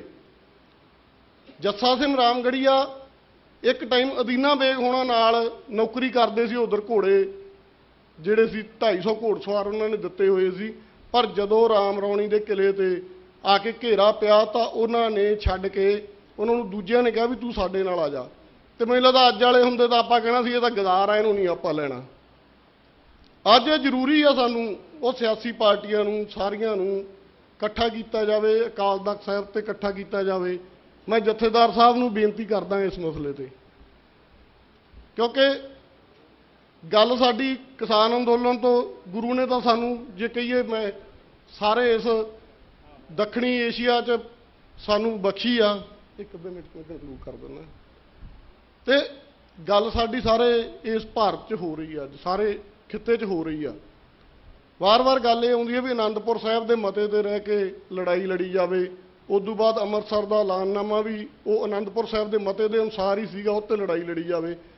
ਤਾਂ ਮੈਂ ਬੇਨਤੀ ਕਰਦਾ ਜਥੇਦਾਰ ਸਾਹਿਬ ਨੂੰ ਕਿ ਸਾਰੀਆਂ ਸਿਆਸੀ ਪਾਰਟੀਆਂ ਨੂੰ ਇਕੱਠੇ ਕਰੋ। ਇਹਦੇ ਨਾਲ ਹੀ ਮੈਂ ਇੱਕ ਹੋਰ ਬੇਨਤੀ ਕਰਦਾ, ਗੁਜ਼ਾਰਿਸ਼ ਕਰਦਾ ਕਿ ਜਥੇਦਾਰ ਸਾਹਿਬ ਕੁਛ ਜਿਵੇਂ ਆਪਣੇ ਬਹੁਤ ਵੱਡੇ ਪੱਧਰ ਤੇ ਕੌਮ ਹਵਾਰਾ ਜੀ ਨੂੰ ਜਥੇਦਾਰ ਮੰਨਦੀ ਆ, ਕੁਝ ਕਾਰਜਕਾਰੀ ਜਥੇਦਾਰ ਧਿਆਨ ਸਿੰਘ ਮੰਡ ਹੋਣਾ ਨੂੰ ਮੰਨਦੇ ਆ। ਤਾਂ ਤੁਸੀਂ ਦੋ ਜਥੇਦਾਰ ਅੱਜ ਉਹ ਤਾਂ ਜੇਲ੍ਹ ਵਿੱਚ ਹਨ, ਅਗਵਾਈ ਨਹੀਂ ਕਰ ਸਕਦੇ, ਤਾਂ ਤੁਸੀਂ ਦੋਵੇਂ, ਕਿਉਂਕਿ ਤੁਹਾਡੇ ਵਿੱਚ ਵਕਤਾ ਤੁਸੀਂ ਬਹੁਤ ਚੰਗੇ ਹੋ, ਤੁਹਾਡੇ 'ਚ ਕਲਾ, ਤੁਸੀਂ ਗੱਲ ਨੂੰ ਪਹੁੰਚਾ ਸਕਦੇ ਹੋ। ਤੇ ਜੋ ਮੈਂ ਮੰਡ ਸਾਹਿਬ ਬਾਰੇ ਸਮਝਿਆ ਉਹਨਾਂ 'ਚ ਇਹ ਆ ਵੀ ਉਹਨਾਂ ਨੇ ਕੋਈ ਜੋ ਮੂਵਮੈਂਟ ਚਲਾਉਣੀ ਹੈ ਨਾ, ਉਹਦਾ ਉਹਨਾਂ ਨੂੰ ਨੁਕਤਾ ਬੜਾ ਤਰੀਕਾ ਉਹ ਕਰ ਲੈਂਦੇ ਆ। ਇਹ ਰਲ ਕੇ ਕੋਈ ਤੁਸੀਂ ਪਹਿਲਾਂ ਸਾਰੀਆਂ ਪਾਰਟੀਆਂ ਨੂੰ ਇਕੱਠੇ ਕਰੀਏ। ਤੇ ਇੱਕ ਸਾਡਾ ਵੀਰ ਪਰਮਪਾਲ ਆ, ਇਹ ਕਹਿੰਦਾ ਹੁੰਦਾ ਮੈਂ ਮਿਲਵਰਤਨੀਆਂ ਸਿੱਖਾਂ। ਇਹੋ ਜਿਹੇ ਸਿੱਖ ਵੀ ਚਾਹੀਦੇ ਆ। ਹਰੇਕ ਸੰਸਥਾ ਕਿਸੇ ਵੀ ਕੋਲੇ ਇਹ ਜਾ ਕੇ ਗੱਲ ਕਰ ਲੈਂਦਾ, ਇਹਦੀ ਵੀ ਜ਼ਿੰਮੇਵਾਰੀ ਲਾਓ। ਸਾਰੀਆਂ ਸਾਡੀਆਂ ਸਿਆਸੀ ਧਿਰਾਂ 'ਚ ਜਿੰਨੀਆਂ ਵੀ ਅੱਡ ਅੱਡ ਹੋਈਆਂ, ਪਿੱਛੇ ਕੁਛ ਵੀ ਹੋਇਆ ਉਹ ਸਾਨੂੰ ਛੱਡਣਾ ਪੈਣਾ, ਇਤਿਹਾਸ ਤੋਂ ਸੇਧ ਲੈਣੀ ਪੈਣੀ ਆ। ਇਕੱਠੇ ਹੋ ਕੇ ਲੜਾਈ ਲੜੀਏ। ਅਨੰਦਪੁਰ ਸਾਹਿਬ ਦਾ ਮਤਾ ਜਾਂ ਜਿਹੜਾ ਵੀ ਉਹ ਜਿੱਥੇ ਇੱਥੇ ਬੈਠ ਕੇ ਇੱਕ ਗੁਰਮਤਾ ਹੋਵੇ, ਗੁਰਮਤੇ ਨਾਲ ਇੱਕ ਫੈਸਲਾ ਕੀਤਾ ਜਾਵੇ ਤੇ ਜਿੱਤ ਸਾਡੀ ਹੋਊਗੀ। ਇਹ ਆਪਾਂ ਨੂੰ ਗੁਰੂ ਨੇ ਜਿੱਤ ਬਖਸ਼ਣੀ ਆ, ਪਰ ਸਾਨੂੰ ਤਰੀਕਾਕਾਰ ਜਿਹੜਾ ਗੁਰੂ ਨੇ ਬਖਸ਼ਿਆ ਇਕੱਠੇ ਹੋ ਕੇ ਗੁਰਮਤਾ ਕਰਕੇ ਚੱਲਣ ਦਾ ਉਹ ਵਰਤਣਾ ਚਾਹੀਦਾ। ਸੋ ਇੰਨੀ ਕੁ ਬੇਨਤੀਆਂ। ਧੰਨਵਾਦ। ਵਾਹਿਗੁਰੂ ਜੀ ਕਾ ਖਾਲਸਾ ਵਾਹਿਗੁਰੂ।